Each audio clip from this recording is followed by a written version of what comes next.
Your father is a military political heavyweight. Your mother is the world's richest person. And all your aunts and uncles are provincial-level officials, yet you scrape by every day collecting scrap. All because of your arrogant and domineering behavior since childhood. Your father sent you to a backwater small town for a 365-day spoiled brat reform program. But just 9 minutes before the program's countdown ended, you were knocked to the ground by a reckless gangster's daughter, whose lackeys immediately swarmed you with kicks and punches, bruised and battered. As you struggled to push yourself up from the ground, Xiaona stomped her foot on your face. Remember, don't let me see you at school again, or I'll make you crawl on your knees forever. Kneel down and apologize to me now, and we'll let this go today. The onlookers had already pulled out their phones to record, eager to capture the humiliating moment of you begging on your knees. At that moment, an abrupt alarm rang. 12 o'clock sharp. Time was up. Your gaze turned icy. You think you're worthy of an apology? You suddenly flipped over, grabbed her ankle, and yanked hard. Caught off guard, Xiaona lost her balance and landed in a perfect split. How dare you! Ah! It hurts! She shrieked,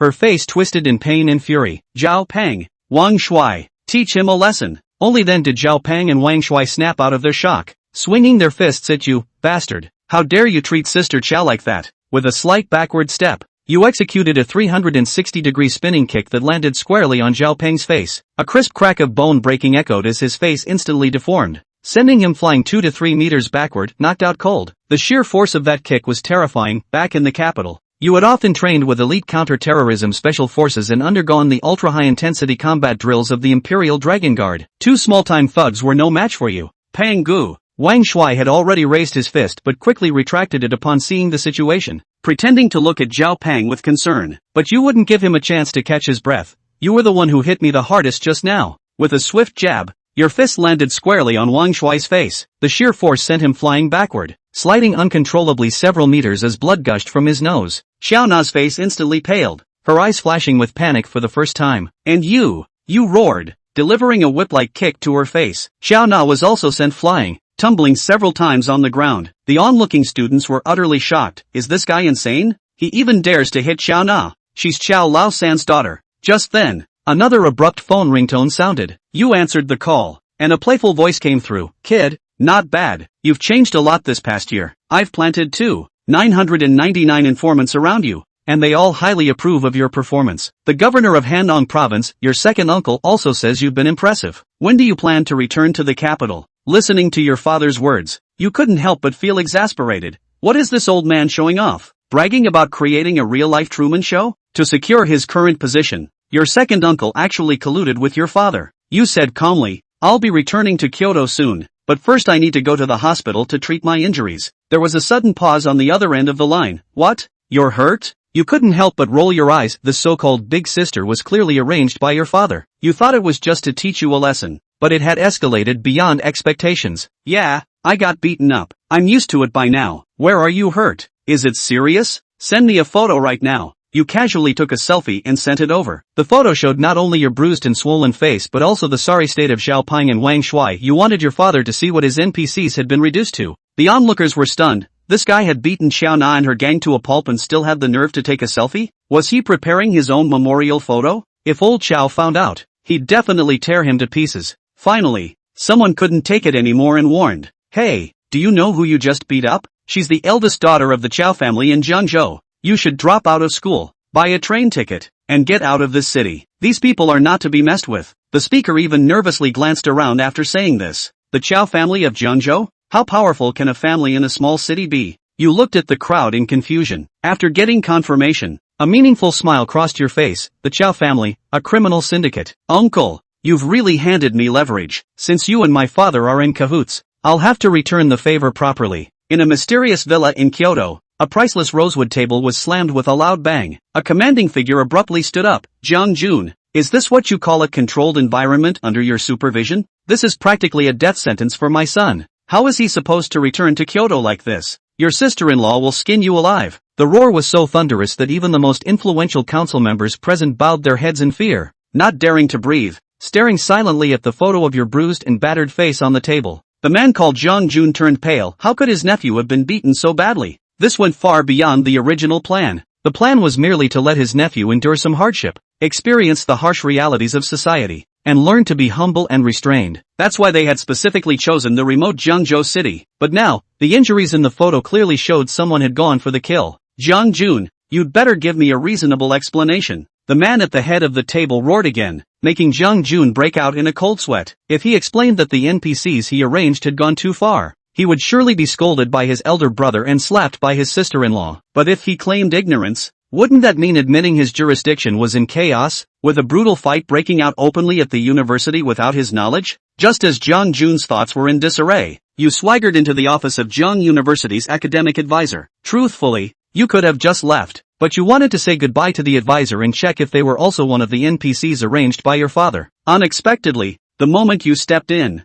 the advisor, Fong Ting, turned pale at the sight of you and backed away in terror. Why you, stay away. I've already approved your withdrawal application, just take the document on the table and leave. And don't tell anyone you were my student after this. I don't know you. You're baffled, you hadn't said anything, so why was the advisor in such a hurry to kick you out? Fong Ting was internally panicking. She had just heard that you'd beaten up Jiangzhou's Chao family heiress, and Xiao Na's father, Xiao San, was a board member of Jiang University. How could she dare delay? Moreover, the moment the university president found out, he rushed over and signed your expulsion papers in under 2 seconds. Advisor, you already know? You raised an eyebrow, initially suspecting the advisor was just an NPC. Turns out you were overthinking it. This Chao family in Jiangzhou sure has some influence. You shrugged, picked up the expulsion notice, and walked out, letting out a cold laugh before tossing it into the trash. Goodbye, Jiang University. You stretched lazily, feeling a newfound lightness. Your mother had already restored your bank card privileges and even transferred you 100 million as pocket money as a reward. Next, you plan to take the earliest flight back to the capital for some well-deserved relaxation. As for the Chao family, a cold glint flashed in your eyes. You'd definitely return to Jiangzhou later to thoroughly investigate and dismantle them. Consider it a grand gift for your uncle. You were walking toward the school gate when suddenly, shouts erupted behind you. Hey, brat,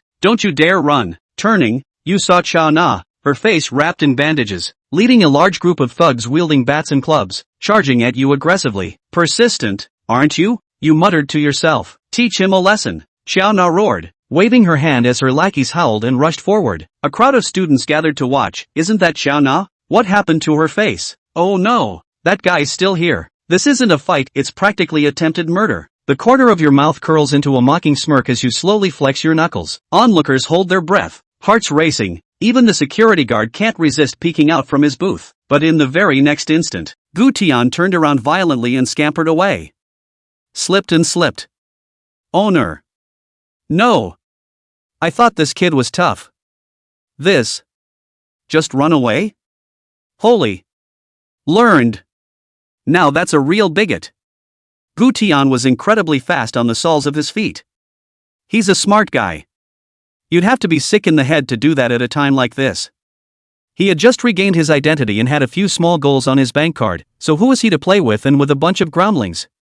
Afterwards, leading the inspection team over, from the mayor of Jiangzhou to these hooligans, directly according to the genealogy to kill on the line. Running is the best option at this point. Give chase. Stop him. Jonah stomped her feet in anger, her face green. Get after him. Get him. The minions wailed after him again.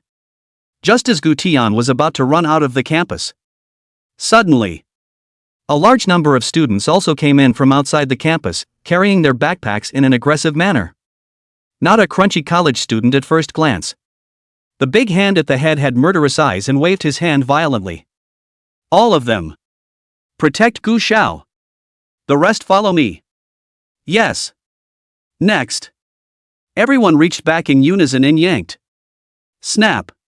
A crisp metallic locking sound exploded in the air, and a black stab-proof plate instantly hung on their chests. The book bag unlocked into a tactical backpack, and a black throwing stick snapped out. All of the onlookers' pupils were seismic, frantically retreating. This. ING Special Forces. I'll go. This is no ordinary student. This is clearly a professional combatant. Is this the outside help this kid hired? Jonah's minions were just halfway through their charge when they saw the scene and their feet gave out. But it was too late. The opponents throwing sticks had already smashed down like rain. The punks who had just wailed were instantly broken up in brotherly love by 3 sticks. It's not a punk who can take 3 strokes. It's these guys who come up with 3 sticks. 3 sticks a second wasn't their limit, it was so that Gu Xiao could see. Ah! My head! Who the hell is all this? Ah! Brother! Being punched in the face. They're all gangsters. Sister Joe! Run! There were screams up ahead. Under the shocked gaze of the crowd of onlookers, the rear squad leader walked up to Gu Tian and snapped an upright position. Reporting to Gu Xiao. We're late. With such a standardized stance and resounding voice, the crowd of onlookers was shocked. Chapter 4, Is There Any Law Left? Meanwhile, the story about Gu Tian's fight with Jiangzhou Chao family's daughter, Xiao Na, was spreading wildly throughout Jiangzhou City. In just a few hours, social media platforms and major short video apps have been completely screened by this event. Some videos have even made it to the hot list of major video platforms. Hashtag student brawl at River State University. Hashtag fight breaks out in JNU cafeteria, woman stomps boy on floor to humiliate him. Hashtag JNU beaters identity revealed, no wonder boys are afraid to fight back. Hashtag JNU beatings follow up, battered man has dropped out, woman's identity a mystery. These powerful headlines have completely set the internet on fire. All the major forums and social media, the talk is coming in like a tidal wave. The netizens exploded with heated discussions. I'll go. How is this a student beating each other up? This is a gangster movie set, right? This woman is too fierce, isn't she? Stomping on someone's face in public? Nice guy. You still make people kowtow after stepping on them? So arrogant? Hush hush hush. This woman seems to be a member of the Jiangzhou Chao family, very powerful in Jiangzhou. Jonah? Isn't this our Jiangzhou Chao sister? Later that night. The Jiangzhou City office building is lit up. Wang City and Secretary Li stood at the gate, rubbing their hands together nervously. The legislators behind them were even more tense and murmured. How did it get to this point? That is, the Chao family this girl before not also hit people, are not made to this extent. Yeah. What's with the instant outburst this time? Didn't the one who hit him drop out of school and didn't go to the police station? What alarmed them the most was this. The governor of Handong province had actually rushed over overnight because of this matter. Just as the crowd waited anxiously, several black A8 sedans drove slowly into the compound. Handong-gu province is here. The brass stepped in. Wang City and Secretary Li looked at each other, but they couldn't stop exclaiming in their eyes. They are local officials in Jiangzhou. By rights, an incident of this level should not have alerted the province. As a result, now, the governor has come directly and personally? Soon the car door opened. A tall, middle-aged man, surrounded by several secretaries, walked down. But it wasn't his aura that stood out the most. Rather, it was the unmistakable slap mark. Not. What's going on in Gu province? Why are there slap marks on your face? This is beaten by your wife? Or what's going on? Misreading or? That's right. Regarding the beating of his great-nephew, Gu Jun explained that it was the people he had arranged, and they had just hit him a little harder. And so, just got slapped twice by my sister-in-law. As the governor of Handong province, Gu Jun's identity is also highly classified, and very few people know about it.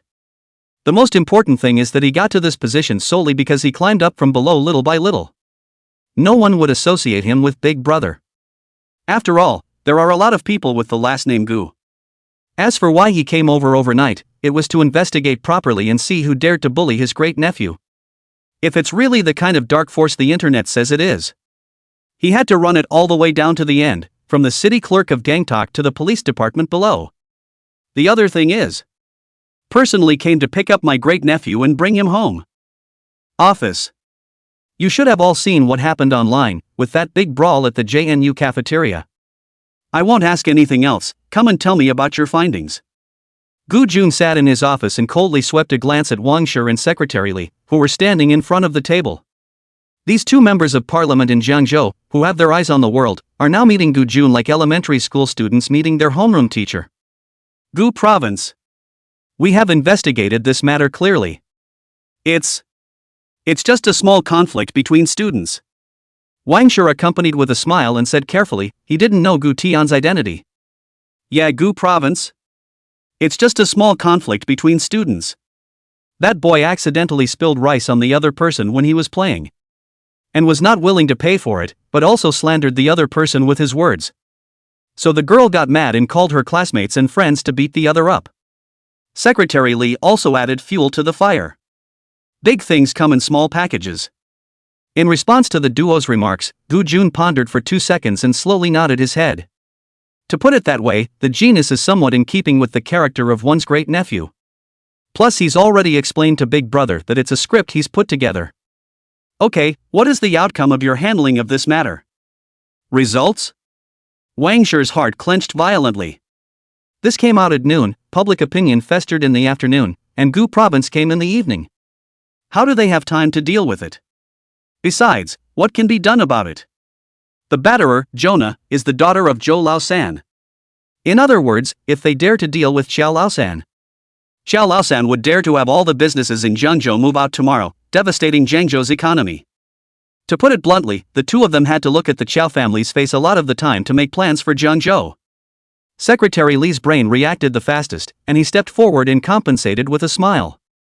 Province Gu, it's been taken care of. The ones involved are all under control, and are currently under investigation at the police station, only the announcement hasn't had time to be sent out yet. When Mayor Wang heard this, he immediately understood what he meant and quickly agreed. Yeah, it's already being taken care of. It's all just a bunch of uneducated student jerks, ganging up on the school and having a bad influence. Today we are also going to interview the president of JNU to thoroughly investigate the campus management issues. Look at the determined eyes of the two. Gu Jun slowly lowered his heart. Since it was the other side that had taken care of it, he didn't need to ask anything more.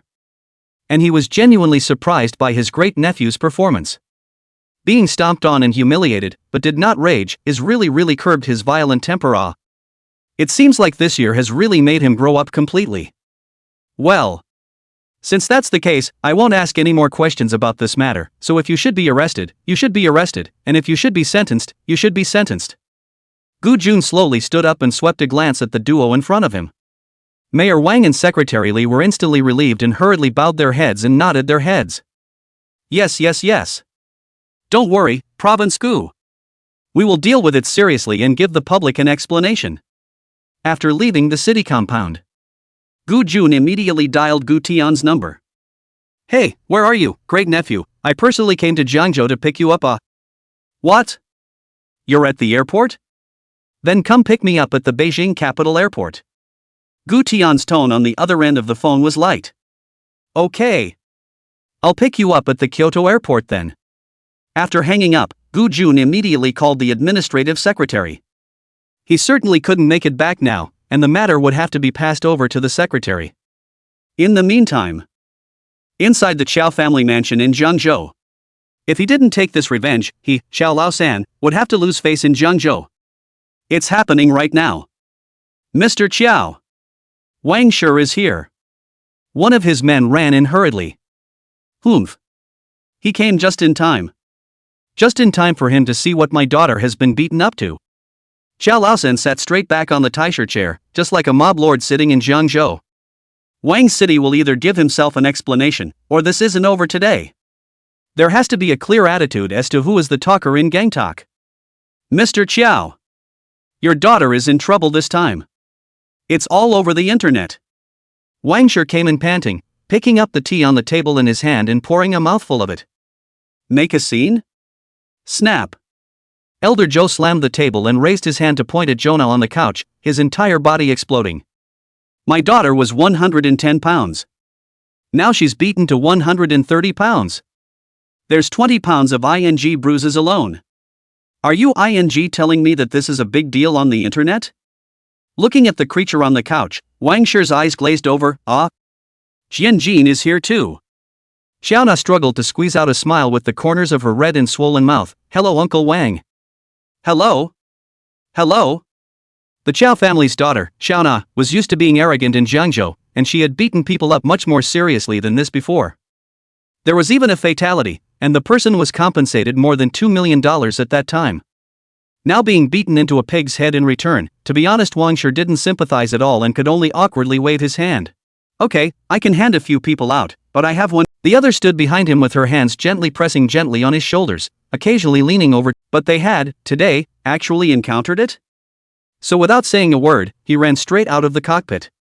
Two of the most beautiful flight attendants, who didn't even have time to put on their shoes, ran over to receive them with bare black silk jade feet. You don't know until you ask around. The other party said his last name was not Lin and his real name was Gu. That last name alone made the stewardess's legs go weak right then and there.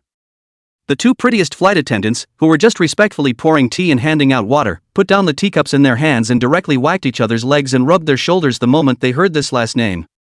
Gu's last name, black and gold card, young to the core. The entire Dragon Kingdom, who else?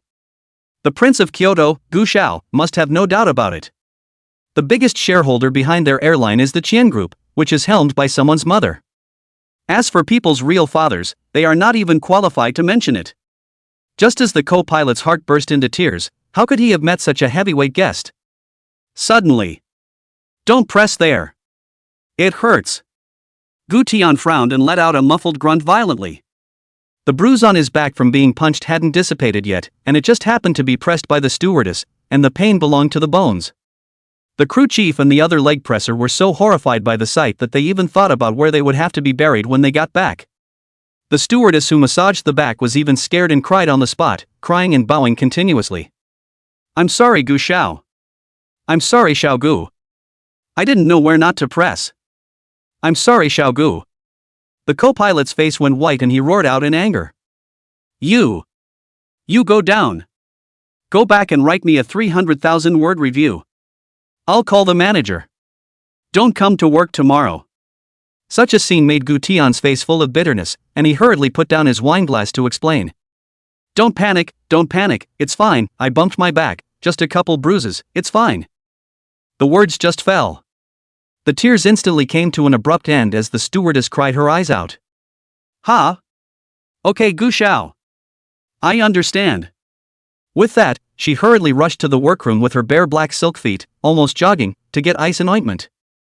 Seeing that the prince didn't get angry, the co-pilot breathed a slow sigh of relief. Luckily, Gu Xiao had a good temper.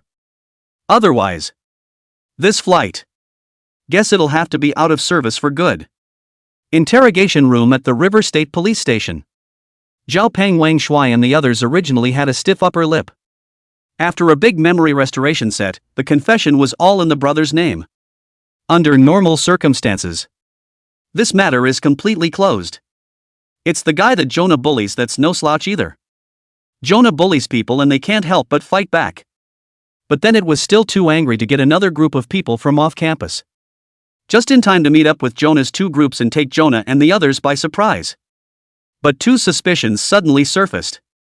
First they checked the beaten man Lin Chen's information in the police department's files, but surprisingly they found nothing. JNU said they could find out before, but now they can't find out anything. It was as if it had evaporated into thin air. The second suspicion is this. Based on the confessions of these punks, this group of people Lin Chen had called in were too professional in their fights. From the few scattered videos of the scene, these people don't look like ordinary social gangsters at all. The throwing stick is so well used that it can be thrown 6 or 7 times a second, hitting the stump. All attacks are non-lethal, but precise enough to incapacitate people. It's really kind of unbelievable. Good. Now here's the problem. What was the origin of this Lin Chen in this group? Why don't they have any clues or leads? The entire interrogation room had a horribly stagnant atmosphere. Early morning, Kyoto Airport. The day dawned with a mist enveloping the 1,000-year-old capital. Tall buildings loomed in the distance, and the terminal was packed with people. Shoo away. A flight from Jiangzhou landed slowly, the moment the tires touched the ground, bringing up a slight shudder as it glided steadily into the tarmac. The moment the cabin door opened, a young man in a tailored suit walked out with one hand in his pocket. Finally back. Gu Tian took a deep breath, and the light morning mist carried a slightly wet and sour flavor. He was still more used to the scent of Kyoto than the humid heat of Jiangzhou. And behind him, the stewardesses, captains, and others breathed a long sigh of relief. If the hospitality is not good enough. Gu Xiao got off the plane, but they got off the post. Tic-tac-toe. In the distance, several Audi A8s sped up and came to a steady stop in front of the tarmac. The doors opened and officers in black suits and sunglasses quickly exited the car and stood in 2 rows, heads bowed in solemnity. But what stood out the most was the series of license plate numbers. Dragon A88888. Dragon A99999. Dragon A77777. Not only were they all Panther numbers, but there were even a couple of cars that actually had some small flags on them. I'll go. This license plate is awesome. Holy. Are we on the same flight as Big Brother? Who's this to pick up? Nice guy. An official car driving right up to the tarmac to pick someone up? Bull. That license plate is awesome. Such a scene. Looking at Secretary Wang, his brows furrowed violently. Nice guy. Whose general is this? He's here to pick up the prince? Chin. As soon as the car door opened, a young man with an inch head greeted him with a face full of excitement. Gu. How's he? Why have you come to pick me up? Gu Tian was slightly stunned, then revealed a look of surprise. I didn't expect Wang Hao to get the news that he was going back to Kyoto today, and even ran over to pick him up. Wang Hao was his hairdresser and had played with him since he was a child. Hey! My dad was drunk last night and I snuck a peek at his cell phone. Chapter 7 Kyoto Highly Classified. Wang Hao hemmed and hawed, taking Gu Tian by the shoulders and saying, this whole thing about you coming back is surprisingly highly classified? I still peeked at my dad's cell phone to know, the whole half of the day you've been in Jiangzhou. The two hadn't seen each other for a year. Since Tian was sent away, he kept asking his friends to find each other. However, nothing has been found, and there is no record in the social worker's file, as if the whole person has evaporated. How was Kyoto this year? How's the club business? Gu Tian sized up his good brother Wang Hao in front of him with interest. A year gone. Wang Hao has changed quite a bit. The face didn't have that hangdog look on it before. It's more of a is kind of calm and collected. Wang Hao scratched his head with emotion. What else? Rules and regulations. Club business has been slow since you left. This clubhouse in Wang Hao's mouth. Gu Tian is the biggest behind it. In the beginning he was like any other son of a powerful nobleman, hanging around all day long in all the high-end clubs, bars and clubs, living a life of drunkenness. Every time I drink too much I always get into all sorts of trouble. In the end, his mother of the Qian group could not stand to watch, and simply took 200 million in the most prosperous prime location in Kyoto, specifically for him to open a private club. The clubhouse is positioned in a very specific way, neither open to the public nor some kind of messy pin-up. Rather, it is the social center of Kyoto's truly top second-generation circle. This is not a place where you make money by earning traffic, but you eat by connections and status. Want to get into the clubhouse? Sorry, gotta qualify. Not the second generation of the rich, but the real descendants of the powerful. Not boomers, but people with deep family roots. The purpose of this move was for Gu Tian to make some real friends. Meanwhile, get away and be happy in your own clubhouse with less fuss. But ever since Gu Tian was sent away, the wind had completely changed. Even Gu Lao dared to make a move to fix his own son, let alone them. If you're targeted, won't you have to kill your whole family? The year you were sent away, everyone hunkered down like a turtle. But you're back. That means... Wang Hao's palm gently gripped on the steering wheel, looking askance at Gu Tian playfully. As the spokesperson of the Kyoto social circle. As soon as Tian returned to release a positive signal, then everyone would surely become active as quickly as before. It's only been a year. I'm not dead. What? All of them have lowered their profile to this? The corner of Gu Tian's mouth rose slightly as he took the huazi handed over by Wang Hao, which was clearly printed with internal exclusive. Wang Hao took a deep breath, then shook his head. You really don't know. Your old man's hand in that, he's got the whole Kyoto circle in a tizzy. After you left, the Qin family, the Du family, the Zhao family, those arrogant and accustomed families all tightened up. Even the little brothers who were the most bouncy in our clubhouse have honestly gone back to business. Aren't they arrogant? Gu Tian let out a light laugh and casually opened the car window. Some of the Qin, Du, and Zhao families were in positions of power and some were engaged in business. But it's all brother before him. Who can carry your old man's thunderbolt? Wang Hao sighed. As soon as you left, that old master of the Qin family directly convened a family meeting, forbidding all the sons and daughters of the Qin family to cause trouble, and whoever wants to cause trouble will be directly kicked out of the house. The Du family and the Zhao family have also all been acting like crazy, sending a few of their playboys out for further studies, and some of them have even been directly snowed in and prevented from appearing in the public eye. That's nothing. The most ruthless is the Xie family. Gu Tian raised an eyebrow. Xie family? Xie Juanhao? Xie Juanhao's old man, Xie Yong. Before that, it was kind of a rivalry with Pop's. But Pop made a comeback in the final stages with 3 votes. Wang Hao nodded his head and said with a complicated expression, "You just left that meeting, the Xie family hadn't reacted yet, and that guy Xie Juanhao got drunk with a group of friends at a bar, and after drinking, he even said in front of other people that after Gu Tian left, that Kyoto Circle he, Xie Juanhao, would be the man of the hour." And then? Gu Tian asked with interest. That's something he would have heard before. The next day a sack will appear in the moat. And then? Wang Hao gulped. Early the next morning, he was put on a plane to the North Pole. The North Pole? Gu Tian froze for a moment and couldn't help but laugh out loud. You're kidding Nima, Xie Yang is old enough to have a son, where would he be so cruel? What am I lying to you for? Wang Hao smiled bitterly. When the cabinet meeting was held the next morning, I heard my dad say that Xie Yang was extra careful and respectful in front of your dad. Gu Tian couldn't help but laugh and shake his head after hearing this.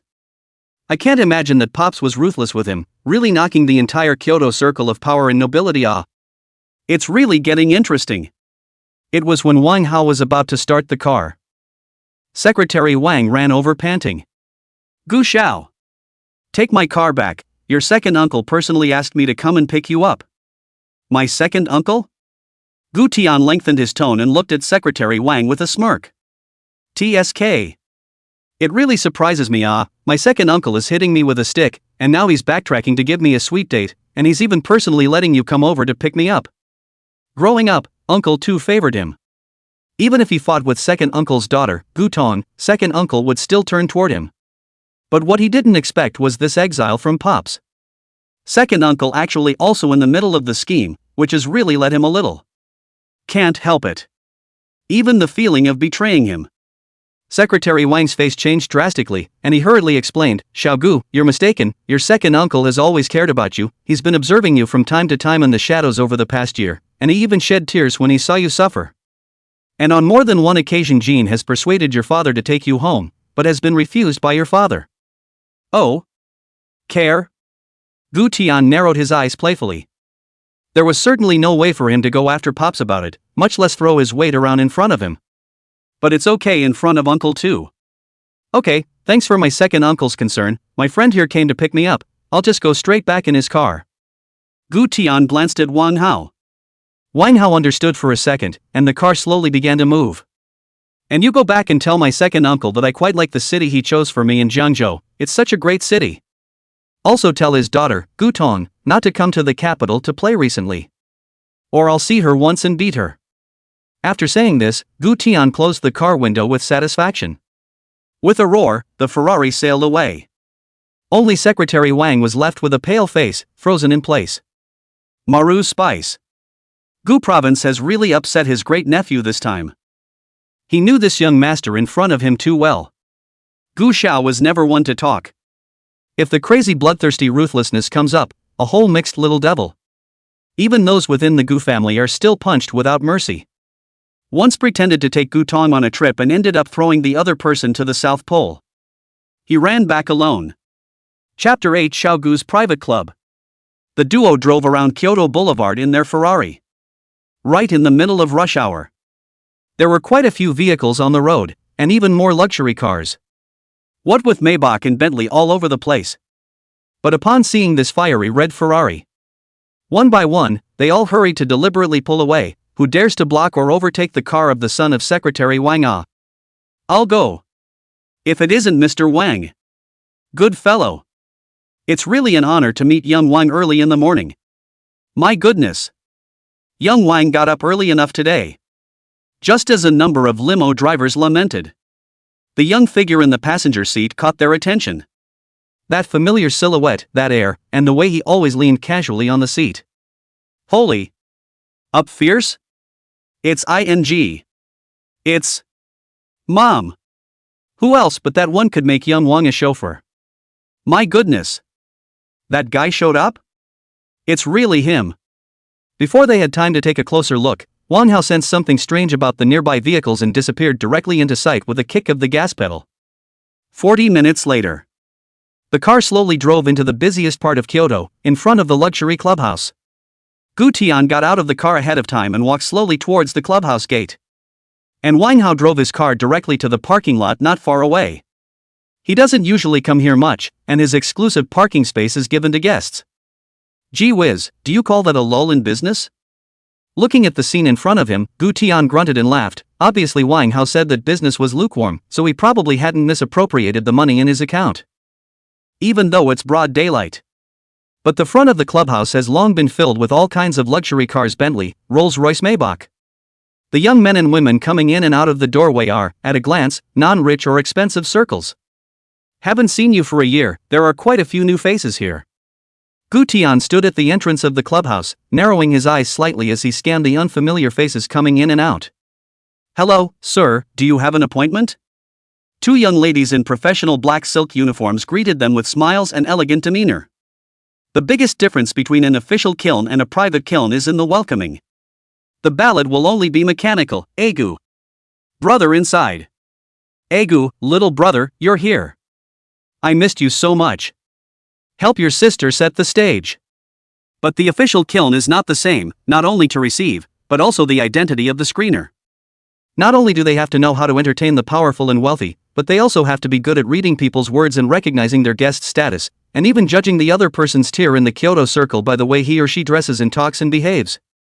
Hearing the duo's question, Gu Tian's footsteps lurched as he raised his head to look at the two new arrivals. An appointment? Casually, he patted his suit jacket lightly. I've been here before and never needed an appointment. The two welcoming ladies froze for a moment, and their gazes subconsciously started sizing up Gu Tian, their minds searching rapidly for this person's identity. This person had not been seen before and was not on the guest list. The other side wears world-class luxury brands Zegna or Brioni. A piece of minimum is 600,000 to start. However, this style is not in the official. So it should be a customized model and must be worth over $1 million. The leather shoes are the not-so-common Baruti brand. It's a much more understated and luxurious brand with a price tag of at least $300,000 or more. The total value of this man's clothing alone is around $2 million. What kind of crowd comes here in suits? What kind of crowd has millions of dollars for a casual outfit? Why didn't you drive? So there must be an exclusive driver? Various judgments suggest that this person was definitely not an ordinary rich second generation, but a real young master, and extremely low-key. The most crucial thing is that this person is standing at the entrance of this top club in Kyoto. His face is not red and his heart is not jumping. His expression is calm and with a bit of playfulness. What does this mean? At this instant, the heartbeats of the two welcoming ladies both sped up so fast that they almost instinctively reacted to go and bend over. Sir, welcome, may I ask if you're here to see Mr. Wang? This statement was made. Gu Tianyi was confused throughout. The tiger is not at home. The monkey is the king of the mountain. At this point, Wang Hao parked his car and jogged over. Once he saw that Gu Tian seemed to be chatting with the two welcoming ladies, he instantly let out a long breath. Inside the clubhouse he remodeled it slightly and added a dance floor for dancing and bouncing. And the barriers to entry have been lowered. So all the way there, I was wondering how to explain it to Tian. But now, it seems that the lady at the door to welcome the guests seems to be very suitable for Tian's taste. Tian, why don't you go in? This statement was made. Brother Tin? The two young ladies' smiles froze violently on their faces. Kyutin? The owner of the clubhouse? The legendary Mr. Gu. They had never actually met Gu Tian though. But they had heard too many legends about this prince. Their manager, Sister Su, had mentioned Gu Tian's name countless times, each time with a tone of awe. Mr. Wang also said more than once in private who the real owner of this club would be. Not to mention, the powerful sons and daughters who came here to spend their money would talk about Gushou's scenery back then from time to time. But who would have thought? This man who only lived in legends, today, actually stood in front of them alive? They just went so far as to ask if he had an appointment? Gosh! The welcoming young lady's legs went soft and she almost directly knelt down, her long legs trembling slightly. Gu! Gu Xiao. I'm sorry. That. We didn't mean. We. However, Gu Tian wasn't angry in the slightest, and turned to Wang Hao and explained, these two have a pretty good service attitude, give out some bonuses, 50,000 each. This statement was made. The two welcoming little tiny sisters' bodies trembled and froze directly in place. 50,000? Send 50,000 because of a welcome reception? Their monthly salary is only less than $30,000, usually receive even more important VIPs, at most, just get a little tip, 1,000 2,000 are considered more. But now. Gu Xiao casually said that he would directly give each of them 50,000? Wang Hao froze, then laughed. Why don't you hurry up and thank Mr. Gu? Thank you, Mr. Gu. Thank you, Mr. Gu. Thank you, Mr. Gu. The two women hurriedly bent down and saluted, thanking them one by one. All right, take it easy. Do a good job. Gu Tian smiled faintly and waved his hand, then turned around and stepped into the clubhouse leisurely with his hands in his pockets. May Clubhouse Hall.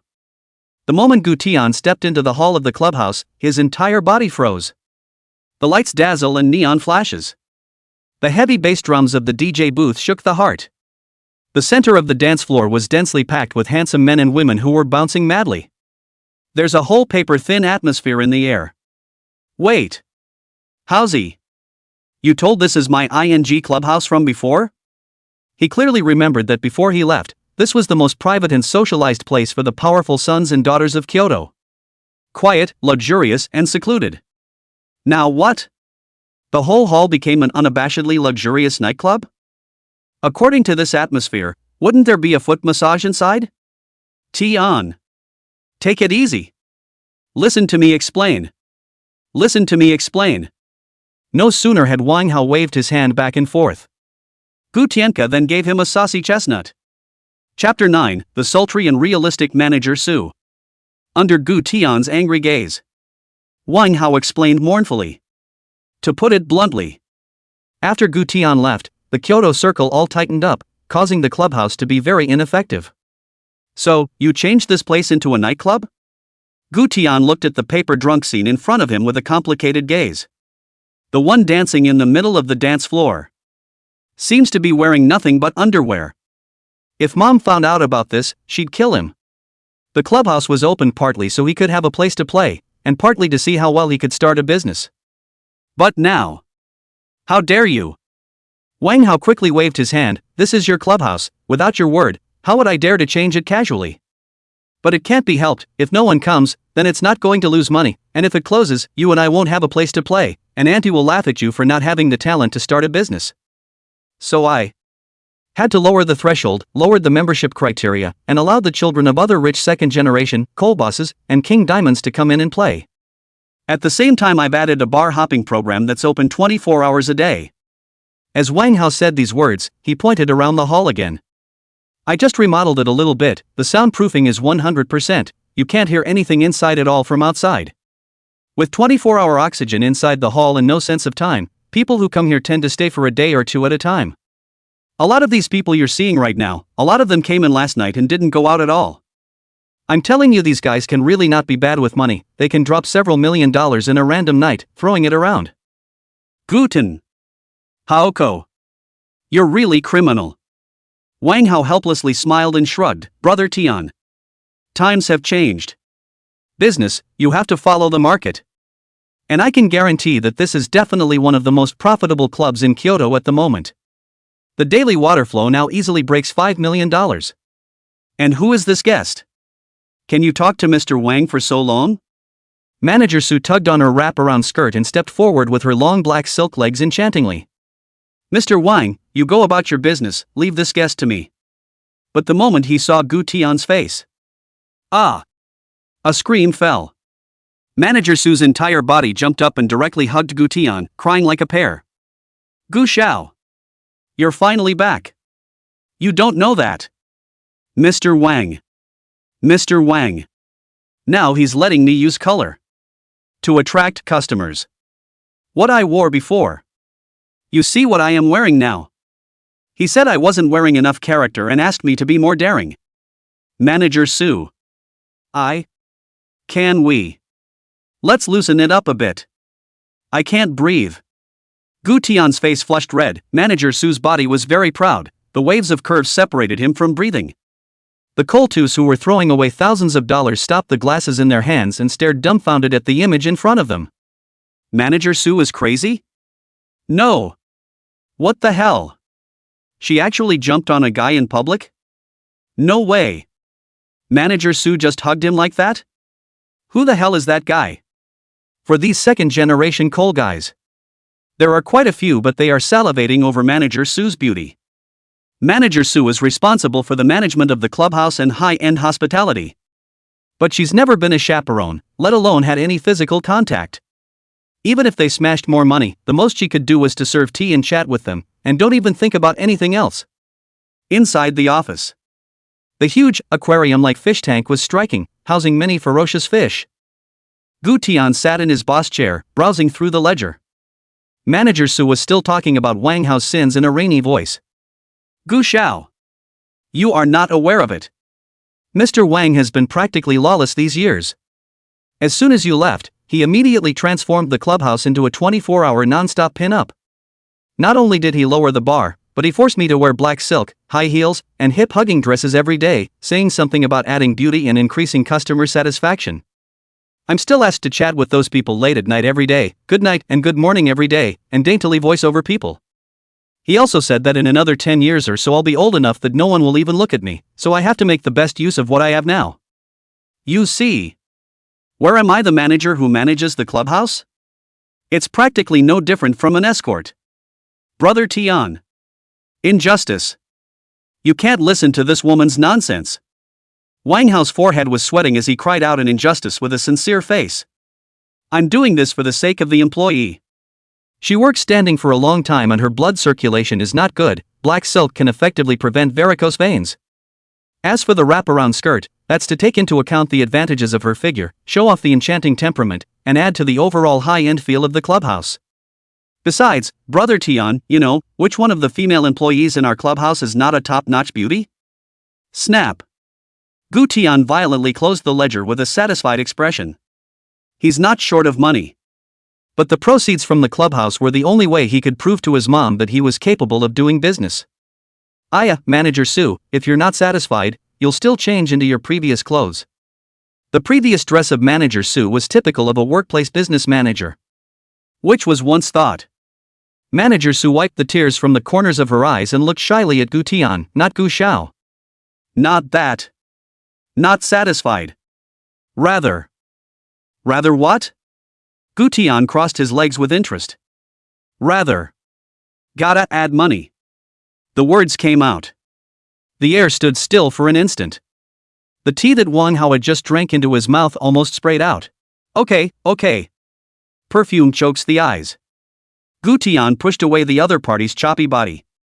He was used to Manager Su's enthusiasm and didn't feel anything. It's happening right now. Bang, bang, bang. A sharp knock came at the door. Come in. Wang Hao said in a deep voice. It's not good, Mr. Wang. The door was pushed open and a waiter nervously ran in, subconsciously looking to the boss's chair. The result was the sight of that all too familiar face. Holy. Mr. Gu is back? General Manager Gu. Mr. Gu. There's a disturbance outside, and they want Manager Su to go over to accompany them. Manager Su's face sank, instantly turning from a small woman into a cold imperial sister. Good. After saying that, she stepped on her high heels and clattered out, and the whole scene of popularity was pulled straight to full capacity. Gu Xiao had just returned today, so she wanted to see which guest was so ungrateful. Come on, let's go together. Gu Tian slowly stood up and pulled open the drawer with his hand. Next. Snap. A silver and black beretta was placed in the table. Brother Sky. You this. Wang Hao instantly changed. Equivalent to Tian this out a year, and did not have any changes. Chapter 10. Answer me. Old me has spent over $1 million here. Not even a special service. Not even the manager will come over and have a drink with him. The is still standing up. Only to see a fat man with a bloated body and dyed yellow hair on the card table below, cursing and slapping the table. I'm sorry, we don't have the kind of special service you're talking about here. The waiter explained one by one. Which was once thought. Fatty picked up 2 bottles of Ace of Spades and poured them over his opponent's head at once. If you don't have it, you won't find it? Just now your pretty manageress threw herself at someone else. Can't you come out for a drink now? If she doesn't come out today, I'll smash this place in minutes. When he finished, he flung the bottle straight to the ground. Such a scene. The guests in the surrounding decks sucked in a breath of cold air. Is this fat guy really crazy? Making trouble here? Does he really not know whose territory this is? Spend $1 million and think you're a big brother? These decks they were sitting in at the moment. It's actually the cheapest area in the entire clubhouse. We all know it in our hearts, but we just pretend we don't. Including these Ace of Spades and Divine Dragon sets were all gotten by this clubhouse specifically for these people. The purpose is to fear that they can't afford to spend.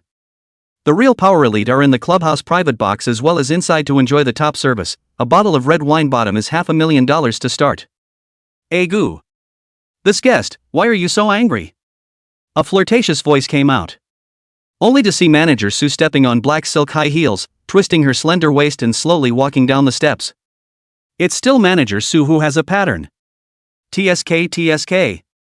Manager Sue's pattern is really different. Surprisingly, he doesn't see eye to eye with this kind of generalization. Manager Sue is so beautiful. Just as the people at the card table were flirting. Next. I'm going. Wait. A card holder's eyes snapped wide open, and the hand holding his wine glass trembled as he looked behind Manager Sue. Leah damn. Goo. Goo shao. Almost the same second. Many of the guests in the booth stood up with a start, their faces instantly pale. It's really Goo shao. Holy. Master Prince. I've seen the honored one. I'll go. This is the Prince of Kyoto. The Prince. It's really the Prince. There were handsome men and women who knew about Gu Tian who wanted to rush over and say hello at this point. However, looking at Gu Tian's gloomy face, they all froze in place, not daring to utter a single breath. Sound engineers, DJs, lighting technicians, and even more quickly paused the entire room and stand on the stage for an entire still. The fat yellow-haired man didn't know and thought it was his anger roaring across the room. What is it, sir? You? It's not like you're out of money, is it? Hearing the mocking laughter around him, Fatty shook his head violently and roared, how much do you members pay? There's no way this can't be swiped. Manager Sue gently waved his hand, and another waiter immediately walked over with the membership documents. Fatty took a look, and his entire body stumbled violently, almost falling to the ground. Top black and gold membership. Consumption levels start at 100 million? The trashiest bronze member that spends $10 million? Fatty completely breaks defense. No. No way. You guys are robbing me. Black store.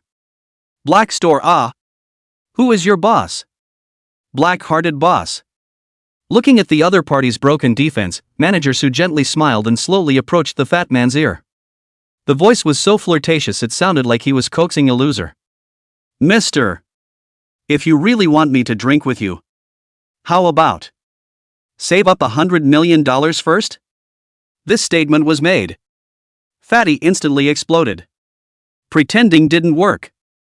Didn't even get to touch his hand and was mocked like crazy in general? Uncle can tolerate it, but Auntie can't. Aha. I'm going to smash this store of yours. While the other hissed to transform. Gu Tian backhandedly pulled out the Beretta at his waist and disliked the muzzle of the gun into his mouth, directly interrupting his spell casting. Such a scene scared the jaws of all the guests. I was already afraid to move, but now I'm even more afraid to move. The fat man reacted with a whole soul. Wait a minute. Truth? No. Scream. Why don't you keep screaming? Answer me. Gu Tian raised Truth with one hand and grabbed the fat man's collar with the other and shook it frantically. Weren't you arrogant just now? Aren't you going to trash my place? Go ahead. Answer me. Woohoo. The fat man's mouth was gagged by the muzzle of the gun, so all he could do was shake his head in horror and make whimpering noises. But it was too late. Gu Tian gave a look. The full house music blew right up. Goodbye my love, I want. The lights went out momentarily. To the sound of powerful music. The gunshot was muffled and all that could be seen was a spray of fire in the darkness. Wait for the lights to come on. Only Gu Tian took the tissue handed over by the waiter and slowly wiped the blood from his face. As for the fat guy, it's good to be young and fall asleep. Take this guy away and pick a deluxe furnace. Gu Tian handed the truth over to Manager Su and ordered casually. Okay, Mr. Gu. Manager Su obediently and knowingly received the truth, her beautiful eyes flashing with adoration and awe. Back to the office. Wang Haoke then held up the tablet and walked over. The information about the little fat guy just now has been checked to the last detail. Kanade brother, this kid is really damned. The family is Hanshi side, his father to get coal mine, before the accident caused a human life, only to compensate people $10,000. Coal mine? Gu Tian's eyes were once again momentarily playful. Go on, get some men and blow up his father's mine. Alright, no problem. Wang Hao was very excited. Since Tian hadn't changed, he could continue to juggle again after following in the future. At this point, the cell phone suddenly rang. Strange caller, belongs to Jianzhou, Handong. Gu Tian thought it was Uncle Air's new cell phone number and slid directly to answer, resulting in a connection. There was a hysterical rant from a girl right on the other end of the line. Grass mud horse Lin Chen. I'll find you even if you run to the ends of the earth. If you have the guts to come out and fight. I'm telling you. If you let me find you, I'll kill you. You know who gave me your cell phone number, right? Shen Yao. That girl was beaten up by me. For that matter, she still won't give it to me. I directly pushed her house. Ha ha. Listen to the sound of a woman's eerie, maniacal laughter coming from the speakers. Wang Hao was a whole lot confused. Not. Tian will be exiled for a year. How did he get into trouble with the affair debt? Chapter 11 Jonah's Crazy Provocations. Your name is Jonah, right? Gu Tian said one sentence, and the hysterical voice on the other end came to an abrupt end. 3 seconds later. You don't even know who I am, you? I'm telling you. This is not over. My father is going to chop you up. I'll chop you up too. In the face of the other party's threat, Gu Tian smiled faintly and turned on the speakerphone in passing.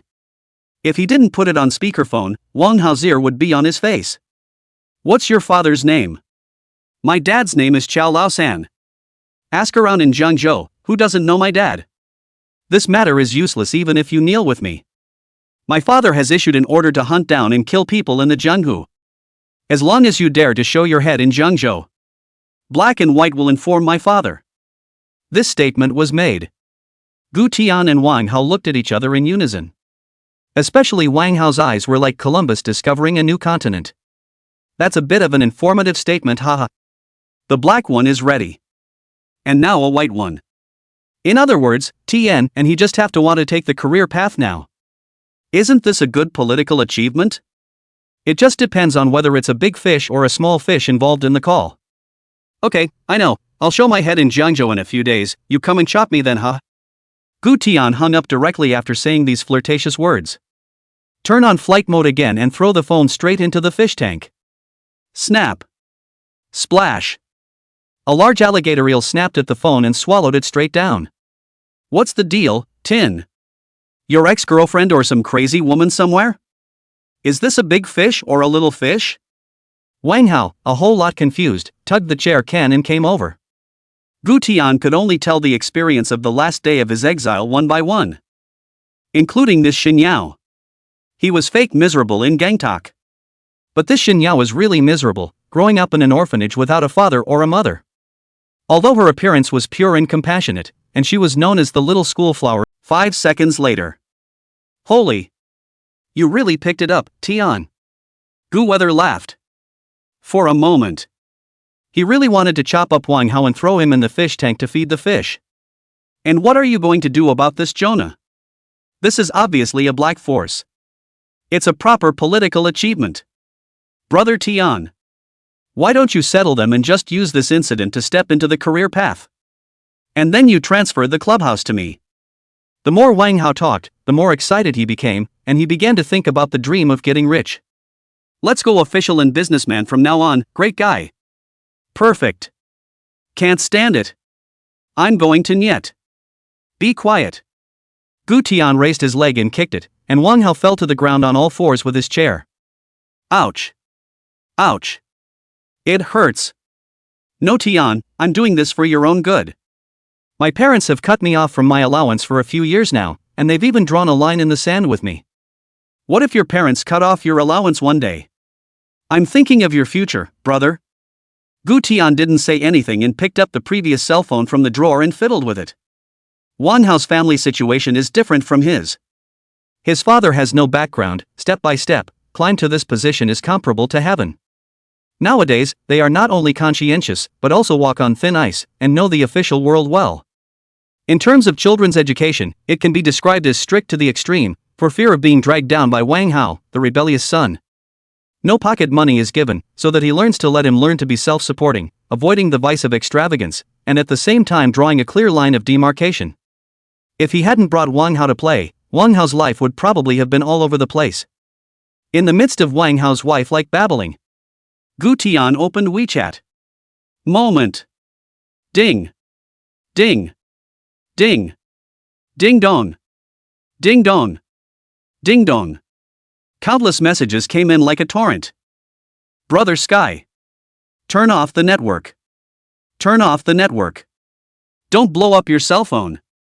Amidst Wang Hao's panicked voice, Gu Tian hurriedly turned off the mobile data.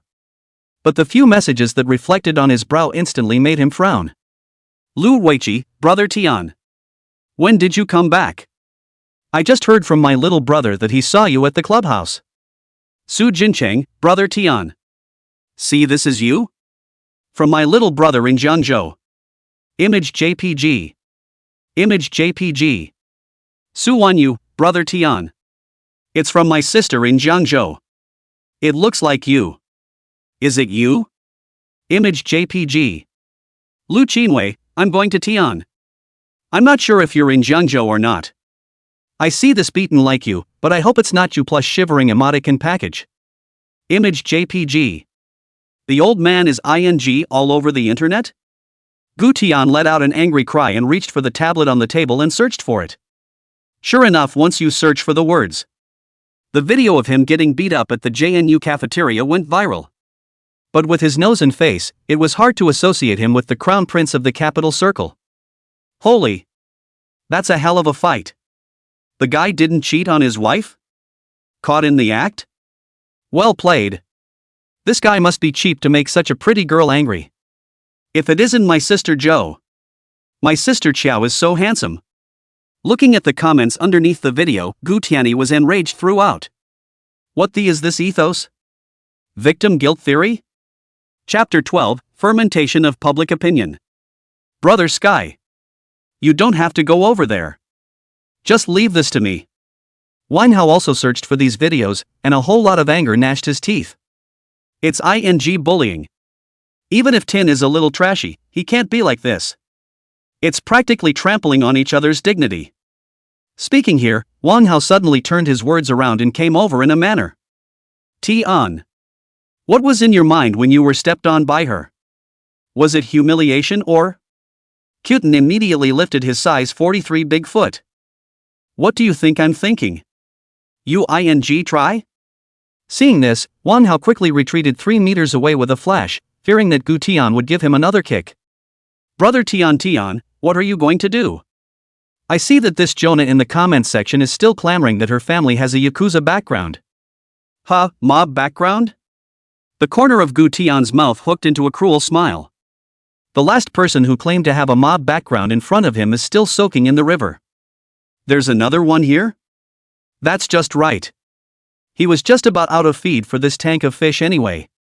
Since the video is spreading in Jiangzhou, it might as well let it continue to spread a bit, giving me a crowning reason to exterminate them. Lest someone pick on me again afterward. Having said that, Gu Tian backhandedly picked up the phone on the table and called. Hello there, this is the Douyin Exclusive Administration Center, do you have an appointment? A sweet voice came from the other end of the line. No appointment, I'm looking for Zhang Ming, your director. This statement was made. Huh? Well. Would it be possible to leave your name? I'll have Dong Zhang call you back later.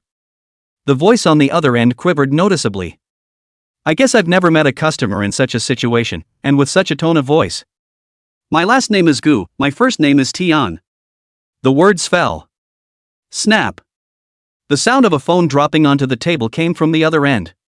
It was followed by a rush of voices. Ha? Okay, Xiao Gu, wait a moment, I'll have Zhang Dong call you back right away. Hanging up in less than 3 seconds. The phone call from the chapter manager could have come through. The tone of voice was so respectful. Behind their group there is also the investment of the Chen group, which were dare to neglect I Gu Xiao. This is all trivial. No problem. Give me a minute. I'll have this video and topic on the list in no time. By the way Gu Xiao, you can just call me directly if you need anything in the future, my phone is always on for you 24 hours a day. Sorry, I forgot to save it.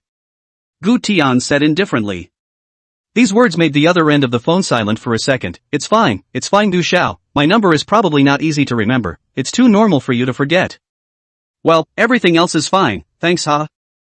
Oops. No. To put it bluntly, none of the people he's run have been wrongly accused. But how many little devils are there in those little cities and places? They run amok in corners that are out of the public eye. By relying on various powers to bully the weak and small, they have stirred up an otherwise peaceful place and jeopardized the party. That's what these legislators should be focusing on, not on him alone specifically. The moment. Jiangzhou City Office Building, brightly lit. Mayor Wang kept swiping the news on his cell phone, the flickering screen as dark and bright as his career. After Secretary Li received the accountability call from above, the whole person was even more confused. Many of the office bearers jumped out of their blankets, put on their clothes and went to the meeting. Inside the conference room. Someone tell me. Wang City slammed the table, how in the world did this fester? Didn't we already send out the announcement? I thought the effects of this incident had dissipated. Now how about going straight to hot search? The secretary shakily handed over the data report. Mayor. This public outcry is festering too fast. Our backend monitors thousands of media accounts pushing. At the same time starting a minute ago. There are tons of marketing numbers, legal bloggers, and media reporters speaking out in tandem. And it's not just civil opinion this time. And the official media followed up. Wang Shi froze and slumped straight into his chair. Maru spicy. Maru spice. Guangzhou. This is going to be a big deal. Go. Find me the person in question, Lin Chen. Find me another one. Make sure to find him and try to fulfill whatever he asks for. He must be made to release a clarification video, just say that the matter is not that serious. No more. Make it up or make it up for me. Just say it's scripted. Script hype. After hanging up the phone on King City, Xiao Lao San's face was grim as he violently smashed a teacup. How dare you threaten me? I, Xiao Lao San, wasn't scared to come this far. King City's meaning on the phone was pretty obvious. This is something that is sure to stir up more trouble as it festers in public opinion. This period of time must ask Xiao Lao San to lay low, the hand of the project demolition mine and other projects should be stopped on the stop. In case the investigation team comes down, their years of hard work and unseen collusion will be revealed. What angered him even more was this. The one who assaulted his daughter, Wang Shi, hadn't been found yet, and now instead, he was asking him to hand over some more of the members who had assaulted Lin Chen, preferably the kind who had a bit of a case in hand. Some of these members were the ones who had followed him in life and in death, and had fought for him in the land of Jiangzhou. What's the difference between that and unloading? Chapter 13 The Mysterious Convoy. In the meantime. Provincial offices. Gu Jun was equally pale. How long has he been in office? That's what's happening in the city below. It was his great-nephew who got beat up. The other legislators don't know, but he does. The most important thing was that he had explained it to his big brother. It's all about setting up a test for the great-nephew. But now how the hell did this Zhou family power come up? This lie can't really be hidden as public opinion festers. While Gu Jun was fuming, the cell phone suddenly rang. The first time I saw the caller was Big Brother. It's over. Gu Jun's heart thumped, and he quickly stood up and walked quickly to the door to unlock the office. Hey! Brother! It's so late. Have you not rested yet? A laughing voice came from the other end of the phone. Ha! Why do you think I'm still awake? Boom! With these words, Gu Jun's entire body almost didn't kneel down. In all fairness, his career journey over the years has been a smooth one. Others may not know, but he does. Much of this is due to the support of Big Brother. When I learned that my older brother was interested in remodeling my great-nephew, but was worried about where to put it, he immediately volunteered to place his great-nephew in Jiangzhou under his own jurisdiction, full of hope that he would pass this experience. It's a great way to let your great-nephew grow and show off your ability to get things done in front of your big brother. As he envisioned it, if he could successfully complete his great-nephew's transformation, his elder brother would surely appreciate him enough to casually mention his name twice in cabinet meetings. Then he's bound to go to the next level. And the result? The original Simple Experience program had involved the forces of darkness. And he lied to Big Brother. Brother! Let me explain. This thing is totally out of my expectation. Gu Jun's usual calm official voice is completely gone at this moment. In the official field climbed and rolled for many years, this has been practiced in front of the mountain collapse without changing the color of the calm, not to mention that he also has a strong background hidden. But at the moment, facing his big brother, he was like a child who had made a mistake. That one in Jiangzhou. What Xiao family? I really didn't expect them to be so bold and act so wildly. Gu Jun continued to explain sharply, and the white hair on his temples was even stained with a few drops of sweat. Brother, don't worry. I definitely won't let my great-nephew suffer for nothing. I will definitely investigate this matter to the end. Who knows? The caller actually laughed. Gu Jun na, why are you so nervous? This statement was made. Gu Jun is a bit confused. Can it be that Big Brother is not the one asking for the crime? Gu Feng's next words directly made Gu Jun's eyes widen. Gu Jun na, you have just assumed new duties. I have been thinking about the appropriate congratulatory gift for you. Now it seems, this Jiangzhou will be my right to give you a generous gift to Jiangzhou as a brevet point, and gradually expand to the whole of the Handong province. As for the specific matters, you need to break the painting by hand. Tomorrow morning, I expect to receive a submission from the secretary at the cabinet meeting on the special proposal that you have submitted to carry out the anti-gang storm. Do you understand what I mean? The words came out. Gu Jun's mouth opened wide in direct shock. So to speak. Big Brother knows it all. So wouldn't public opinion. Hiss. How is this a makeover for a great nephew? Big Brother, this is clearly even he also transformed Thinking of this, Gu Jun couldn't help but ask the doubt in his heart. Brother. Then this. Opinion. Isn't it? Public opinion? Oh, I don't know about that, but it's highly likely that it's Little Sky's handiwork. On the other end of the phone, Gu Feng's voice was as calm as a final manipulator. Great nephew? Not. My great nephew is not harming me? When these words came out, Gu Jun swallowed his saliva hard. If you mess with this great nephew, he should be really careful in the future. It's not good that a brick can fly from his office one day. Not waiting for a cry of misery in his mind, Gu Feng added slowly, but it's just as well, to reverse their poor impression of Xiao Tian to the dynasty. Gu Jun's eyes gradually narrowed slightly as he sniffed. Gu Tian's usual flamboyant and domineering appearance also surfaced in his mind. And then he remembered the wretched picture of him being beaten up in this incident. If this matter is really as Big Brother said, and it is the great-nephew's intention, then this kid does have a few things on his mind. Okay, I understand, Big Brother. Thank you, Big Brother. After hanging up the cell phone, Gu Jun's eyes were incomparably determined as he picked up the office phone on his desk. Notice now. All cadres come to the meeting immediately. Anyone who is late, submit your resignation the next day. With that call going down, the entire Handong province began to boil. Early the next morning, a mysterious caravan appeared in great numbers on the Jiangzhou City Boulevard. The most striking thing was undoubtedly the coaster in the lead car. Inside the car, the corner of Gu Tian's mouth hooked up slightly, and his gaze swept deeply over the street scene outside the window.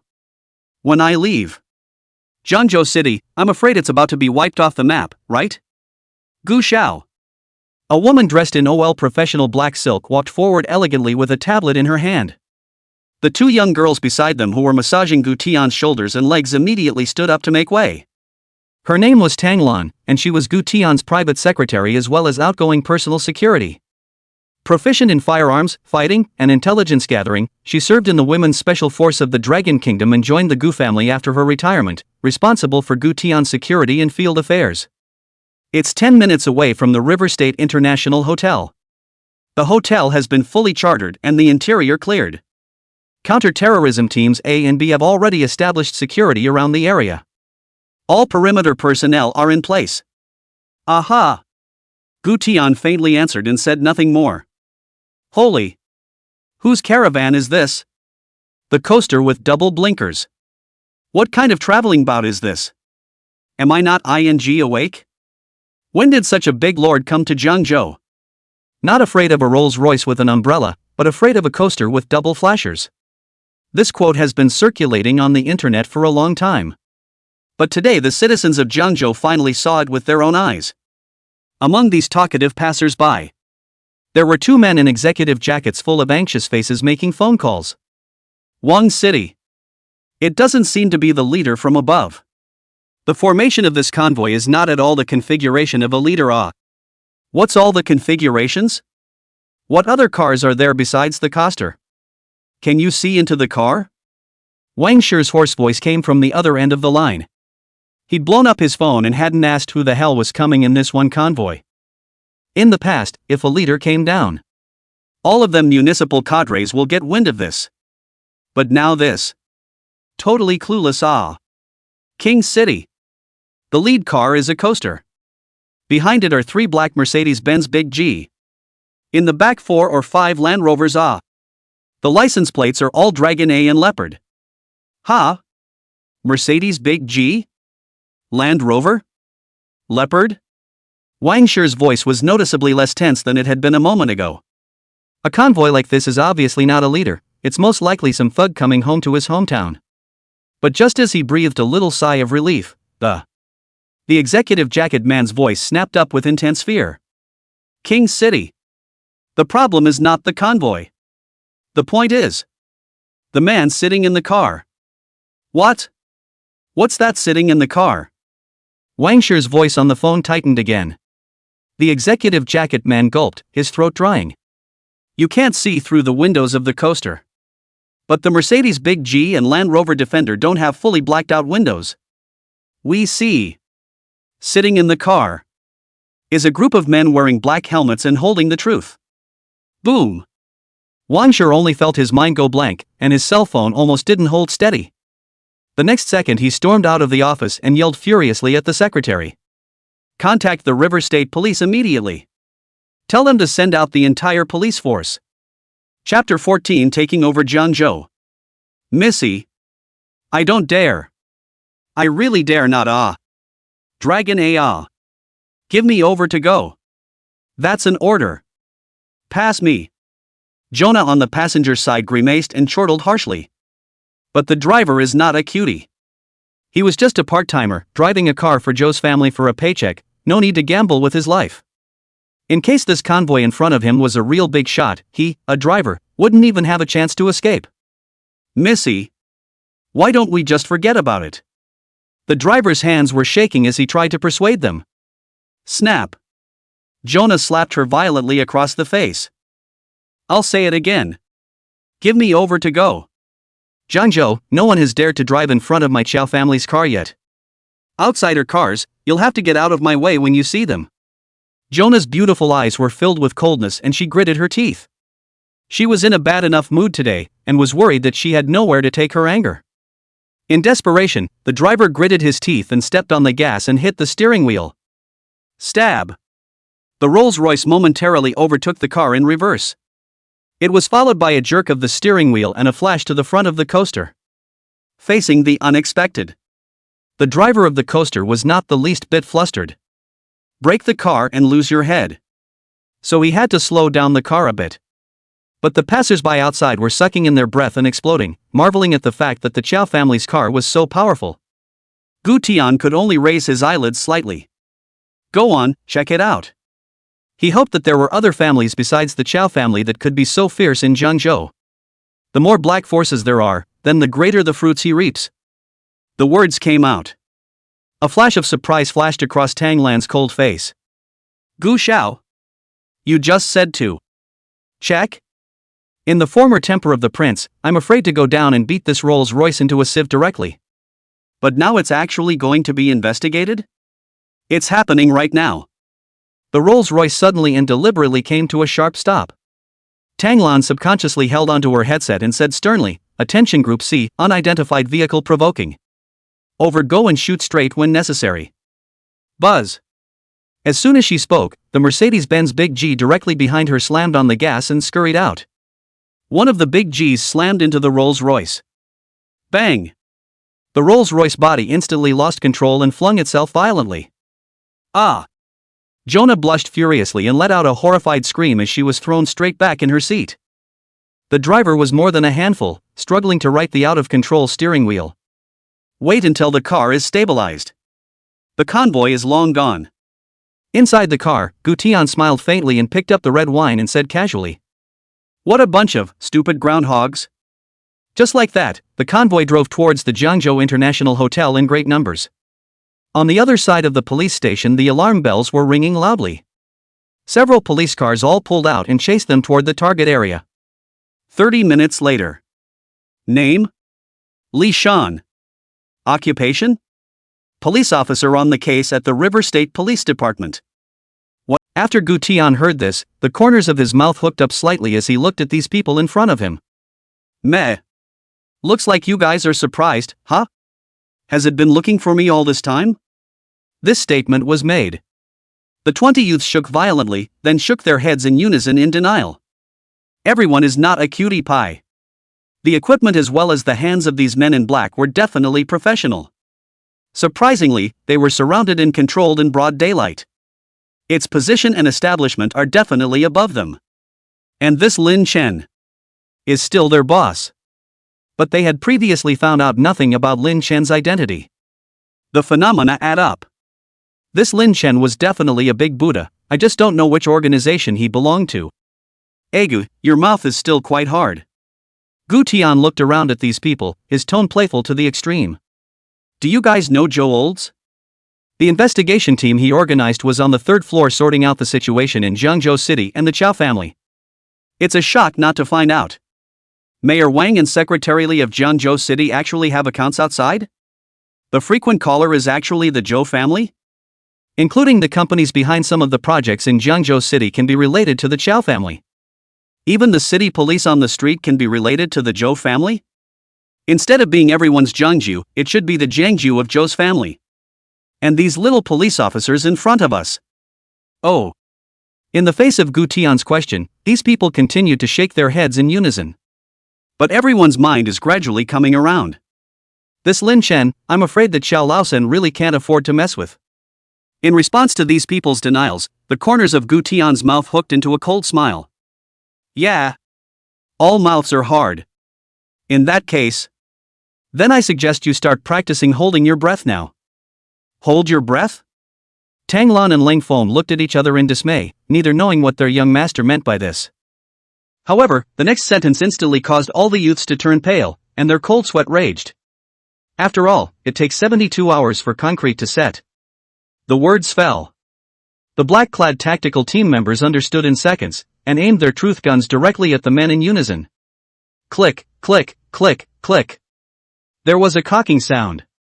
Who can carry such explosive and visually appealing fear? Don't. I know. When one youth breaks defense, there will be a second. Don't. I recognize it too. You're here to arrest Zhou Laosan, aren't you? I'll say. I'll give clues. I offer clues too. I know that too. I've worked on related cases before. I recognize it too. I know it too. That's more like it.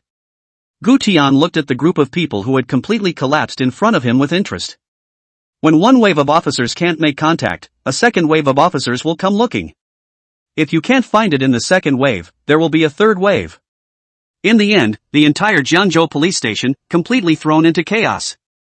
More and more members of the River State Police Department were brought into the hotel. Even the head of the Guangzhou police station was escorted in. Who the hell are you people? Which unit? Any formalities? The words just fell. Pop.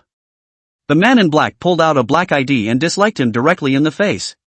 It was clearly stamped with the cabinet special action certificate and the top official steel seal right in the middle. The director's roar came to a screeching halt, his worldview instantly collapsing. What the is this? Cabinet-level special operations? Jianzhou. Something big is going to happen this time. Walk out of the interrogation room. Gu Tian stopped and slowly turned around. Captain Lang, go ahead and take over the entire transportation, hospitals, and police force in Jiangzhou. Lang Feng and the vice captain looked at each other and raised their hands. Chapter 15, Returning to Jiangzhou University. Inside the presidential suite. Gu Tian elegantly sipped the red wine he brought from Kyoto. Come and stay at the Guangzhou International Hotel. The catering and services of the entire hotel were all brought by Tanglan from Kyoto, and the main was. It was time to get back all that face and dignity that had been lost before. What's more, this fish of Xiao Laosan is right in front of him. If he doesn't catch it, does he still keep it for release? Alright, second uncle, just put your mind at ease, I won't mess around, I'll definitely give you a big gift when the time comes. Didn't wait for Uncle Tu to continue explaining. Gu Tian directly hung up the phone. In the meantime, the atmosphere of the Chow family villa was exceptionally depressing. There was a crashed Rolls-Royce Ghost parked in the middle of the courtyard. The body is extensively scratched, the front bumper is shattered, and the headlights are completely obsolete. Pop. Xiao Laosan viciously shattered the teacup in his hand, his face gloomy and frightening. The car was a symbol of status for the Chow family, but now it had been smashed into pieces. Most importantly, he felt more and more that someone in the shadows seemed to be targeting him. Who did this? What ungrateful thing? Next to her, Jonah cried and told of the day's encounters. Dad! You don't even know. I almost got killed. They ran right into my car. Jonah said, pointing to the beaten driver who was kneeling on the ground next to her. You ask him. You ask him. Was it a bunch of assholes in a Mercedes big G Land Rover that ran me down the driveway? Say. What the hell is going on? The driver's whole body trembled and he stumbled over his words. Third master. I really don't dare to overtake. That's Dragon A's convoy. It's still a clear Panther number. But Missy had to let me exceed. Pow. Xiao Laosan's face turned blue and he directly threw a slap on the driver's face. The Dragon A Leopard? You're ING telling me that there's such a fleet of cars in Jiangzhou? The Chow family, which had been rampant in Jiangzhou for many years, had never dared to be provoked head-on. But today, someone even dared to forcefully crash the Chow family seat in the boundaries of Jiangzhou? This. What the hell was that? Check me. With this roar, a large number of minions immediately rushed into their respective seats and drove out. At this point, Jonah's cell phone rang. One connection. A sharp female voice then came through. Sister Joe. Sister, many people even forgot to take out their cell phones to take pictures, completely blanked out by this scene. The entrance to the finance and economics campus. The guard just woke up in a daze. Once you see so many foreign vehicles driving in, you subconsciously block them. Sorry, no outside vehicles allowed. Gu Tian gave a look. The main car window slowly lowered, and a cold metallic luster was reflected into the security guard's pupils. Raise the bar. Tanglan indifferently spat out 2 words, and the Desert Eagle in his hand was pressed against the security guard's head. The guard snapped awake, his pupils dilating wildly. Normally, he would have absolutely instinctively slapped the muzzle of his gun and roared. Who the are you scaring with toys? However, when confronted with Tanglan's beautiful eyes that were as cold as knives, and then glimpsed at the back row where the heavily armed tactical team members were neatly seated. How dare he doubt that the head thingy was fake? Good. Good. I'll raise the bar. The security guard pressed the button with a trembling hand. Boom. Big G pulled in on the gas, followed by the entire convoy of fish. Chapter 16, The Return of the Strong. Ha ha. Hurry up and shoot. Hurry up and shoot. Get a clear shot of her face. Let's see if this little dares to pretend to be innocent again. Ha, this is still the school flower. What's the point of being a schoolgirl if she's not still being bullied by us? Ha ha. The playground, deep in the woods. Xinyao was surrounded by several heavily made-up girls, and her wrists were held in a death grip that she couldn't break free from. The white long-sleeved shirt she was wearing was now torn and messy, and her snow-white skin was faintly visible. "Oh hoo! Get off me! Balls you guys up!" Xinyao had tears in her eyes and was filled with fear. She was already weak in nature, who knew that she had provoked Jonah's gang. These people are always bullying her like mad dogs when they see her lately. "Ha! Now you know to beg us?" One of the girls with dyed purple hair violently tugged at Shinyao's collar, forcibly pulling her towards herself and pouncing on her delicate face with contempt. "Xinyao, do you really not know where you went wrong? If you had been a pain in the ass in the beginning and handed over Lin Chen's cell phone number, would Sister Chow have done this to you?" Sister Zhou said, "Once I see you, I'll bully you." A few of the younger sisters behind her continued to cajole. "Hurry up! Hurry up with the video. When the time comes, we'll post it on the forum, so everyone can see how this who pretends to be innocent has been bullied." The scene is playing out in the woods behind the office building. He was then pressed dead against the window by two men in black, with his teeth against the sill. "Lin Xiao. Lin Xiao. I really don't know. I was wrong. Just put away the avatar. I have a bad heart." The principal's cold sweat had soaked his back. Jonah couldn't have been more cocky without pulling a whole bunch of stunts like this. And Lin Chen. Obviously more powerful than the Chow family. They're both great Buddhas. I can't afford to offend them. Didn't you just say that bullying doesn't exist at your school? But what's going on down there? Gu Tian slowly turned his head, a deathly playful smile appearing at the corner of his mouth.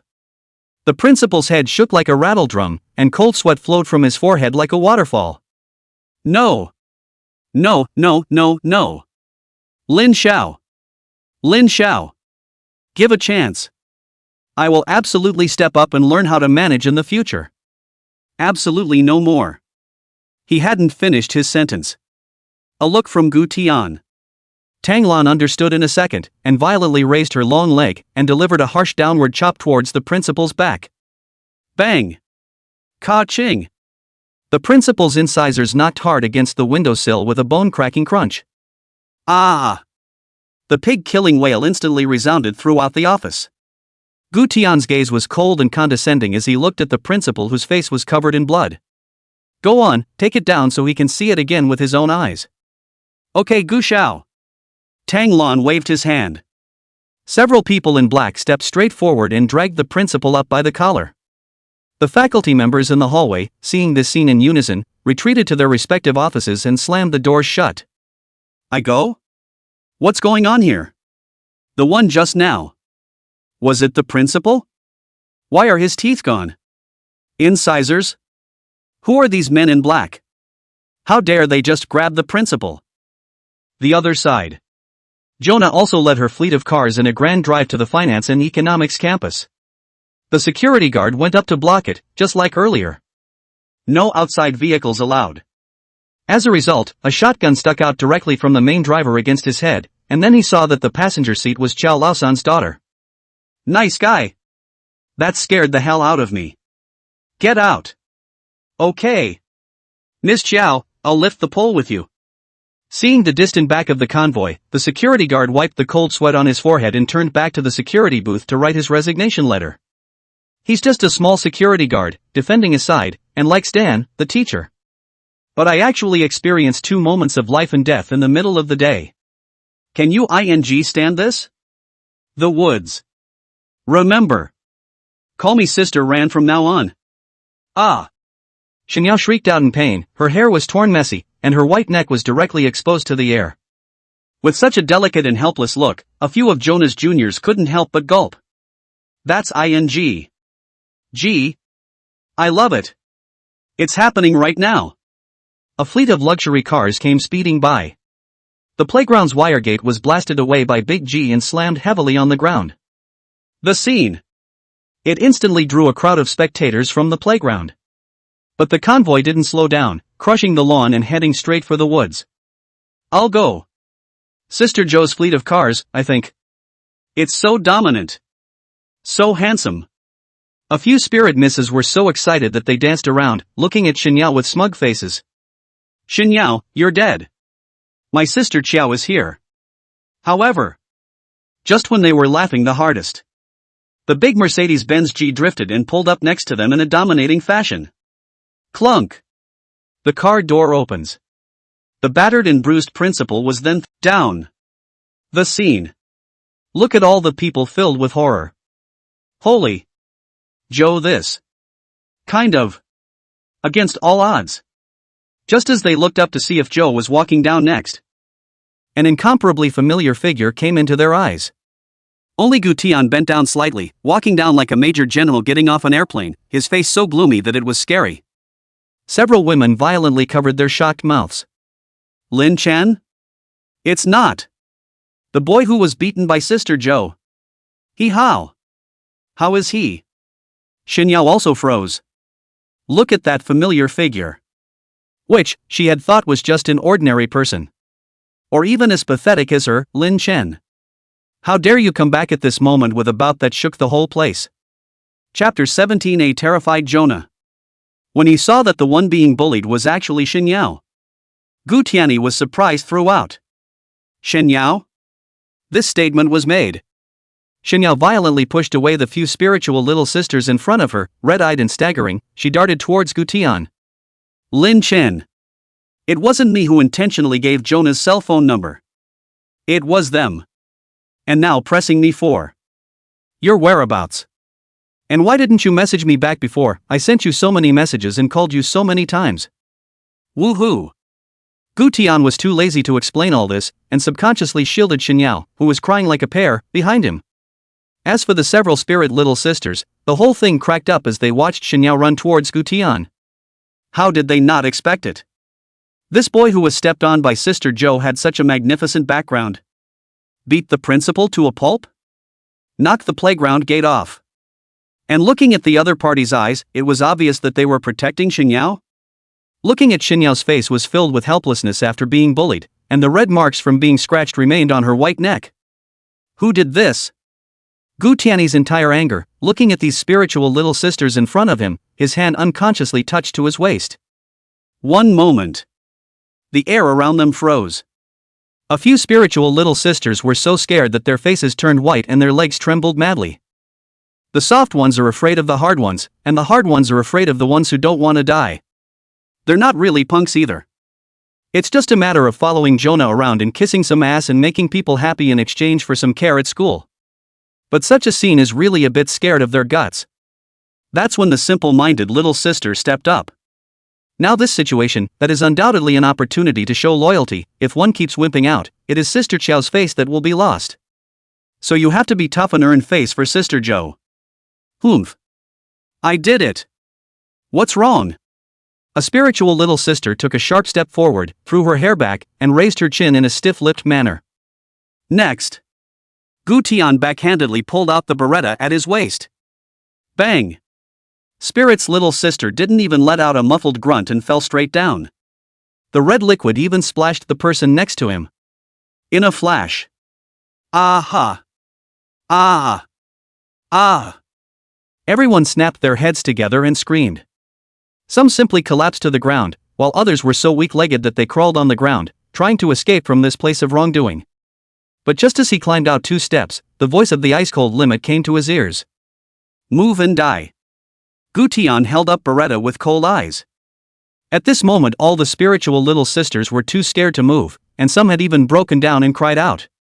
Xinyao was also startled by this scene and subconsciously loosened the hand that was originally gripping the corner of Gu Tian's coat. She has never seen such a Lin Chen. The once dangling Lin Chen who liked to flirt with himself. This moment is so. This is so strange and crazy. The big sister on the floor who was just bullying her is dead? Lin Chen. Karma? How does he have the truth? Who the hell is he? Just as Xinyao felt the world turning upside down, a gentle voice rang in her ears. Miss Shin, Xiao Gu is dealing with something right now, and this place. It's not suitable for you. Shall we sit back in the car? Only to see that Tang Lan had walked next to her at some point and was gently pulling her hand. Good. Good. Xinyao dully held the other's hand and sat in the car together. Headmaster. The corner of Gu Tian's mouth hooked into a cruel smile as he lifted the principal's chin. Do you agree that I should educate these mixed-up students of yours for you? The words came out. The principal, whose face was covered in blood and missing 2 front teeth, nodded his head as if he were pounding garlic. How dare he mind? In the face of the fear of the unknown, he didn't even have the courage to refuse. Gu Tiankai waved his hand. Several Land Rover doors opened instantly. A large number of black-clad men could have rushed down with thrown clubs raised. There was a flurry of punches at the spiritual little sisters who were begging for mercy. One time. The screams continued along the edge of the woods. Just then, Jonah had also brought someone with her. A dozen vehicles directly surrounded Gu Tian. The car door opens. The machete-carrying, spray-toting horseman could have run down in a rage. But the next second, all of them stood in place as if they had been immobilized. Some hands shook and threw their machetes straight to the ground. This. What the is this? Counter-terrorism? Truth? All truth? A dozen blackened assault gun muzzles were aimed coldly at them. And the people in front of them were all wearing black helmets and masks, with tactical vests, a whole anti-terrorist stance. They had thought that they were going to crush the other side today and avenge Miss Chow's death. Results. Now it seems like it's simply here to get killed. Some of them were armed with sprays, but they could only take one shot, for scaring people. And in the hands of the other side, fully capable of harvesting them. No. What are you guys doing? What the are you all standing around for? Jonah cursed and walked off. Sister Joe. Sister Chow. Did we make a mistake? This ing. Where is the average student? What the hell? What are you barking at? Jonah pushed the minion in front of her and headed straight inside. Next. The footsteps snapped to a halt. A cold gun was pressed firmly against her forehead. The air was suddenly silent and dead. Uing. Jonah was just about to explode when she looked up and her body jolted when her gaze met Tanglan's. Those were beautiful eyes that were cold, too. Now it seemed that it was this Lin Chen in front of him. She? What kind of background? The atmosphere in the car, dead silent. Shenyao's pink hands clenched the corners of her coat in a deadly grip, her petite body trembling slightly. That scene just now. It was horrible. Although sitting in the car, she was beginning to see the scene outside. Lin Chen backhanded a handful of truths from his waist, that bloodthirsty expression, that cold stare. And the arrogant and bossy Jonah. Just gone? For Lin Chen's identity. Tang Lan that would also explain as explained in the account of taking care of the sky. It's just making up a fake identity. It says that Lin Chen's original name was Gu Tian, and that he was abducted and sold since he was a child. It was just found a while ago, and the birth parents are famous plutocrats and big shots. Although Shenyao accepted it, those scenes just now always lingered in her mind. After all, those plutocrats and bigwigs on TV. They don't look like this either. Lin Chen. Shenyao's voice trembled as if she had used up all her courage. You just put those people. How's it going? She didn't dare to look up, but could only keep her head down. Though next to her, Tang Lan kept stroking her back in an attempt to ease her nerves. Only then did Gu Tian realize that Shenyao was sitting in a car with him, and immediately turned his head and smiled slightly like a big brother next door. Nothing like that? Just bought them a ticket. Tickets? Shenyao's heart skipped a beat as she raised her nervous face to Tang Lan in confusion. Tang Lan smiled faintly, her beautiful eyes flashing with a touch of teasing. Yes. Ticket to hell. This statement was made. Shenyao couldn't help but win a Cold War and no longer dared to continue asking down the line. But soon, with Tang Lan's appeasement. Plus, Gu Tian didn't put up any fight. The atmosphere in the car became cheerful and relaxed. Sister Tang, let me tell you this Lin Chen person. Oh no, we have to call him Gu Tian now, he was particularly rogue before. Looking at the other party's untouched innocence was written all over that delicate face. Tang Lan couldn't help herself. Oh? What kind of scoundrel? Shenyao immediately broke her little pink hands and started counting. First, he loves to ask me to borrow money. When we first met, he always said he didn't have a meal card, and he rubbed my meal card every day to go eat. Every time you say pathetic, yeah yow, I have no money to eat today, I'm starving, please. Then I got soft and bought him dinner, and what happened, he ordered 2 at a time. Did I lend you all $5,000 for my scholarship? Xinyao crossed her arms and looked at Gu Tian with a puff of air. Gu Tian was amused by her appearance. It's time to say no. From the high and mighty Prince of Kyoto, he clunked down to the bottom. Who else could have been subjected to it?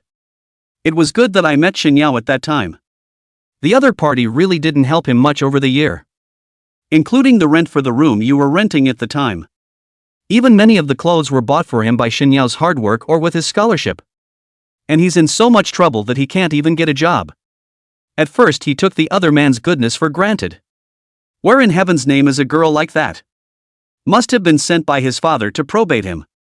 Until he went to the finance and economics department cafeteria to follow Xinyao and caught a glimpse of the other party's ton of 2 vegetables on his plate plus a small bowl of white rice. Not even $8 a day to live on. 8 pieces. How ironic is this? The Koenigsegg sports car his mom gave him for his birthday when he turned 18, $80 million. That's when he had a change of heart. Even if they are pretending, they have to pretend that their remodeling has been successful and that they have managed to return to Kyoto. A drop in the bucket, and he Pacific returns the favor. I did have no money at that time. Gu Tian said with an innocent face. Is there more? Tang Lan watched the bickering duo with interest. And of course there was. Once he didn't go to school for a couple days and then I went to his house. And then found him all bruised and swollen and lying on the bed, and asked me in a particularly aggravated way if I had any band-aids and alcohol? How could I possibly carry a band-aid with me? And then I went downstairs and got it for him. And guess what? He actually resented the fact that I bought a band-aid with a cartoon design on it? Tang Lan laughed lightly, raising an eyebrow at Gu Tian. Gu Xiao, it's that time, do you still care about this? The corners of Gu Tian's mouth twitched and rolled his eyes, or what? She damn well had to buy a bunch of cartoon illustrations and stickers, and teenage cartoon characters? Xinyao puffed and burst out laughing, her eyes curving into a crescent moon. He was wearing pink bears on his face and American Girl warriors on his knees. Tang Lan's imagination conjured up a picture of Gu Tian topped with a cartoon sticker, and she couldn't help but laugh her ass off. Gu Xiao, you turned out to be so cute in Jiangzhou. Gu Tian glared at Xinyao. Alright, don't mention this black history anymore. Xinyao blinked her watery beautiful eyes and pretended to sigh, ugh. I also purposely bought a batch of cartoon stickers to keep for you to use. It seems that I won't be able to use them in the future. Right, Xinyao. Gu Tian suddenly remembered the business. Bringing someone back to Kyoto, he hadn't asked the other party's opinion yet. Huh? What's wrong? Xinyao raised her small head, very pouty. Do you still want to study at Jiangzhou University? If you don't want to, I'll take you to Kyoto with me in a couple days, and I'll send you to Kyoto University to study. This statement was made. Xinyao's clear almond eyes instantly filled with shock. Chapter 19, Old Joe's Breakdown. Huh? Xinyao's little pink finger pointed to herself. You said. You let me go to Kyoto University? Kyoto University, that's the top school in the... But then again, if Lin Chen leaves. No. Gu Tian leaves. Then she really didn't have anything to hold on to in Jiangzhou. Evening. Zhou's villa. Wreaths were placed around the courtyard and white candles filled the air. Who did this? Who did it? Who did this? My daughter. My daughter. Looked at still seeping water in the sack and the daughter has long lost the breath of life. Zhou old 3 a whole crying heartbreaking. There were also dozens of bodies covered with white cloths lying around. The Chow family's henchmen wore white flowers, all of them pale and covered in cold sweat, not daring to raise their heads at all to look at this scene. They had followed Chow Laosan around for many years and had seen countless bloody storms, but they had never seen such a scene. It was the worst overthrow of the Zhou family ever. In the afternoon, Miss Zhou went forward with a large number of men to cut down a man named Lin Chen. Results evening. And all of them were stoned on the banks of the river? The horsemen were beaten to a pulp. Miss Zhou. Live. Drowned in a sack? And the scary thing was that until now, the whole Chow family hadn't even seen each other's shadows. How horrible should this be? This is no ordinary vendetta, but a campaign of destruction against the Zhou family. An invisible hand was silently devouring the power of the Chow family bit by bit. Find out for me. Who did this? I'm going to let his whole family die without a burial. Xiao Lao San's entire body had fallen into a frenzy. The words fell. A henchman stepped forward warily, his voice trembling almost to tears. Third Master. We checked. Find out what? Xiao Lao San violently grabbed him by the collar, his body radiating an appalling hostility. The hand gulped, cold sweat dripping down. Lin Chen. This one called. Lin Chen. He's not an ordinary person at all. We can't find a file on him. According to witnesses. The men he brought with him. All trained soldiers. And the police department this afternoon has all been replaced with a group of new faces. Including hospital guards and traffic. All new people. Boom. Xiao Lao San only felt the sky spinning and his eyes going black. But the pain of taking his daughter did not allow him to retreat. I don't care. Even if he is the king of heaven. I will take revenge. Find out for me.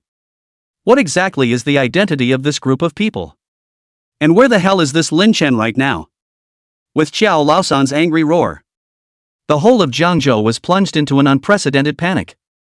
Just as Xiao Lao San mobilized all of his forces to go in search of Gu Tian. A very special meeting was also held in Kyoto. The large conference room.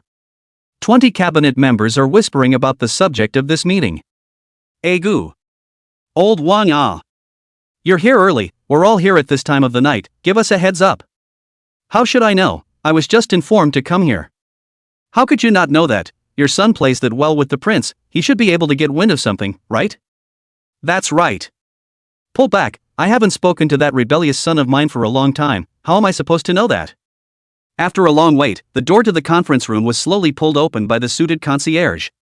Everyone looked up at the door in unison. A majestic and upright figure stepped in, his footsteps steady. Any decision made by these cabinet members in key positions can sway the direction of the economy and people's livelihood. However, at this moment, they stood up neatly, gazing at the figure with incomparable respect. Of course, the figure was no one else. It was the old man Gu Tian called Lao Deng. Gu Feng, the second generation of the Dragon Kingdom and the current second head of the cabinet. Comrades, hard work. Gu Feng slowly walked to the main seat and sat down, his voice was not loud but carried its own majesty. The next second the applause in the large conference room rang out like thunder. And then silence again, as each counselor tensed up and waited for the one on stage to speak again. Gu Feng slowly opened the document in front of him, his eyes resting on the first page. I'm sure you've all heard about the beating incident at Jiangzhou University in Handong Province, right? This statement was made. The crowd on stage began to discuss it. Some know little. But in any case, it was thousands of kilometers away, and the matter was no more than a local incident. One time. The faces of many counselors instantly turned ugly, and some even began to tremble. Some of them had reflected the bad behavior of Gu Tian at that time in front of Generation I. And at this point the scene seemed like it was speaking to them. Gentlemen. Gu Feng slowly stood up and scanned the counselors on the stage. There's more to this than just my son.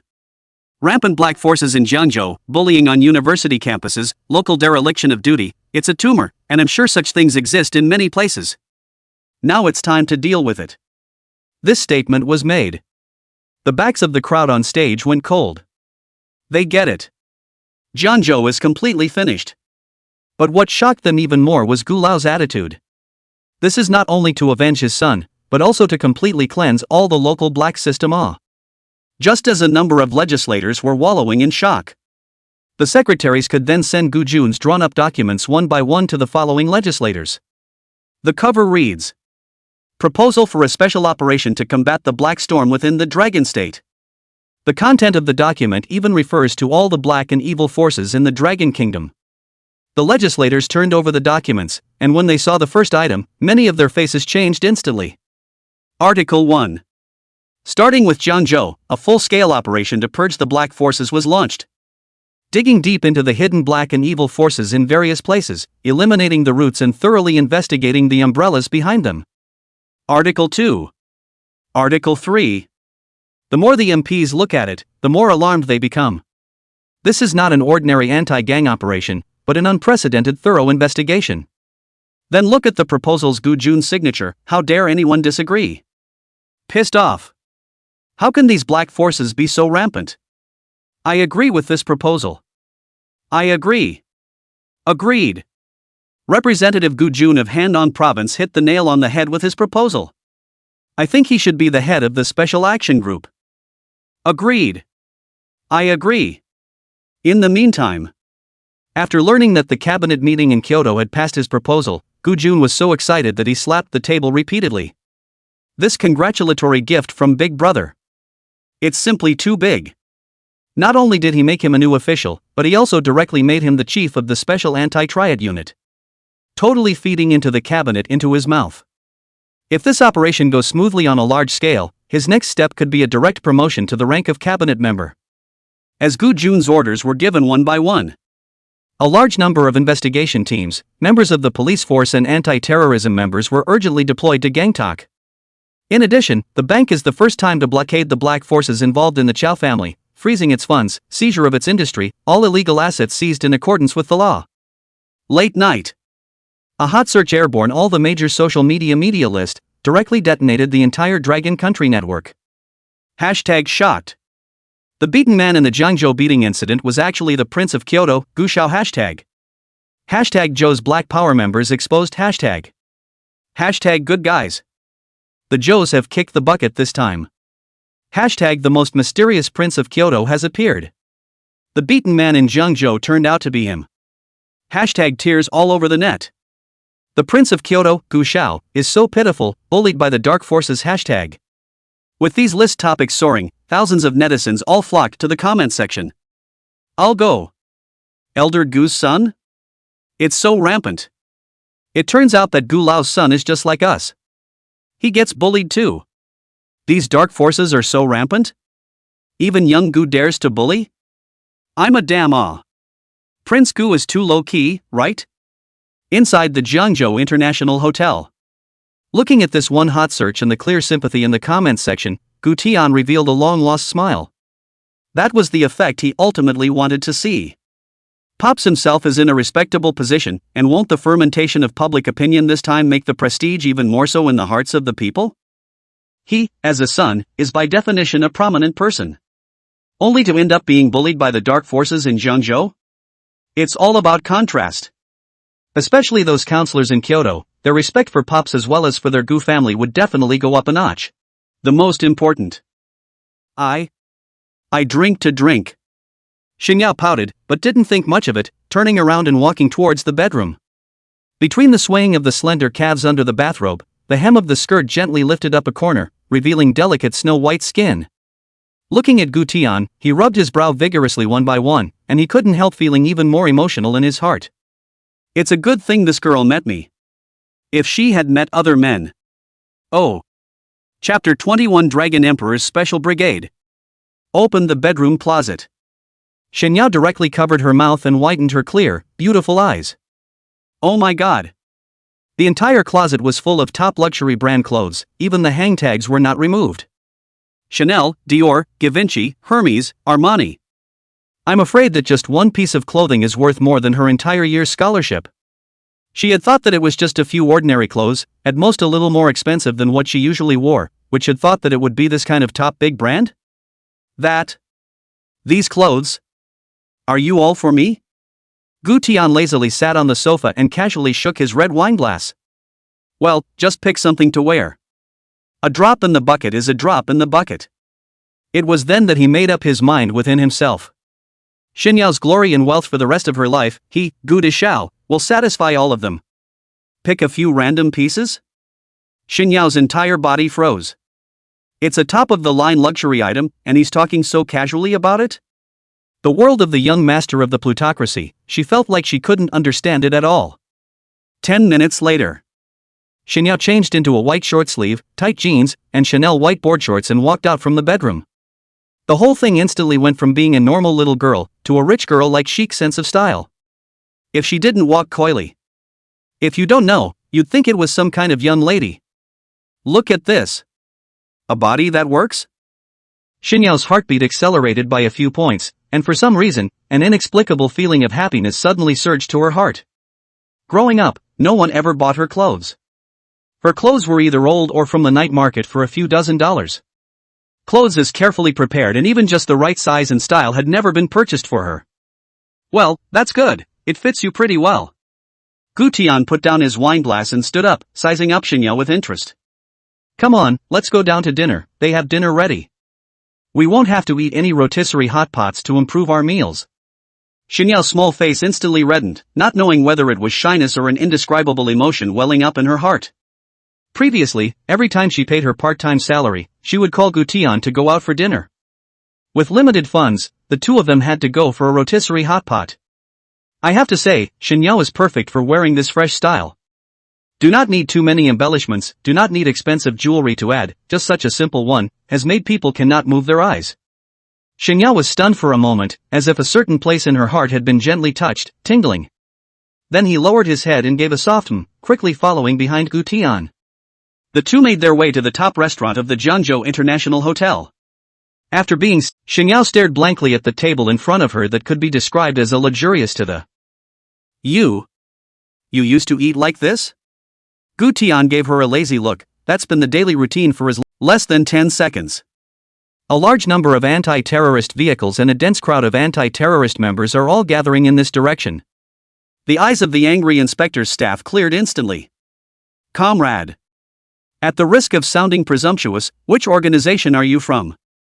I can also go back to the car and report to our leader. The young man with the inch head remained expressionless. Sorry, no comment. This way. Gu Jun in the car waited a little impatiently, not caring about his secretary's discouragement, and directly stepped out of the car. What's going on? What's going on? Jiangzhou City is so rampant? Don't even let our vehicles through? He ended up getting out of the car, but his mouth widened instantly. That's right. They were surprisingly surrounded by densely packed, black-robed men wearing black masks on their heads and covered in tactical equipment. Even the anti-terrorist brigade leader he brought with him had his head down, completely afraid to raise his head to look directly at these people. It's not. This is. Are there any other units already in Gangtok? Gu Jun's heart seized violently as he slowly walked over. Not far. Lang Feng had already trained all of these inspection teams and also the police officers to be grandchildren. The city of Guangzhou has been taken over by their cabinet task force. At this juncture, how dare you try to force your way in? Are you guys involved with the dark forces in Jiangzhou? Hello, may I ask which organization you are from? Which organization let you into Jiangzhou? Gu Jun walked directly towards Lang Feng with a displeased expression. Which unit had been so arrogant as to not even greet him and come directly to the city under his jurisdiction to carry out a mission? Which was once thought. The words just fell. Lang Feng directly pulled out the Cabinet Special Operations Group's credentials and held them up in front of him. Boom! Gu Jun's expression went from displeasure, to dismay, to utter shock. Chapter 22: The Fear of Unknown Strength.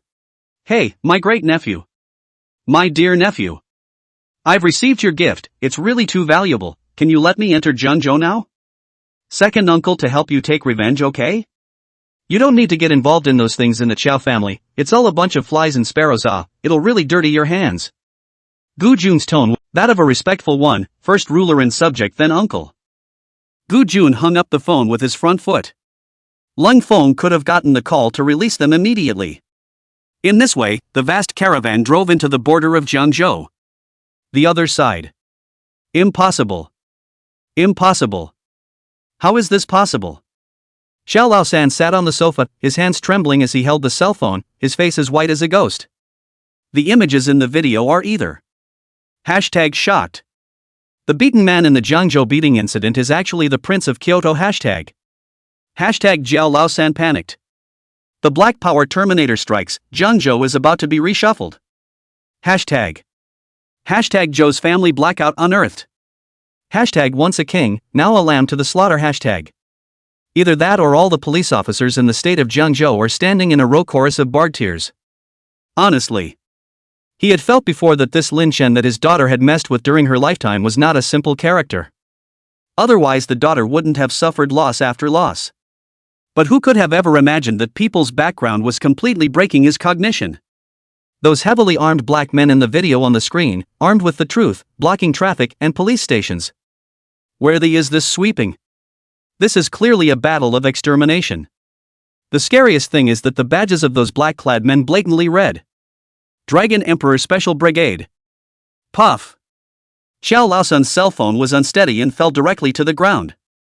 At this moment, he really wanted to find a rope to hang himself from the roof beam. In the meantime, those horsemen of the Qiao family who followed Xiao San were all scared less as well. Third Master. Third Master. It's all special forces out there now. The truth is loaded. Third Master. Do we need to run away? Some of the savvy ponies have already started packing their bags carrying cash and are ready to run. As a result, they were captured alive by Gu Tian's men just as they drove to the city. Under the black hole of the muzzle, these runaway horsemen were scared to piss on the spot, not even daring to let out a single fart, shivering and crouching on the ground with their heads in their hands. Big brother. I was wrong. Please, give me a way out. I have a wife and kids at home. I didn't want to mix with the Qiao family either. It was old Xiao who forced me to follow him. However, the black-clad squad was impassive, their guns not moving. Eventually, the men were taken away in a black escort van. In the face of absolute strength, any struggle was futile. That's something that Jozo also understands. The identity of the Prince of Kyoto alone already says it all. Inside the Jiangzhou Hotel. Reporting to Gu Xiao. The Qiao family compound has been sealed off, and all of the outcasts have been captured.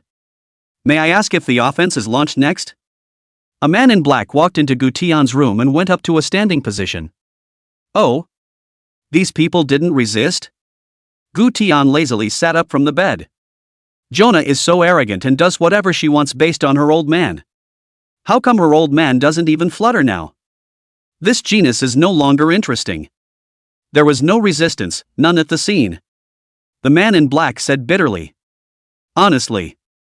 In the past, no matter how high the position of the other party was, and how powerful they were, in the execution of the mission, just hearing the name of their Dragon Emperor Special Brigade had scared them enough. Not to mention adding a son of Gu Lao to the mix.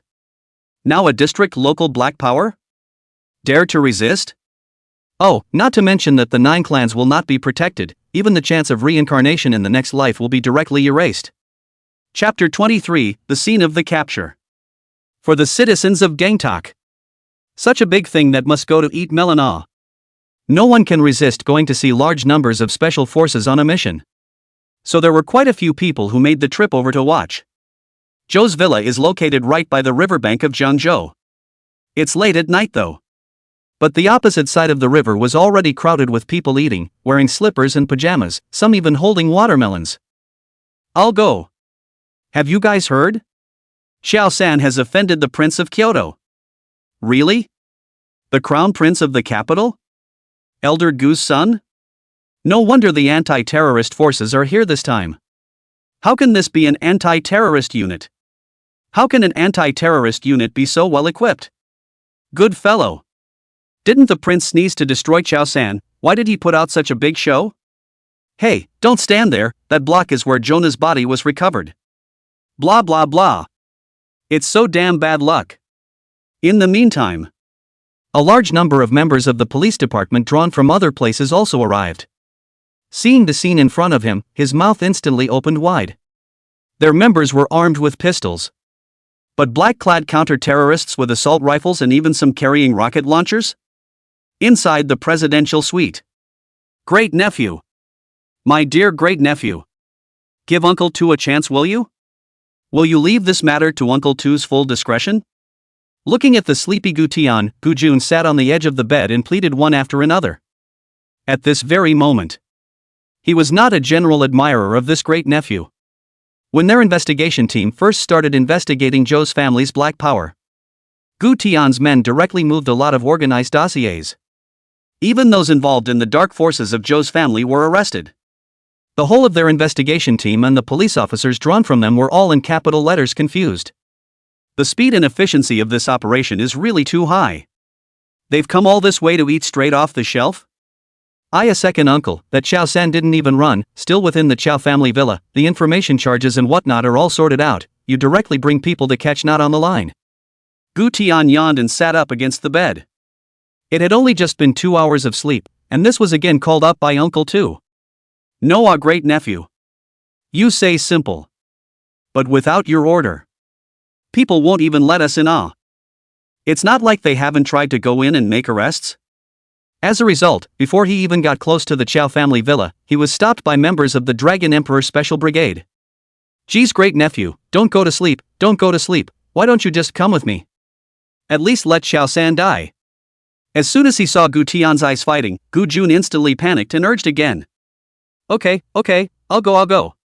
Second uncle. You owe me this, remember? I've given you all my data files and everything, caught all the big and small fish for you, and saved you as much effort as I could. Oops. I remembered it. Thank you, great nephew. That's all. After Gu Tian got up and dressed, he got into his second uncle's white A8 and drove in the direction of the Chow family villa. It was followed by a large number of police cars. This way. Inside Zhou's villa, the lights were bright, but at the moment they were horribly dead. Xiao Laosan had gone mad, strapping detonators to his body bit by bit under the horrified gaze of a few of the dead soldiers' minions. He no longer had any choice. Originally he was going to behave himself. It was as easy for his opponent to stomp on him as it was to stomp on an ant. But then he thought, if he died, what about his daughter's death? So even if he gets one person killed, it's a consolation to his daughter's soul in heaven. But he didn't dare pick up the gun straight away. The opposite side was no ordinary police officer, and once he was seen to be a threat, he would be absolutely beaten to a pulp. Since we're going to die, let's drag a few of them along with us. Xiao Laosan grimaced as he attached the last of the detonator leads. He made his fortune in the mines, and blasting skills came easily to him. Of course, these explosives were also his strongest card to call the shots in Jiangzhou and establish a huge network of officials and businessmen. Previously, the investigation team came to Jiangzhou to investigate, and as a result, just after staying in the hotel, he sent his little brother to greet him with detonators strapped all over his body. The next day the investigation team left in disgrace. That's why the water in Jiangzhou has never been stirred up by ordinary people. But this time, the other party didn't even show his face and drained the water of Jiangzhou? He gambled his entire fortune and yet he didn't even have the most basic qualifications to fight back? Captain, we'll just fight our way right in, and we can even have a late-night snack when we get back afterward. A black-clothed team member couldn't help but ask Lang Feng. It's not like they're surrounded one way or the other right now. The district is a local black force. A small team of them entering could have blown up this Zhou's villa. And now it's out in such a big row? Don't rush, wait for Gu Xiao's order. Lang Feng said in a deep voice. He didn't have a plan in mind. Maybe Gu Xiao ate too well at dinner? Sleeping? Or has forgotten about it? Gu Xiao hadn't given the order, they could only be this way. It's happening right now. There was a large commotion from the opposite bank. Dozens of officers quickly ran over to maintain order at the scene. Only to see a number of Audi plus police lights to open the road, followed by an A8 slowly drove towards this side. Such a scene. The crowd instantly exploded. There were quite a few craning their necks to look inside the car. It's a big deal. It's a big deal. Great nephew, all depends on you, right? Gu Jun laughed as he held the steering wheel. He traveled everywhere with a driver.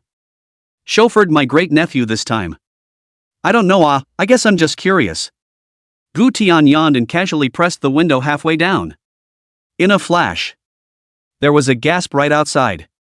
The entire riverbank crowd of eaters exploded. I'm going. It's him. OMG. I'm not blinking. Isn't that the prince on the news? I'll go. Is it really the crown prince? This battle and this style. Geez. I can't believe I'm breathing the same air as the prince. Many of the onlookers were dumbfounded and gasped. Some do live, just because just that lens, live room crazy influx to 100,000 plus. The social media platform listings come straight out of the gate. Hashtag shocked. The Prince of Kyoto was personally present at the scene of Xiao San's Black Power arrest hashtag. It was good that Gu Tian closed the window in time. Hey Gu. Sure enough, it's looking at you. Gu Jun teased. The corner of Gu Tian's mouth hooked into a lazy smile as his fingers gently tapped on the edge of the window. They weren't looking at me, but mainly to see Joe Sr. one last time.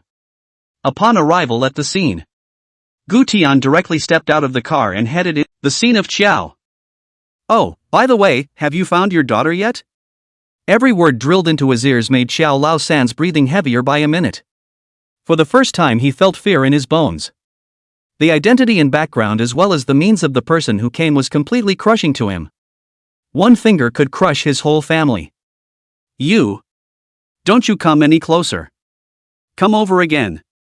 Come any closer and I'll." One look at Zhou Lao San crumbled about to explode. Gu Jun instantly panicked and went up and tugged on Gu Tian, not letting him move forward. People have so many detonators strapped to their bodies that they look dangerous and are actually very unsafe. And with a detonator clutched in his hand and 2 hostages in his elbow. This is going to explode. "Good man.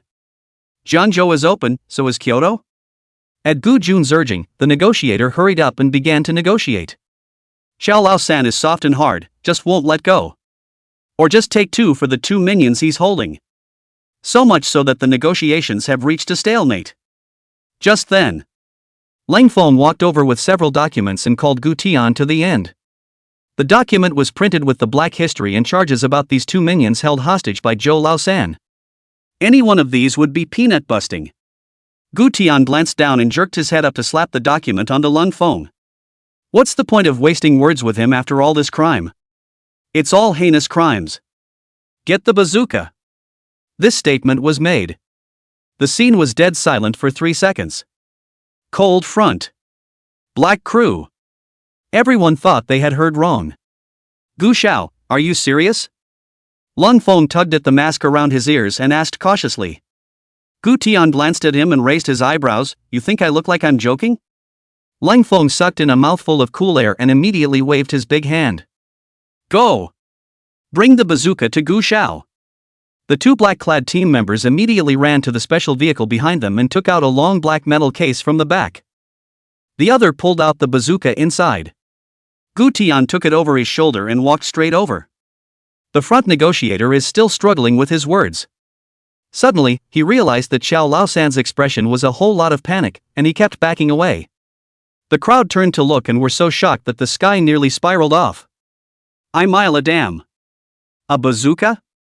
No. A direct death sentence? Run. Keep a safe distance. Great nephew. Trial first ah." Gu Jun took an arrow step to step forward to dissuade him, but the next second he was dragged away by the others. "Xiao Lao San. Walk well." Gu Tian directly pulled the trigger. Boom. The rocket headed straight for Xiao Lao San with a long trailing flame. The negotiator, who had been persuading bitterly 1 second before, was directly shocked and jumped up on the spot. He's been talking his ass off, and what's the result? Direct fire?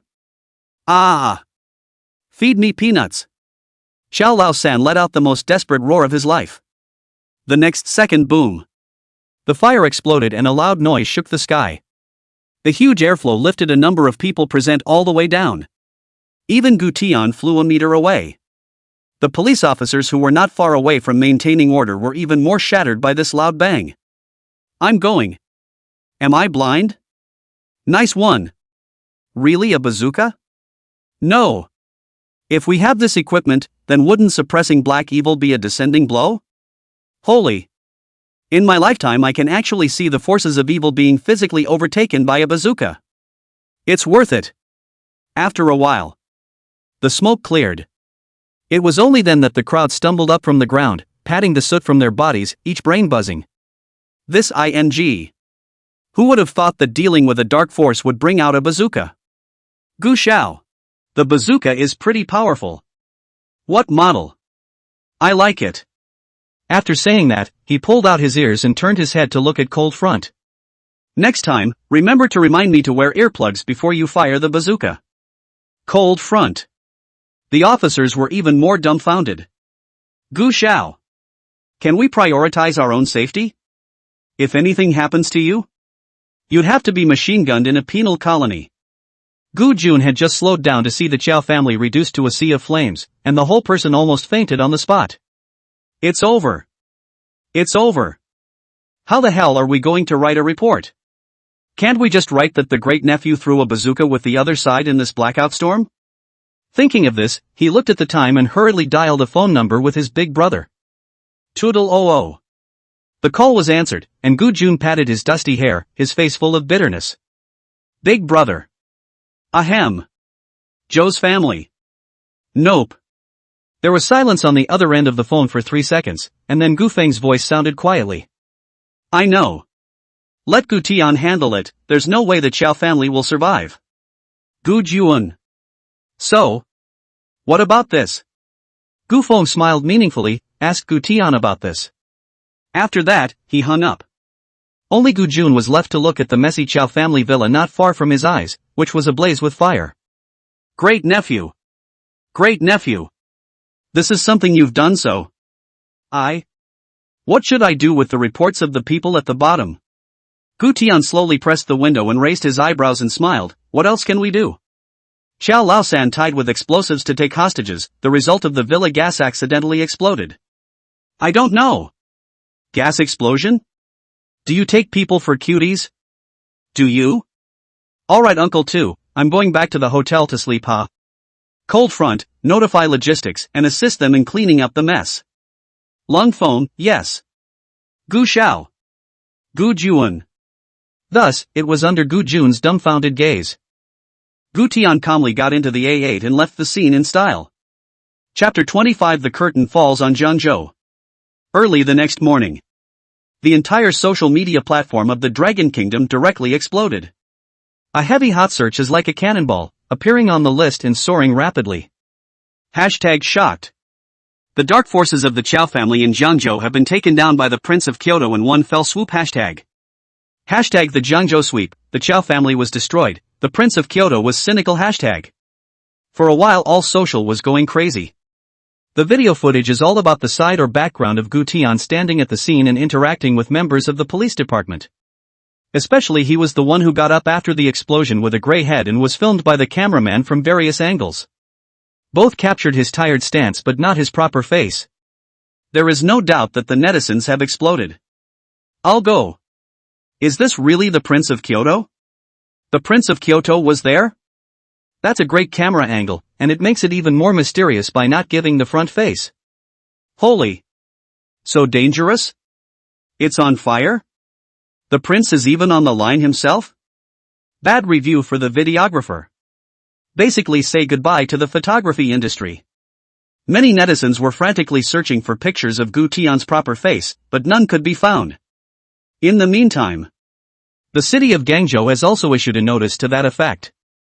About the Chow family black force, officially destroyed at the same time the members involved in the incident will also be seriously.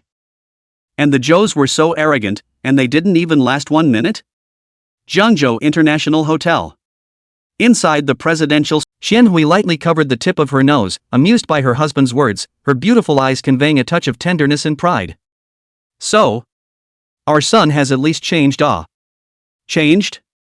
Oh. It's just that he's learned to play the cat and mouse game.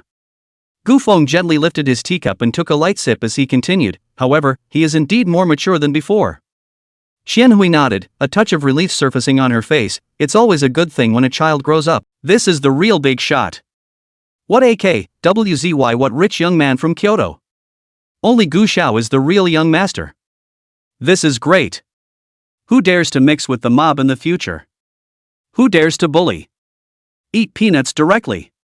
No. Who has a high-resolution photo of the prince's face? Late night. The grounding of Kyoto International Airport was brightly lit and the surrounding area was cordoned off on a heavy police line.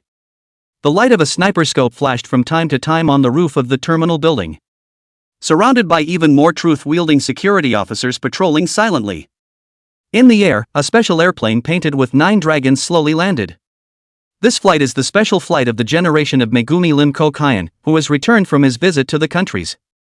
As soon as the plane came to a stop, a hatch slowly opened and an elegant figure appeared on the gangway ladder entrance. The densely packed legislators on stage said in unison, Elder Lin has worked hard. You guys worked hard too. Lin Guoxian swept his gaze violently over the crowd, his tone unhurried. After saying that, escorted by the guards, he got into the car. Watching the backs of the escorting convoy leave, the counselors breathed a long sigh of relief. Some quietly returned to their cars and left, while more gathered and whispered.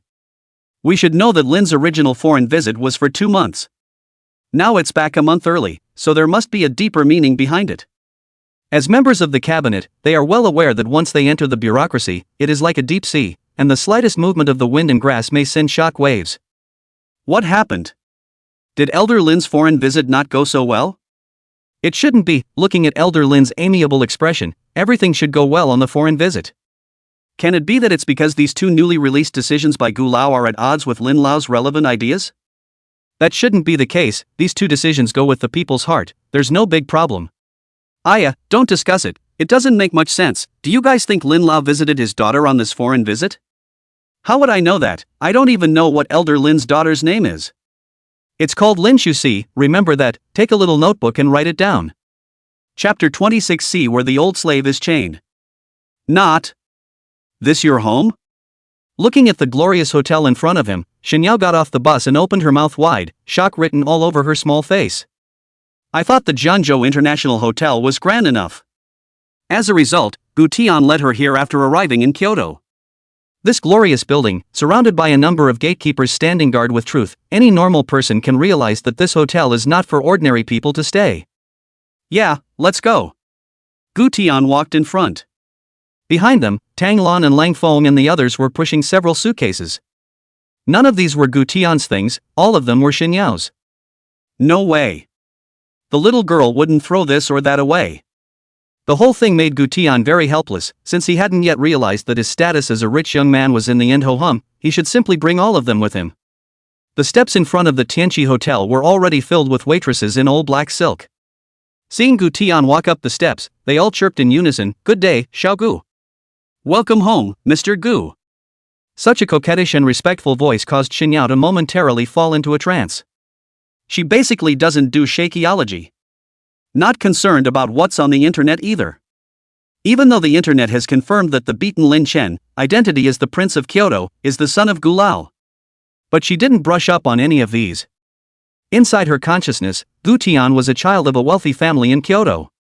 As for how rich, she pressed her brain. Maybe living on 4,000 or 5,000 a month is the life of a rich young man. Gu Tian had just walked into the hotel lobby. Manager Xia could have made 100 meters of speed and rushed out of the elevator, his shoes almost running off. "Gu Xiao. You have come back. The old slave missed you." He had watched Gu Tian grow up as a child. At that time, Gu Tian always stayed out at night, and Tianqi Hotel was considered Gu Xiao's second home. Of course, this Tianqi Hotel was also the property of the other Qian group. The only difference is that the composition of this hotel is very complicated, and the guests it receives are either rich or noble. Many of them are members of the Kyoto Circle or guests from overseas who choose to stay here.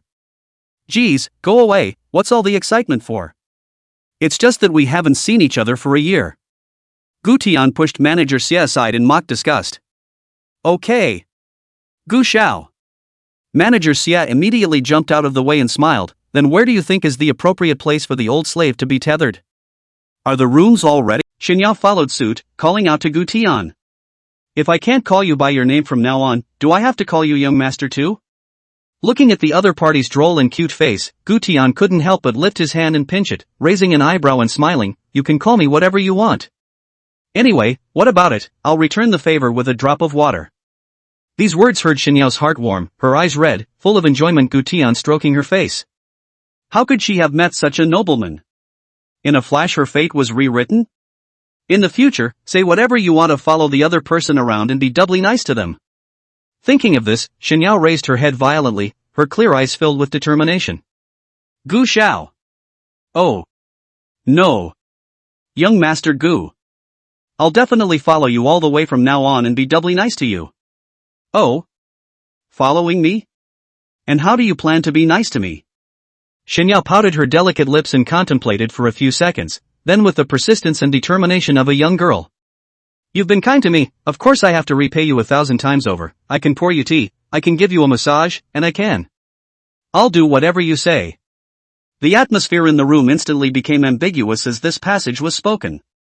Xinyao also realized that she had spoken out of turn, and her little face swished red. Such a scene, looking at the two black silk young ladies next to him was again full. You've been accepted over at Kyoto University. Gu Tian casually handed Xinyao the documents on the table. I'll listen to school. The two black silk ladies almost laughed out loud. A burst of sweet talk to Gu Xiao, only to be rewarded with schooling? But the next moment after hearing about Kyoto University, the two instantly widened their beautiful eyes. What? Q? Nice guy. Boing boing for a notice from KYU? Good. I'll report to Kyoto University tomorrow. Xinyao nodded her head obediently. Now Gu Tian had become an omnipotent big boy in her heart. Since the other side is letting her go to a top school to further her education, then she would have to go over there obediently and not make herself a worthless liability. After explaining to Xinyao that he was going to take her on a shopping schedule tomorrow, Gu Tian then left the Tianqi Hotel and set off for the clubhouse. When Wang Hao called to say he was back, the Kyoto circle instantly became active again. Many children of powerful people have come to the club to take care of business. Even some circle members who have been overseas for a long time have rushed back just to meet him and have a toast. Brother Sky? Where are we? Hurry up! The Qin family, the Zhao family, and the Du family are all here. One by two, they all got top-of-the-line memberships. Tapping the voice message came Wang Hao's excited voice. Good to know. Gu Tian kicked the gas and a Ferrari SF90 disappeared into the street. Chapter 27 Gu Xiao's Daily Life. Unique license plates plus a limited edition luxury car. The road to the clubhouse was clear, and the cameras all automatically failed when they shone a license plate. Less than 30 minutes. Gu Tian then arrived at his destination. But just around the corner, the whole street suddenly started playing Welcome to Kyoto. The roads have all been cleared. More than 30 Cullinan vehicles spontaneously formed a welcoming motorcade, their lights flashing in Morse code. Congrats on the return of Gu Xiao. Clubhouse entrance. As soon as he saw Gu Tian's car welcoming him over, Wang Hao picked up the loudspeaker and started shouting. Brothers and sisters, welcome back our Gu Xiao. In a flash, the sea of people in front of the clubhouse all shouted, like a celebrity support group. Ah! Gu Xiao! It's really Gu Xiao! Gu Xiao! The old slave just got his deep water lifeguard license. Is your pool short of people to fish for gold bars? Gu Xiao! Your license plate, Dragon A8888, is clearer than my life plan. Gu Xiao! The exhaust from your limousine smells better than the perfume on me. The cleaning lady swung her broomstick into A. Gu Tian thought about it rightly and then nodded. Wang Hao violently turned around and yelled at the field at the top of his lungs, good. Gu Xiao is in a great mood tonight. Everyone can enter and spend money. The words fell. The security guard opened the fence straight away and the crowd all cheered and poured in. It's not money that's being spent.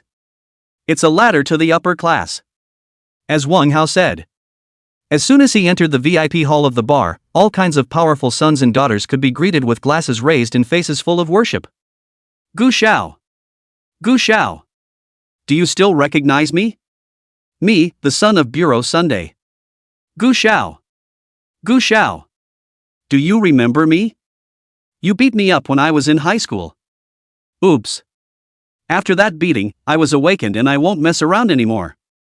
Gu Xiao! And me. You also beat me up. For so many years. I really remember that beating vividly nah. You changed my life. These people were all powerful sons and daughters of the Kyoto Circle, and their parents were all in the Kyoto system. But they were all younger brothers in front of Gu Tian. Remember, all of you. Gu Tian took the wine served by the waiter and held it up in a high sign, then took a sip. The crowd below saw this and raised their glasses in response, then drank it all down. It's quite a fait accompli of the Liangshan uprising. The natural part of the drink was to take a group photo. Of course Gu Tian readily agreed. Entering into the VIP hall, everyone has charged 10 million yet, this face he has to give. But for these people, it's more than just a group photo, sometimes it can even be used as a get-out-of-jail-free card. Come on Tin, go on, there's someone else in there. As soon as Wang Hao abducted Gu Tian's arm, he pushed him inside. How many people did you call? There must have been at least 500 of them in the hall just now. There are over 200 in this VIP room. There's more in there now? If you go by that scale. Nice guy. Won't we have to make a fortune tonight? In the meantime, Kyoto's finance minister was awakened late at night by a phone call from his secretary. As soon as it was connected, there was an excited squeal from the secretary. Minister! Our Kyoto GDP has suddenly started to explode in growth. No! How did it suddenly go up? Be more detailed. The minister's eyes widened. The economy is a little that right now. It's impossible to become active without warning. Yes. Tianchi Clubhouse. Tianchi Hotel. The property of the Qian Group. The secretary on the other end of the line reported at the top of her voice. What? The Celestial Seal Clubhouse? The exclaimed in shock, but... Egu, really, that I really thank you so much. I must lead you around Kyoto tonight. Yeah. Shinyao excitedly spun in place, making one's heart soften. The two ate at the hotel and then drove to the busiest shopping district in Kyoto. As soon as the car was parked, it was on to buying, eating, and playing. As he was leaving the casino, a jewelry store next to it caught Gu Tian's attention. I was under the impression that this is a Hermes store. The owner is very nice. Every time out what limited new products will specially pull a car over. First let him pick. Shinyao, do you like jewelry? Upon hearing this, Shinyao in the passenger seat instantly panicked, and hastily tugged on Gu Tian's coat. Don't like it at all, go on, go back, I'm a bit tired. She had already been shocked by Gu Tian's horrifying consumerism. When you buy her a bag, ask her which one she doesn't like. She pressed on, not knowing what it meant, let alone the price of the bags, and pointed out a few random ones she didn't like. Then Gu Tian waved his hand, and except for those few, he asked for all the rest and sent them to the Tianchi Hotel. One swipe. The whole 3 million. Let alone $3 million, 1 million would be an astronomical amount for her. So she really didn't want to shop now, she just wanted to hurry back to the hotel. Chapter 28, I'll take it all. Oh, but I like it. Without waiting for Shinyao to react, Gu Tian put on his sunglasses, opened the car door and walked down. How can a little girl's family not like jewelry? On his way to the capital, he had thrown away the plastic string Shinyao had previously compiled in passing. It's time to buy each other some really extravagant and beautiful jewelry. Since it was Gu Tian who wanted to buy it, then of course Shinyao had nothing to say but to follow along ignorantly. Walk into the jewelry store. An enthusiastic store clerk could have approached. The two of you are here to see the gold jewelry, the jewels. This jewelry store of ours is new and offers great deals. In between talking, her gaze was as frantic as an X-ray as it swept past Shinyao's clear and compassionate face, and then began to survey Gu Tian, who was wearing sunglasses. The girl, on the other hand, is beautifully innocent looking in dresses and clothes of great value. The eyes were a bit evasive and cautious though. But not this man in sunglasses, calm and casual. Especially when you look at these jewels when they move, it's like buying groceries at the market. So her analysis is: the man must be rich. This woman, maybe a schoolgirl, could have been adopted by this man. And the guy is still married or has a girlfriend, so he's wearing sunglasses. As it is, then her main target must be this girl. As soon as the girl is convinced and the girl is wooing, the guy will ironically pay and will never drag his feet. After all, if you drag your feet a little bit, what if the original spouse follows the trail and kills you? Taking advantage of the fact that Gu Tian went to browse other counters, the saleswoman slightly leaned over and pulled out a very nice necklace from the booth, holding it up and looking at Shinyao. This necklace is priced at $68,000 and is one that many celebrities as well as beautiful women desire. Many lickers will buy this one for their goddesses even if they eat bubbly. So she was sure the other person would love it. Which was once thought. Shinyao didn't even look at it, her head shaking like a rattle drum. I don't like it, I don't like it. As soon as I heard that, the saleswoman's smile instantly froze on her face, and her heart cursed even more angrily. This puts the high end of the game, yikes? Several were then held out in quick succession, with increasingly exaggerated smiles. But what he got in return was still Shinyao's sentence. I don't like. Really don't like. The saleswoman's back was breaking after a bit of a tussle. It also attracted a lot of attention from customers. The other female customers couldn't walk away from the sight of the jewelry. But this young girl was shaking her head no? Is it too powerful to look at or simply unaffordable? But why come in and shop when you can't afford it? For a while, many people began to talk. What? That was one of my favorites just now, and that woman didn't even like it? Good fellow. This girl can't be the daughter of any family, can she, with such a high vision? SHHHHH, what's $1,000? $1,000 head shaking like a rattle. And politely rejecting people? Ha ha ha. The sound of snickering and mockery from the customers next to her was extraordinarily pleasurable to hear in the saleswoman's mind. As the store's top seller as well as being professionally trained, she has. Even if a poorly dressed person came over to buy jewelry, she had to give a warm enrichment, even if she despised the other person in her heart, she couldn't say it. And in the situation at hand, she was angry inside, but she had to hold it in. Ask this one and you don't like it, ask that one and you don't like it, which one do you like? Did you toss yourself on purpose or something? So the saleswoman laughed and started digging in to set up a conversation. Miss, your vision is quite high, may I ask how much is your budget today? Xinyao, a silly white sweetie, where could she hear such words?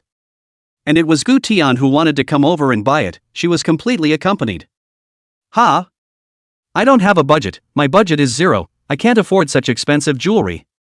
This statement was made. The people around them laughed instantly. Ha ha ha. I thought it was some $1,000. Expecting for nothing. Ha ha. Can't afford it but still dare to come in, quite courageous. Laughing my ass off. I thought she was going to say bring up the most expensive jewelry. It's really a wasted expectation. The saleswoman was more than happy to hear the customer's mocking words, and felt a sense of revenge. Mrs. Too good at joking, and you don't dress like a customer who can't afford it. Could it be that all these designer clothes you're wearing were bought for you by the man with the sunglasses over there? Aha, how do you know, he bought all these clothes for me? Xinyao nodded her head very dully, admitting everything. You don't have any money, but you're so good looking. The man you came with is wearing sunglasses. It's obviously being a 3A. Stereotypes in the human mind are like a big mountain. In less than a moment's time, Xinyao had become the center of discussion for several customers at the counter. Coupled with the saleswoman's condescending remarks, all the people around them burst into laughter. The Gu Tian at the other counter also noticed the scene and came over questioningly. What's wrong, Xinyao? Ha? Hearing Gu Tian's voice, Xinyao turned her head, blinking her clear beautiful eyes very puzzled. Noah, have you looked after the jewelry you like? Gu Tian hadn't had time to reply. A man with a very wealthy look came forward and patted Gu Tian's shoulder, showing another look that men understood. Brother, not bad you three long so beautiful, so pure, the college to find 3? Which college looking for it? Gu Tianyi was confused throughout, and when he looked up, he saw the other customers revealing everyone understands, and the saleswoman's smug smile. When things go wrong, they go wrong. But Gu Tian didn't get angry on the spot, instead he turned his head to look at Xinyao. Didn't you just pick out your favorite piece of jewelry? What was all the chatter about? Xinyao immediately repeated what she had just talked to the saleswoman about. As soon as Gu Tian heard this, his face instantly darkened, raising his head with narrowed eyes to survey the scheming saleswoman, as well as the few customers around him. The saleswoman immediately pretended to explain. It's okay, sir, just now this young lady didn't like looking at this one and didn't like looking at that one. I recommended 16 of the most popular ones right now, but she didn't like any of them and couldn't tell me what she liked, so I communicated with the young lady a little more to try to define the type of things she wanted. Who knew that Gu Tian pressed the opportunity to pretend to sympathize with her? Since they're all the most popular, I'll take all 16 of them and load them all up. The words fell. The surrounding area instantly fell into a deathly silence. The saleswoman's mouth was open and she had absolutely no idea what to say. The surrounding customers who were still sneering turned their gazes to Gu Tian in unison, their faces filled with capitalized shock. Chapter 29, If you don't apologize, you'll lose your life. Later. Mister. You just said to put what this lady has seen. All loaded up, right? The saleswoman's voice trembled as she responded. Keep in mind that what she recommended just now was completely from cheap to the most expensive. From the very beginning, it was over $60,000, and then $600,000. The total value of these dozen or so is well over $5 million. Now the other guy says he wants it? If she had known that the other party was really so grandiose, she would not have said anything to make fun of Gu Tian wore sunglasses, making it impossible to see his eyes, and coldly said, yes, load them all up and swipe the card. With such a scene, the customers around him instantly burst into whispers. Looking at Gu Tian's expression remained clear of shock. The man who was rich and powerful was even more full of embarrassment, and he hastened to act like a good old boy. No, man, are you serious? For a girl? This girl? What college can't find her? It's time to say no. His entire bank card savings don't add up to $5 million. It would have been a sincere attempt to ask the other person where to find it. As a result, the other party's bold spending style instantly made him lose face. Hello, she's not a mistress, so please don't be so rude and point fingers behind someone's back. Gu Tian slowly turned around and looked at the man wearing a gold chain with a smile. He was in a good mood today and didn't want to kill anyone. If the other party was jumping around in front of a young man, people did not say anything about Junior. Why should they apologize? You consume so much, why are you still unreasonable now? Your spending habits don't match your demeanor a bit, huh? In addition to saying Junior, it is me who asked you. You see this girl so beautiful and simple, at first glance as a college student, you also wear sunglasses, leading the other party to shop in the jewelry store. That's a glance that's reminiscent of a mistress. Chain finished the sentence with a proud glance at the other customers. No doubt the other customers immediately nodded their heads in agreement.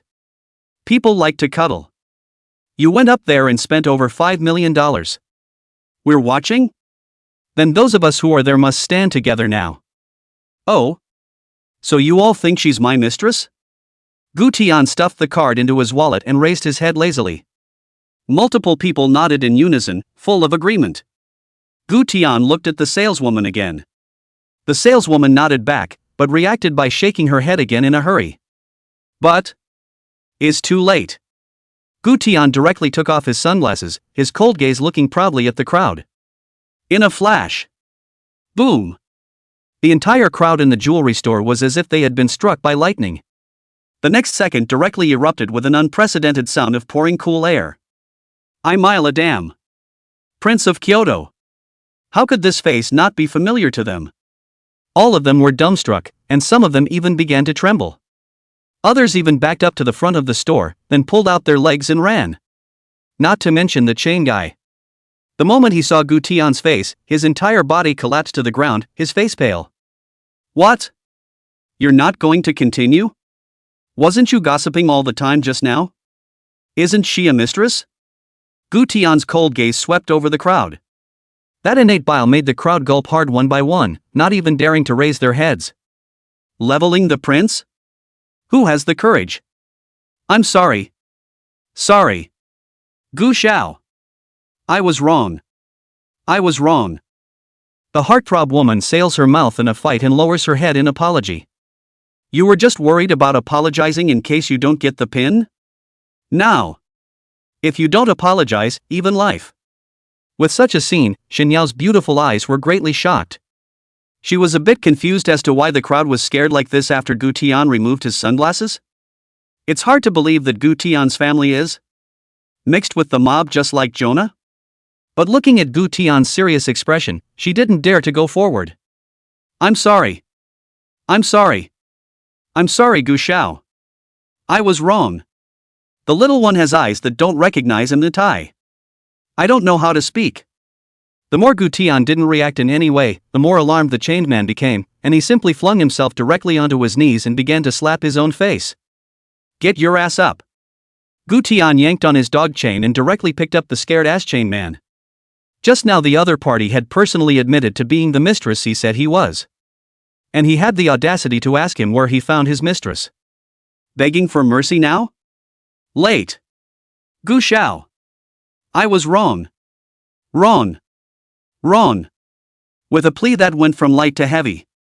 Gu Tian pressed down on the chained man's head and slammed it against the counter with a thud. Wow! The counter glass shattered all over the place. The chained man sat paralyzed on the ground with a head full of blood, not even daring to wipe the blood from his face, still kowtowing and begging for mercy. As the crowd watched in horror, Gu Tian backhandedly pulled out a black gold card and handed it to the salesman, compensation at the price. How dare the heartthrob salesman take it? Even if the boss knew that the prince had done it, he wouldn't dare pursue the matter. Watching the heartthrob salesman waving her hand in horror and refusing, Gu Tian directly snapped, "Hold it for me." A roar. The heartthrob was so scared on the spot that she had a mental breakdown and fainted straight away. Who's making trouble? Who's making trouble?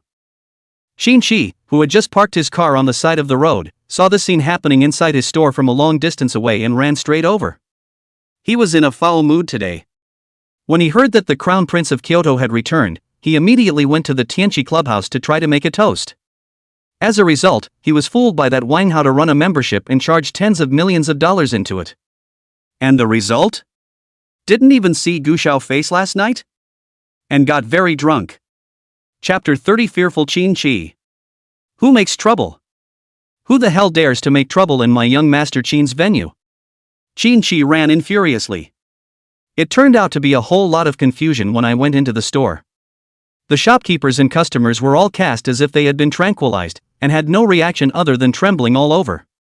Just as he was about to ask what had happened, he turned around but saw a gloomy Gu Tian. Qin-chi's heart exclaimed a sentence on the spot.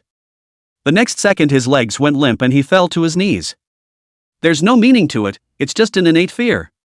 Gu. Gu. Brother Tian. Tian. Qin-chi forced down his inner fear and stumbled to meet him. Brother Sky. Who? Who made you angry? This is my gold store. Who did you say messed with you? Me. I. Chop him up. Looking at the youth in front of him who couldn't speak well and whose legs were still trembling, Gu Tian lightly raised his eyelids. Oh? You know me? Recognize. Recognize. Recognize. Brother Sky. It's me. Me. Qin-chi. Your little brother. Your little brother. Qin-chi's mind went blank as he nodded his head vigorously, trying to fantasize about Gu Tian's memories. Watching his boss look horrified in front of the prince. The fear inside the clerks that was rubbing off on them went up a few more degrees. That kid from the Qin family? As soon as he saw that the other party had remembered, Qin-chi instantly revealed an expression of a life after a robbery. Yeah. Brother Tian. I'm that kid from the Qin family, Qin-chi. Gu Tian finally remembered. It's the one that Wang Hao talked about last night, Qin-chi, and said he'd claimed a girl. But he was drunk last night and I don't think he said hello to the other guy. It's okay, it's just that your salesman spoke badly and there was a bit of a misunderstanding. These broke these, and I've paid for them as they were. Gu Tian went forward and patted the other party's shoulder, revealing the expression of a big brother pacifying his little brother. Which was once thought. Qin-chi instantly became furious, pointing at the shopkeepers and cursing angrily. Who? Which sales made my brother Tian angry? Come out and spare your life. Gu Tian laughed and raised his finger to point under the counter. No, the one who fainted from fear. Qin-chi went up to the scene and instantly sucked in a breath of cool air. Frightened? So you're justified in being scared to your knees just now. Come on, a couple of men. Carry the salesman out to the curb for me. Qin-chi took a step back and sternly ordered up the dumbfounded clerks next to him. Boss. She's. She what she? She's no good for anything. Qin-chi slammed the counter. Afterwards say whatever you want and fire all these salesmen. All ing swimming on the brink of death and still can't tell the difference? She's. Sister Wang, the top seller. One of the sales clerks said with a trembling voice. What do you mean by pinning? One person could feed an entire jewelry store. The clerk's words fell. Qin-chi jumped straight up and roared. The one thing I hate is a pinfall. Carry me out. Only then did a few of the clerks react as if in a dream, and came forward on their hands and knees to drag the heartthrob sales away. Just as Qin-chi's face was full of smiles, he turned around and prepared to please Gu Tian again. Instead, he found that Gu Tian was already carrying the bag of jewelry in one hand and leading his sister towards the outside. Gu Xiao! Gu Xiao! Qin-chi chased after him outside the store. Gu Tian had already opened the car door sharply and waved his hand casually at him, making a gesture of nothing. Please go back, I'm leaving. But because the angle is different. In Qin-chi's eyes it was clearly a neck-wiping maneuver. In a flash. Boom! Qin-chi only felt a chill rush from the soles of his feet straight to his head, and his entire being was struck by lightning. Maru Spice. I'm dying. 5 minutes later. It was only then that Qin came back to his senses from his tremendous panic and tremblingly pulled his cell phone out of his pocket. Father. It seems that have messed with the prince. Boom. A shocked growl instantly erupted from the other end of the phone. What are you talking about? Tell me again. On the way back to the hotel, Xinyao was like 100,000 reasons, and kept asking Gu Tian why he was so fearful of those people seeing his face. And even wondered just how posh his poshness was? More luxurious than Ma Yun? More luxurious than Ma Huateng? Oh. Gu Tiandu laughed. There was nothing to be done but to have her search the news and have her download a doujinshi. Driven by her powerful curiosity, Xinyao obediently did as she was told. 1 minute later. The car erupted into screams like never before. In the meantime, the president of Kyoto University was sweating like a pig in a poke when he was faced with the documents on his desk. The prince arranged for people to come to Kyoto University to attend school. He must arrange the best service. The most basic operation that's definitely not working. Gotta give it to the top of the other side. Is there any space left in the single room where our finance and economics PhD students are staying? No more, headmaster. The logistics minister shook his head and reported truthfully. And are there any more 2 bedrooms for the master's degree? And no more. What about triple rooms for graduate students? And no more. Upon hearing this, the principal clapped his hands, neither here nor there. None of that either. How do you expect me to do my job of arranging accommodations? Are you trying to eat peanuts? Looking at the principal who suddenly stormed out, as well as hearing about eating peanuts, the logistics minister jerked upright. And she didn't dare to reminisce. Gu Tian looked at her with amusement. This little ninny, didn't she promise herself that she wouldn't be afraid? Didn't I say she'd accepted it? Why are you acting like a scared little bunny now? Eat, what can I do to you? You were so nice to me before. Seeing Xinyao timidly raise her head like a deer, Gu Tian's mouth hooked into a bad smile. But if you don't behave, I'll beat your ass. How about that? The words just fell. Xinyao's face instantly turned red. Ouch, you're annoying. Chapter 31 Meeting at the Qin family mansion. Then the vibrant atmosphere of the Tianqi Hotel. The Qin family mansion was obviously much more depressing. Multiple luxury cars coming in and out. Elder Qin, the head of the Qin family, sat on the eunuch's chair in the center of the lobby with his crutches and a gloomy face. The people sitting around them were also pivotal people in the Qin family. Some talked in low voices, some looked grave, and more still kept their voices down, waiting in silence for the coming storm. The old master had previously told the old and young of the Qin family 3 times that they should not mess with anyone from the Gu family. It's okay now. The ins and outs of the gold store were well known to them. As per normal. This time it really was them who had no sense, who let those heartthrob salesmen have so much drama and direct woe from their mouths. Grandpa, I was wrong. This matter.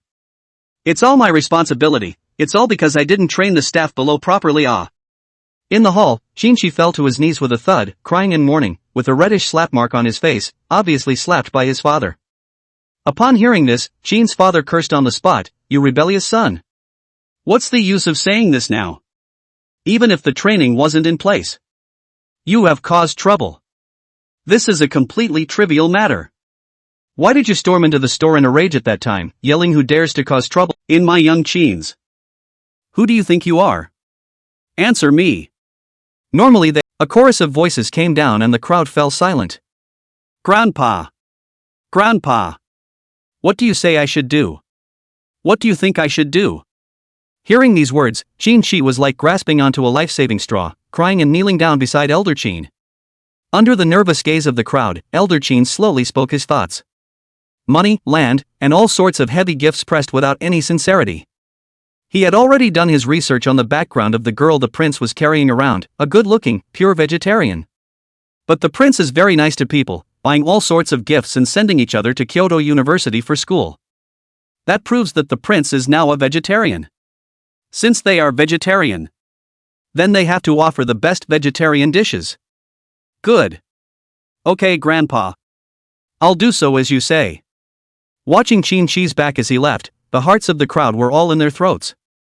The next fate of the Qin family depended on what this kid Qin Shi would do next. Day 2. Today was the day Shen Yao reported to Beijing University. Originally, Gu Tian thought of personally sending Shen Yao to school. But Shen Yao felt it was a bit too high profile, and she could just take the subway by herself. But Gu Tian was uneasy and still sent a driver to deliver it. It's time to say no. Kyoto University deserves to be a top university. Those who were able to get in were either rich or famous, or they were very good at their studies. There were a lot of limousines whizzing by before we even got to the front of the school. All of these males go to school here, basically because of their parents' families. Some donate a large library, some sponsor some research programs, some donate hundreds of millions of dollars for scholarships. The world of the gentry is really beyond my knowledge. After the car stopped, Shen Yao pushed open the door and stepped out of the car. Her outfit today is simple and fresh, all white with a slim fit and girly feet with little white shoes. Not forgetting to sweetly and delicately thank the driver before leaving. "Thank you for driving me over to school." The gesture moved the driver straight to tears. Miss Shen, you're too kind. It's my honor to send you to school. If you need anything in the future, just ask, I'll be happy to serve you. There must be dozens of chauffeurs serving the prince at least, and the prince has not remembered a single one of them. And if Miss Shen thanked him now and mentioned it in front of the crown prince afterwards, then his fate would change in minutes. After the driver left, Shen Yao could get nervous, looking up at this magnificent institution of higher learning, her breath becoming slightly short. How many students have dreamed of entering this hall? And she's even coming in now? Everything that happened these days was like a dream. In order to calm her excitement, Shen Yao's small pink hand gently clenched her fist and straightened her chest, secretly cheering herself up. Yo! You can do it! With a brisk gesture, he walked toward the school gates. Such a scene. As much as possible, it was taken in by a few rich young men leaning against the side of the luxury car at the entrance of the school and chatting. Look! Sister! Never seen that before. There's one like this in Kyoto University? It's even better looking than the school flower, Sunanshu. Where? Xiaobin snapped out from inside the big bull, and his eyes started searching like a camera. No, that's right there. The one with the white short sleeves. I go. So innocent. I love it. Xiaobin subconsciously swallowed. They guys are just typical dudes. Although he didn't make any big splashes in the outside world, he was wreaking havoc on and off campus by virtue of his family's power. Skipping class and flunking out to flirt with girls is a common occurrence. At this moment, when they heard that there were new-faced girls in front of the school, that one was instantly energized. Chapter 32, Going to King's University Together. No doubt about it. Shen Yao, who has no worldly affairs written on her face, walked into the campus and caused many passing students to look at her sideways. If I go to school, whether it's the business of the school cafeteria or other school programs, I can get my hands on them. Wang Hao raised his chin arrogantly.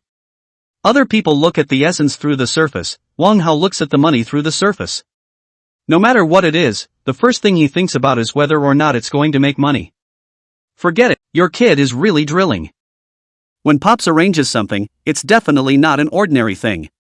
These battles of Uncle Juniors are obviously what Pops feeds to his mouth. Wouldn't it be just as high-end if Pops found something for him to do? What for Dad? Go to your mom's Kyoto University. With your cultural level. You go to Kyoto College, the notice of Kyoto College has been sent over, you report as soon as possible. Wang Hao's father's tone was rather like a feeling of hatred.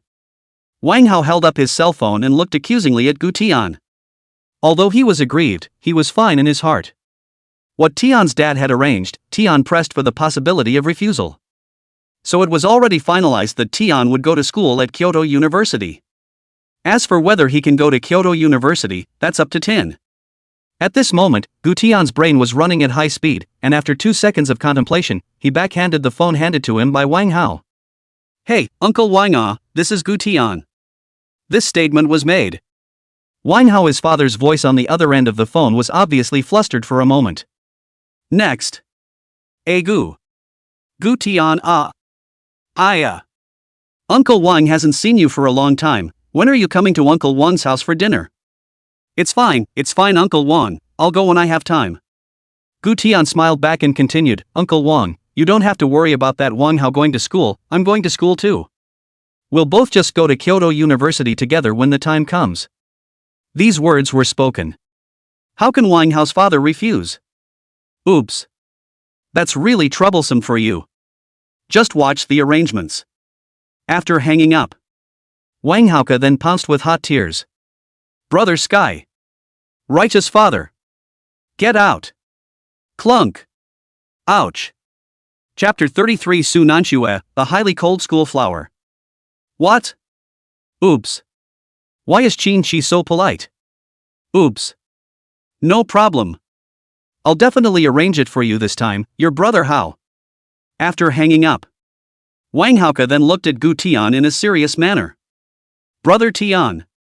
The Qin family came to our clubhouse again, and that Qin Shi kid filled up another $20 million, so he said he wanted to toast with you. Qin Shi? Which one? Oh ha, I know. He had almost forgotten about this person. When Wang Hao mentioned it, he instantly remembered about the gold store. Should I say no, he kinda liked the kid, very good at what he did. After smashing the counter of the other party not only had a very respectful attitude, but even ran out to wave goodbye to him. The pattern and the size. It's a match for him. Yeah. Just in time for school starting tomorrow, so there's no harm in dashing off again tonight.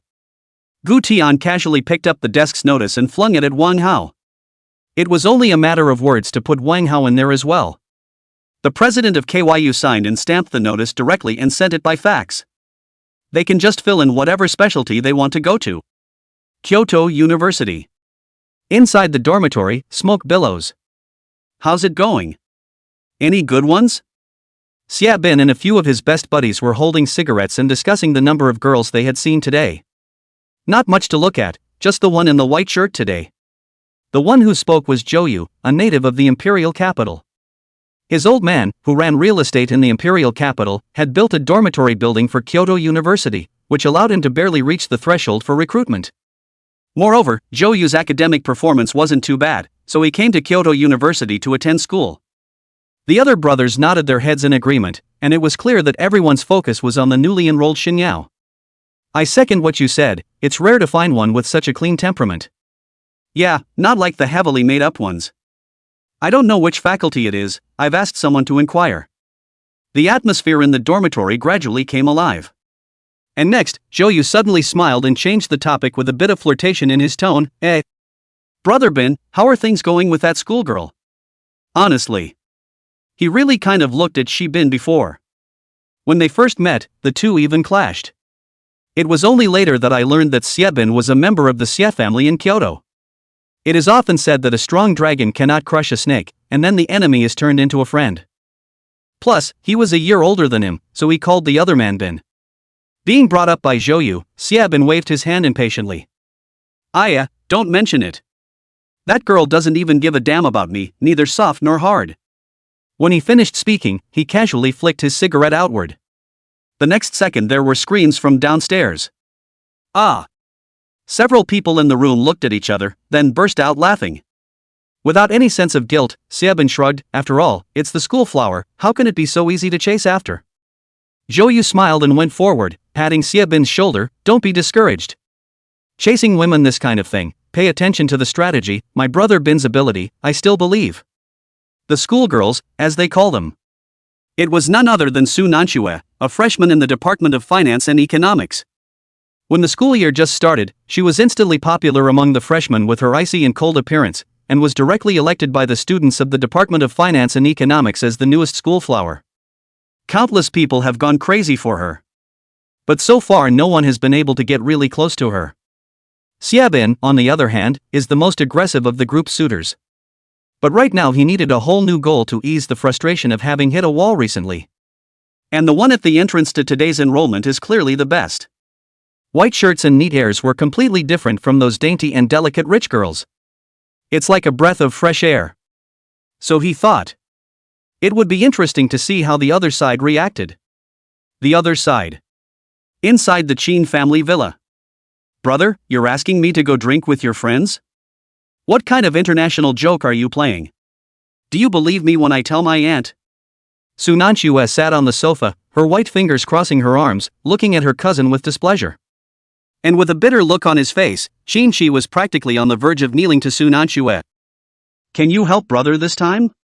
This bureau is completely out of bounds for ordinary people, and this person has a lot of power in Kyoto. However, Su Nanxue didn't say a word and looked at him coldly. Accompanied by their Su family was very powerful in Sudo, while her cousin Qin family was even more powerful in Kyoto, so she was curious as to what segment this big shot her cousin was talking about was in. Qin sheepishly avoided his gaze, not daring to explain too much. At first glance, it's a young lady raised in a powerful family. Gu Tian looked at Qin and casually asked, "This is your girlfriend?" He doesn't have a girlfriend yet, and the other guy brings his girlfriend over? Spreading dog food is against the law, haha. Upon hearing this, Su Nanxue looked at Qin helplessly. Honestly, since arriving, she had been wondering just how big this big man was. In her imagination, is it a bearded socialite with 9 dragons tattooed on his face? Or the kind that wears sunglasses like a killer? But why didn't she think of that? This big man is actually so handsome. The most important thing was the fact that without saying much, it exuded a sense of majesty that she could hardly describe. Not to mention the cousin nodding his head in front of the other guy. So at this point her heart was literally pounding. Oops, no. It's my sister, from my aunt's family, who goes to school in Kyoto. Tonight I said I was going to come and sit in the clubhouse, and she insisted on tagging along, so I brought her along. Qin said with a smile piled on his face, and his hand subconsciously went to tug on his sleeve, covering the wound on his arm tightly. Well, quite good. Gu Tian smiled faintly and sat down. And then there was no more. The 2 juniors that Qin brought with him didn't even dare to raise their heads to look at Gu Tian, and they didn't even dare to breathe nervously. Fear that if you say the wrong thing, you will be mixed with concrete and sunk in the river. For a while, the atmosphere became a bit awkward. Pour the wine. A toast. Let's liven things up a bit. Qin's face turned pale, and he took his elbow to indicate Su Nanxue. Gu Xiao doesn't talk? What's wrong with that? Wouldn't tens of millions of dollars have been spent in vain? He had wanted to use this occasion to apologize to Gu Tian, but as a result, now he hadn't even toasted, and the atmosphere was awkward like this. Seeing Qin's hyped and uneasy eyes, Su Nanxue took a deep breath and stood up with a prancing motion, looking at Gu Tian next to her. Brother Tian, my name is Su Nanxue. First time meeting. I'm glad to meet you. Looking at the sudden scene, Gu Tian was dumbfounded. Before he could react, Su Nanxue can then pick up the Remy Martin Louis XIII on the table and pour it into the cup into his own cup. Grunt grunt grunt. Pour a whole cup full. Such a scene. Seeing Qin's entire face pale, his heart cried out fury. Ha! Brother! Why are you looking at me like that? Su Nanxue blinked her lost almond eyes, and a touch of silly bewilderment actually penetrated inside. It's okay, Qin this. It's okay to get drunk. Qin just brought in this cold girl? Completely like a drunken fox at this point, completely exposing his soft and pouty side? Chapter 35, If you're stuck in traffic, take the sky. Gu Tian stood up and supported Su Nanxue, her entire body was limp and staggering as she leaned on him, completely drunk. Qin and the others just arranged to stay in the guest room. This girl. Send it to the Sky Seal Hotel. Qin and the others undoubtedly had no problems here. But this girl staying here was obviously not a good choice. Brother Sky. You shouldn't be thinking. Wang Hao revealed a look that all men understood. Gu Tian lazily ignored him and directly assisted Su Nanxue, trembling towards the outside of the box. Tang Lan, who had been waiting outside for a long time, walked up and saw Su Nanxue's drunken, delicate face, and glanced at Gu Tian. "Io Gu Xiao. This drunken kitten is very pretty." Gu Tian gave her a look without any good humor, cut the crap, send it to the Tianqi Hotel and arrange to stay there. Tang Lan shrugged her fragrant shoulders, but didn't ask too many questions, picking up Su Nanxue, whose face was flushed and her whole body was soft, and left. Day 2. The entrance to Kyoto University. Bin is starting to screw up. My Bin has so many strategies for chasing women, he's sure to succeed. Zhou Yu's words inspired Bin. I just met the girl in white who appeared on a bicycle and immediately stopped the way with a divine dragon swing. However, the car's skills were not up to scratch, and the rear of the car grazed the bike directly. Z. Bang. Look at you. Look at you. How you ride. Do you know what kind of car I have?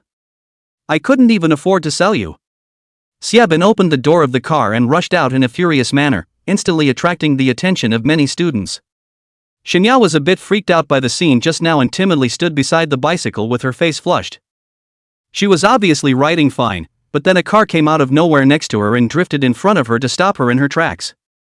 And now the other guy is turning around and saying she wrecked his car?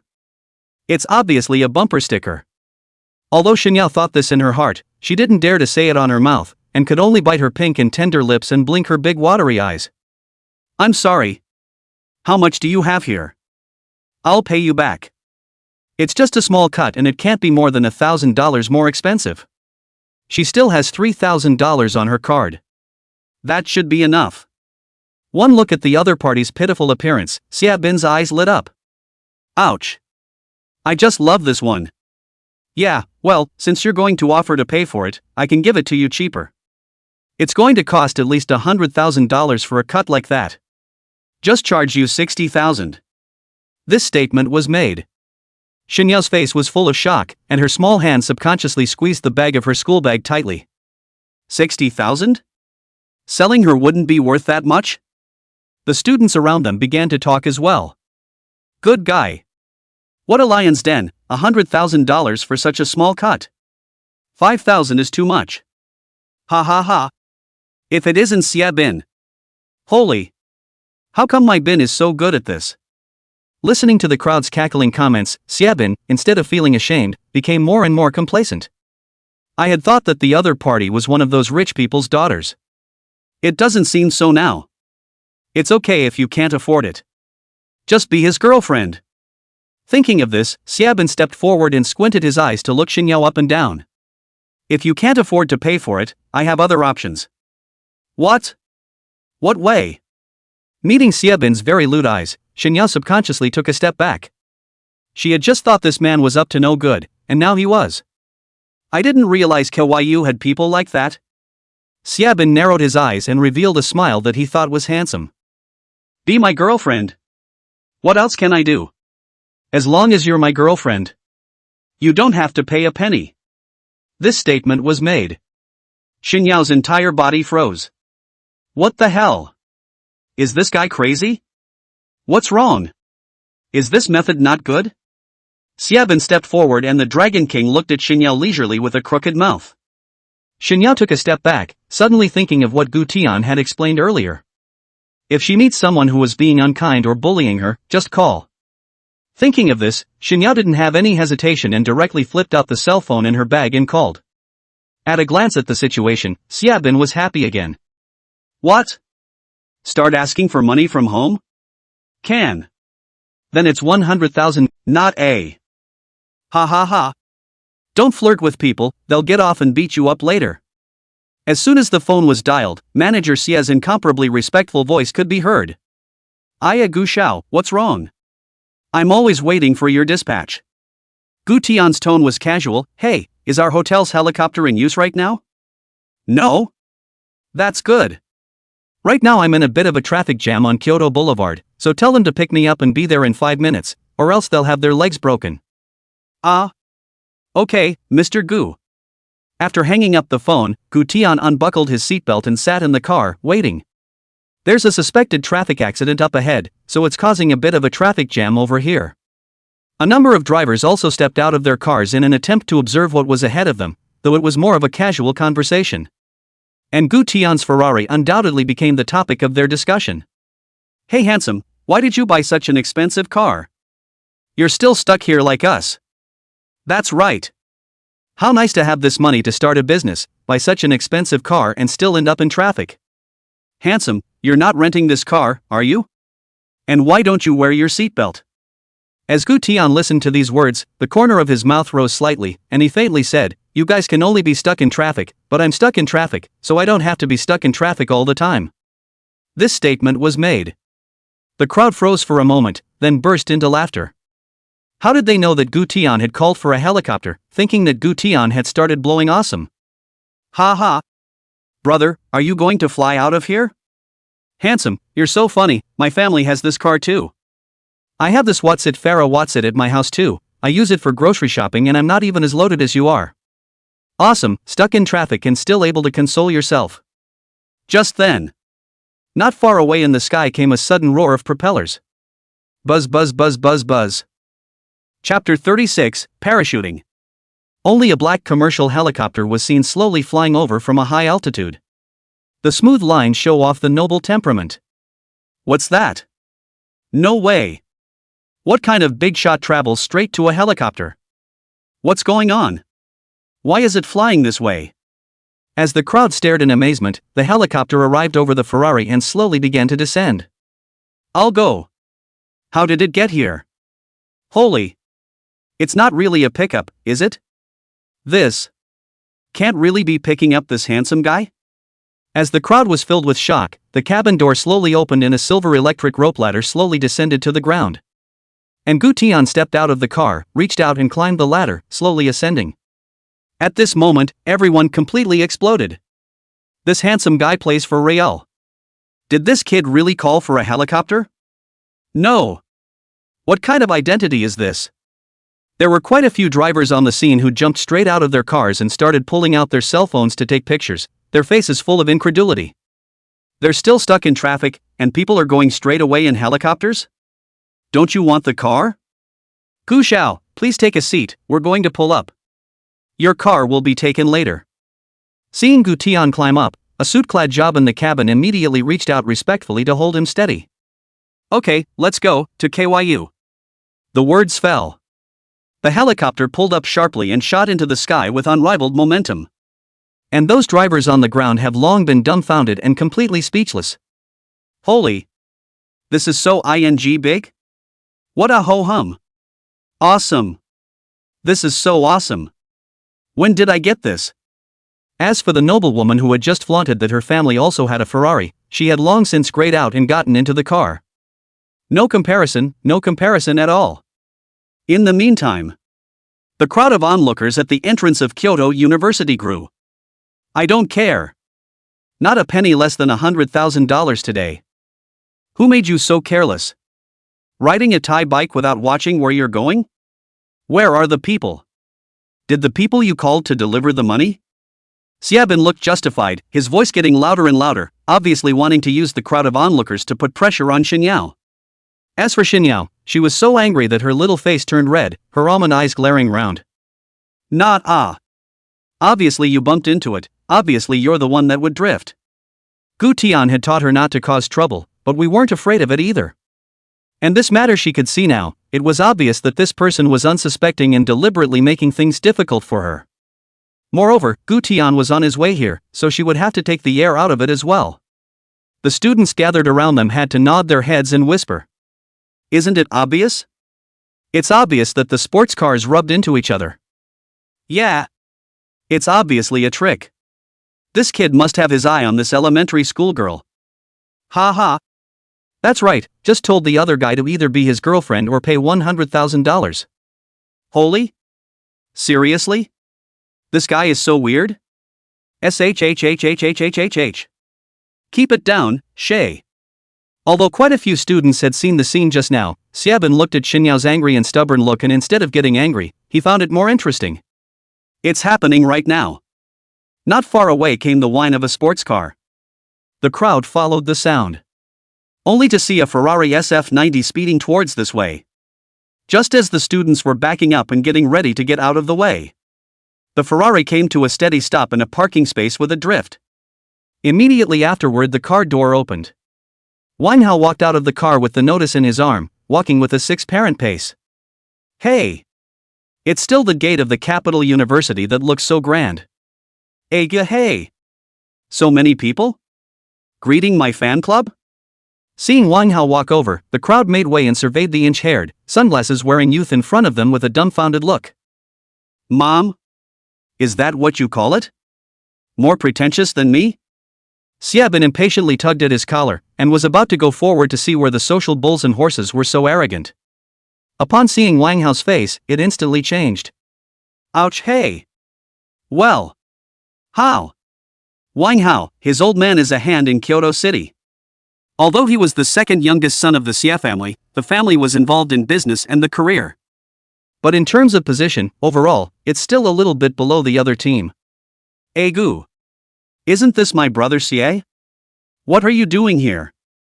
Wang Hao turned around and took out Huazi from his pocket and handed it over. Xie Bin is Xie Juanhao's younger brother. The two have played a few times on weekdays, although there is no friendship, but at least they can talk. Xie Bin smiled and took the cigarette, pointing smoothly at Xin Yao, who was standing beside the bicycle with a red face. Oops. This is not in front of the school, just had a friction just now. Look, this little girl riding a bicycle hit my car. Wang Hao looked in the direction of his finger, and his eyes instantly lit up at the sight of Xin Yao. Ouch. Nice white skin, round face, and a little haughty, and looks soft, like a little kitten. I really didn't come to Kyoto University for nothing. It's quite cute. After saying that, he turned his head to look at Xie Bin. How so? Xie Bin took a drag and pretended to be helpless. What can I say? $100,000. Wang Hao pressed on without paying any attention to this. Since he was acquainted with Xie Bin, he definitely had to say a few words for the other party, so he waddled over to Xin Yao. If you wreck someone's car, you have to pay for it, haha, $100,000. The words just fell. Xin Yao's little face instantly turned even redder with anger, her almond eyes glaring roundly as she tilted her head back in exasperation and looked at Wang Hao. Humph. It's up to you. It's not like you have anything to do here.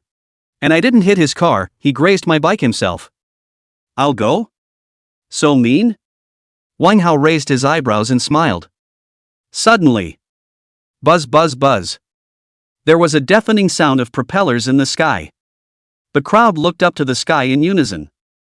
Helicopters. No. Why are there so many rich young men this year? I'm going. It's really coming to our school. No. Flying a helicopter to school? The crowd of onlookers instantly exploded. Especially Xie Bin's face went black. How come there are still pretenders? He thought that he was the most powerful person in the capital university, and as a result, he had been robbed of the limelight by so many people today? Not to mention meeting the son of a Kyoto hand, but now another one so high profile? Compared to the shock of the crowd, only Wang Hao's eyes narrowed slightly as he carefully surveyed the helicopter that was getting lower and lower. It looks like it belongs to Tin? Today was the day he had arranged to come to school with Tin, but then Tin said he was stuck in traffic. According to Tian's character, he would definitely take other ways to school. Inside the cabin at this time. The pilot, however, was full of worry. Gu Xiao. Let's land at the school playground, there are too many students watching at the entrance, it's not safe. It's not safe what, is there a paraglider on the plane? I'll parachute down. KYU school is so big. I heard earlier that the school playground security guard broke up with the cafeteria mom because she couldn't accept a long-distance relationship. If he landed in the playground, he'd still have to walk that long to the school building. And when he looked at the sports car below, it looked like it was Wang Hao. If you can't land, then parachute down. The words just fell. The man in the suit could just hand over the umbrella bag. Gu Xiao, there's the parachute bag, it's ready for you, should I jump now, or should I elevate a bit more? Guten. Chapter 37 Off-limits areas in the classroom. With the cabin door slowly opening. There were gasps of surprise from the onlookers below. I'm going. What is this for? Look. There's a guy coming out of there. Holy. Is this going to jump off? Good man. This is so brave. Real life chicken eating? Next. With a loud gasp from the crowd on the ground, Gu Tian leaped down. Wang Hao was just guessing if it was Gu Tian. Now. Who the else? Tin is undoubtedly. Wow. The umbrella bag opens. Gu Tian sprinted and swooped towards the ground. At this point, Xie Bin was still blankly looking at the approaching figure, not even realizing the crisis coming. All get out of the way. The brakes are off. Gu Tian shouted from mid-air. But it was too late. Bang! Xie Bin was directly kicked out by the landing Gu Tian, who viciously kicked him out. Ah! Xiaobin screamed miserably, flew out several meters away, and smashed into the Lamborghini unconscious with a rumble. Such a scene. Hiss. The onlookers all sucked in a breath of cool air, and then erupted into unprecedented cries of shock. What the hell? Spot jumping? Using people as mats? Maru spice. The Lamborghini is a total loss. The corners of Wang Hao's mouth twitched wildly as he looked at Gu Tian, who was slowly unpacking his backpack, too shocked to speak. And the parachute that fell to the ground happened to cover Shibin tightly. Brother Sky. You this. Enough dashing. Special enough Just as Gu Tian was about to ask if he had just bumped into someone. Gu Tian. An excited female voice came. Xinyao dropped her school bag and rushed over like a little kitten, directly hugging Gu Tian. Surrounding students. Wang Hao. No. You guys know each other? Wang Hao was in a complete daze, his mouth so big that he could stuff an egg in it. Yeah, I know, Xinyao, why? You guys just met? Gu Tian's attention was instantly diverted, and the matter of bumping into someone was thrown to the back of his mind. Wang Hao. Seeing the other party gulping down the horrified saliva one by one, Xinyao's beautiful eyes turned soulfully and went up to take Gu Tian's arm. Yeah, we've already met, he just came at me and said he was your friend. This statement was made. Wang Hao's original despairing expression instantly resurrected. Auntie. You really do have a prime minister's stomach. If the other party were to complain in front of Tian now, then he wouldn't be able to avoid a soy sauce popped chestnut. Yes. Isn't she the one called Xinyao? I recognized her at a glance just now. Wang Hao immediately picked up, no wonder he looked familiar to the other party just now. After the whole thing, the other party was the same Xinyao that Tian had described earlier. That's quite a coincidence. Gu Tian raised his eyebrows slightly and smiled in realization. He. Xinyao revealed a sweet smile while winking her beautiful eyes mischievously at Wang Hao. Wang Hao immediately understood and furiously wiped his cold sweat while clasping his hands together and nodding furiously. This girl is the one that Tian picked up from Jiangzhou on a special trip. He really can't afford to be offended. It was a favor he remembered. And at that moment, the students surrounding the onlookers were in a state of shock. What's the situation? They all know each other? No, weren't you the one who lost money just now? Why are you nodding your head now? Doesn't it feel cool to parachute in on this one? What the hell? What the hell is this relationship? Gu Tian was too lazy to pay attention to these murmurs, and his gaze faintly swept a glance at Wang Hao. Come on, let's go to school. Go! Just like that, under the watchful eyes of the crowd, the three of them swaggered into the capital university, leaving only a group of onlookers standing in place and messing up. At this point, Zhou Yu and the others also rushed over at the sound. Brother Bin! Brother Bin! Where are you been? A few people were seen rushing into the crowd in a panic. In unison, the crowd raised their fingers and pointed to the Lamborghini not far away, covered by a parachute. Zhou Yu? A few others reacted and rushed over. Only to see Xiaobin lying on all fours in the car, the corners of his mouth spitting foam one after another. Don't move! Don't move! Broken! Broken! The other side. Finance and Economics large classroom. A scene about a helicopter jump in front of the school has been festering on forums and in major groups. All kinds of videos and screenshots are starting to go viral. Many students gathered in groups of 3 or 5 holding up their cell phones and discussing. I go. Who is this guy? So fierce. Really using the school as a battlefield? Jump in here exactly? Is this a student from our school? You came to school and had to learn how to skydive? That was fierce, this guy got kicked off? This dude is afraid he's not special forces? Just as the crowd was talking. Click. The large classroom door was pushed open and a figure walked in. The originally lively classroom was instantly quiet. The eyes of the crowd were all drawn to it. Only to see Su Nanxue walk in wearing a slim white shirt with a pair of high-waisted body jeans. Especially that cold and noble face, which completely carried a sense of high coldness that no one should approach. The boys' gazes instantly froze, and some had even quietly swallowed their saliva. This is too pretty, isn't it? Schoolgirl Su. Schoolgirl Sue. Schoolgirl Sue was my motivation to come to class. OMG. Good thing I didn't skip class today. And the girls were eager as hell. For them, Sue Nanshue's face value had already thrown them off by as much as several blocks. The key is that people Sue Nanshue is also very good at dressing. You can wear any outfit with that celebrity model look. Beautiful. Even I, a girl, am jealous of her beauty. How like her to be a lesbian. Wouldn't that give me a chance too? It's so pretty.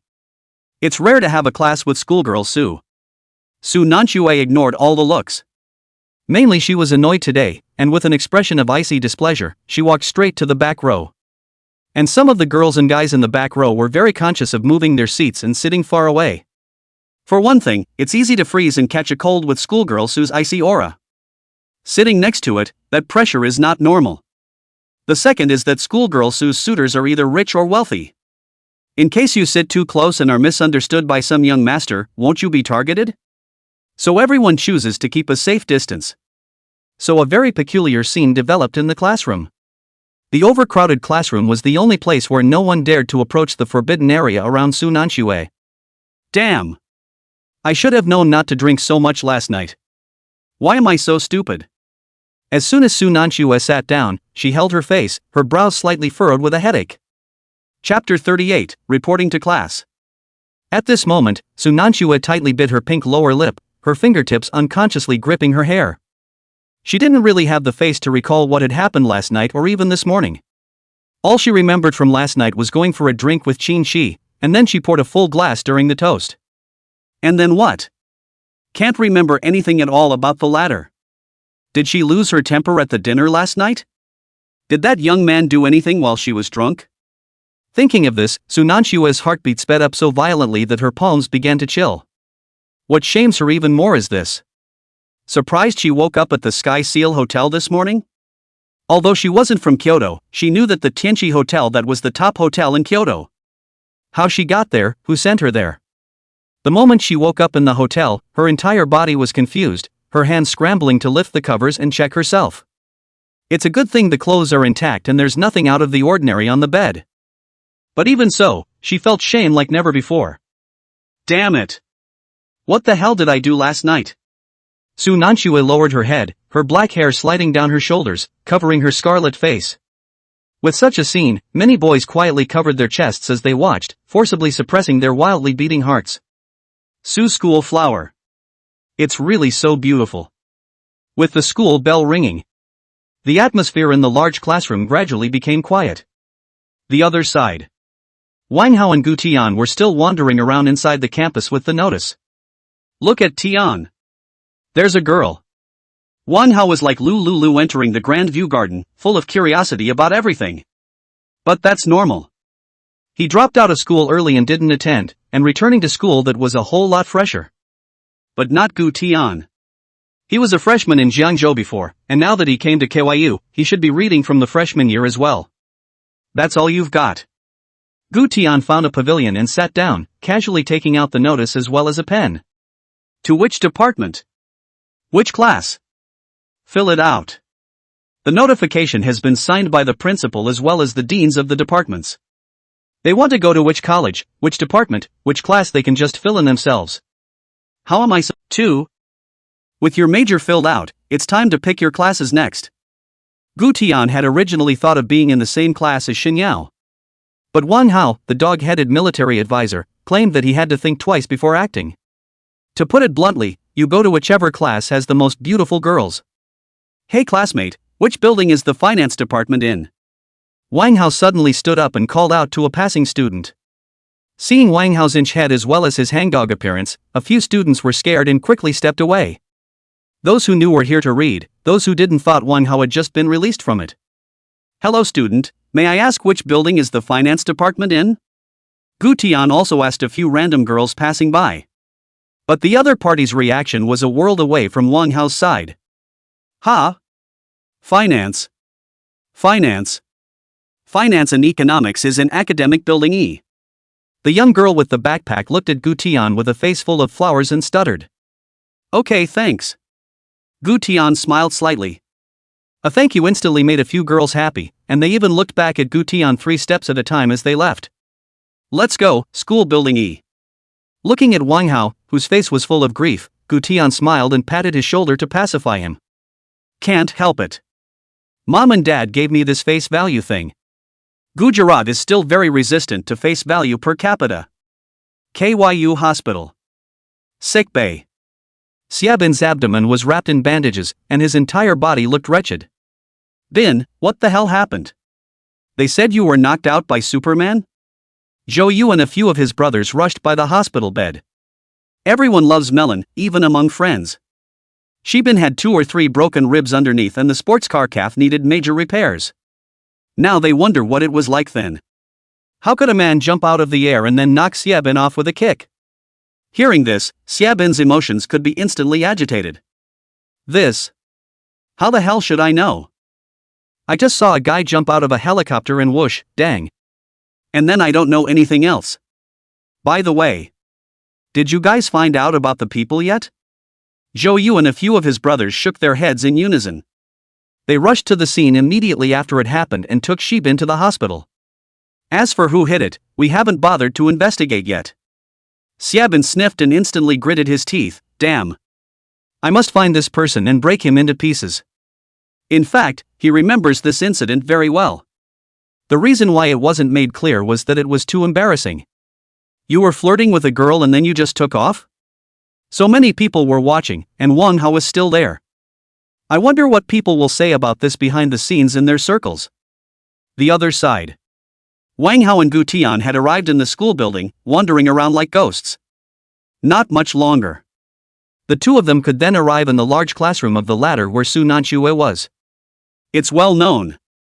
The so-called large classrooms are usually several classes together. So the numbers look a little higher. And when Wang Hao looked through the window, his eyes instantly lit up. Brother Tian. This class has more girls, let's go to this class. Gu Tian followed the sound and indeed it was as Wang Hao had said. The classroom was densely packed with students, the girls clearly outnumbering the boys. And there were really several standout looks. Fine, I don't even care. Getting Gu Tian's nod of agreement, Wang Hao immediately pulled out the notice full of folds from his pocket and walked over with a big stride. Gu Tian wobbled and followed. In the large classroom. The old professor spoke with a fluttering brow, from macroeconomics to international trade, and even brought a bit of historical background, feeling that the next second can talk about the first chicken or the first egg. But the students below were drowsy, their minds filled with thoughts of which milk tea to get after class. The atmosphere can be quiet and deadly. It's happening right now. Report! A booming voice suddenly exploded in the doorway. The old professor was caught off guard and the airplane in his hand almost flew out. The students below were even closer to collectively bouncing in place, and a few sleeping souls were scared out of their wits. Whose ministry is so tigerish? No. What report is being shouted? What ancient tradition? The eyes of the room went to the door in unison. Only to see Wang Hao with a harmless smile on his face, one hand raising the notice, one hand resting on the doorframe, a different posture flirty. Who are you? The old professor flung his chalk, directly treating Wang Hao and Gu Tian as disruptors of the classroom. Chapter 39 Gu Tian's Arrival. Facing the imposing old professor, Wang Hao titled his mouth with a smile and directly raised the notice in his hand. Teacher. We're new students, here to report. The entire classroom instantly exploded at these words. Holy! What time is it to report? No, what's this oddity? It's been so long since school started, come to report? What? Come to check in? Such a niche term. The old professor was also a whole lot confused, and his gaze subconsciously went to Gu Tian, who looked relatively normal. Gu Tian nodded lightly. Are you kidding me? The professor spat, then pulled his cell phone out of his pocket and dialed the security guard. Hello, security office? A student is disrupting class. Wang Hao, on the other hand, was unimpressed, still waving the notice around. No, why would I lie to you, just take a good look. The old professor hung up the phone, took the notice suspiciously, and was about to continue his rebuke. But when his eyes swept over the contents of the notice, his entire body instantly froze. Nice guy. Look no further. The notice was actually densely stamped. The signatures from the president to the dean to the stewards of each program filled almost the entire sheet of paper. In other words, the first reaction of an ordinary person who sees such a notice must be that it is fake. But the old professor could not be immortal, having dealt with many people of all shapes and sizes, and having worked at the capital university for decades, he could still see these things. Not. What the is this? This guy's a big shot? The old professor's fingers involuntarily trembled twice, and his expression became grave. Just as he was about to open his mouth to ask something, he suddenly realized a key problem. I can't believe the notice didn't say exactly which class it was for. Hey classmate, are you? Before he could finish his words, he saw Wang Hao directly ignoring him and walking into the classroom, casually tapping the shoulder of a boy in the front row. Hey classmates, which class are you in? The boy is full of confusion, huh? We're in the finance and economics class. Good. Under the shocked gaze of the whole audience, Wang Hao yanked back the notice from the old professor's hands and picked up a pen to write in the class column as Class 1 of Finance and Economics. Such a scene. Old professor? Class? What the hell? Improvise a notice? The old professor's brain was already messed up. These days, freshmen are allowed to pick and choose their classes? He had taught for so many years, and it was the first time he had seen such a tawdry operation. Just before everyone could catch their breath, Wang Hao casually handed the pen to Gu Tian with a big smile. Brother Tian, right. Finance and Economics Class 1. This class girl looks good. There were even a few men who outright applauded and blew their mouthpieces. The lecturer stood in the doorway and watched as the two heavenly wizards just wrote themselves into the first class. Just then. Where are the people? Where are the people who are disrupting the class? A few security guards could run over, but they met Gu Tian's face head-on.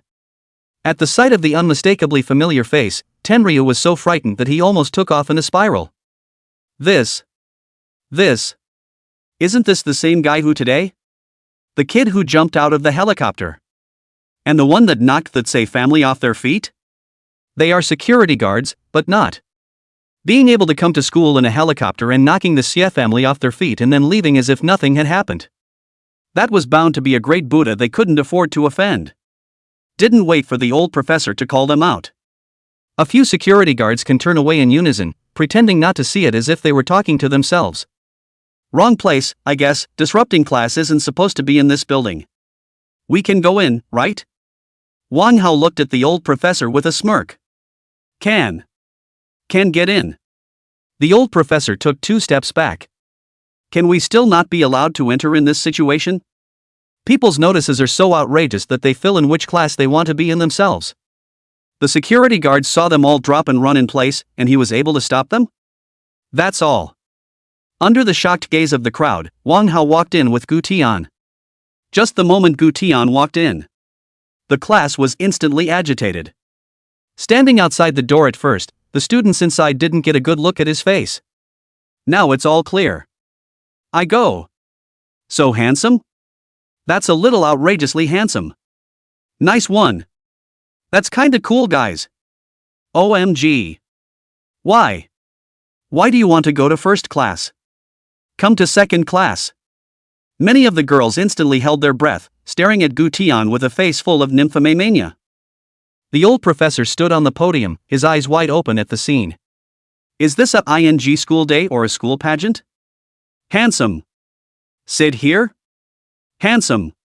Sit with me. Come here. I've got an empty seat here. A few girls even waved at Gu Tian. Wang Hao thought he was shouting at him, and instantly his heart blossomed. Brother Sky. I'm going to sit over there, ha. After saying that, he ran his ass over and sat down in the middle of the girls. Several girls, #. Because the front was densely seated, there weren't many empty seats as far as the eye could see. Since Wang Hao had seen the color and forgotten about it, Gu Tian could only continue to walk backwards. No doubt about it. Su Nanshua's area caught his attention. However, at this time, Su Nanshua lowered her head, trying to stroke her hair around her ears to cover her scarlet face, and even more so, she hated to shrink to the bottom of the seat. She had recognized each other. It's the same big guy we drank with last night. I didn't realize that the other party was also a student of Kyoto University? What the hell kind of sinful relationship is that? You're here to see her embarrass yourself? And did she lose her mind last night or not? Did anything happen between the two? Su Nanshue's heartbeat was already in turmoil, just as she was praying that the other party wouldn't sit next to her. Kada. Folding stools open. Gu Tian sat down directly next to her, then lowered his head and pulled out his cell phone, playing leisurely. Sunan Snow? Didn't recognize her? Not at her? Chapter 40, Being Named in Class. Su Nanshue secretly turned her head sideways and gently surveyed Gu Tian. The other party looked casual, his whole body leaning loosely against the back of the chair, totally like I'm just going to sit anywhere. With such a scene, shame and embarrassment once again tumbled over her as she watched.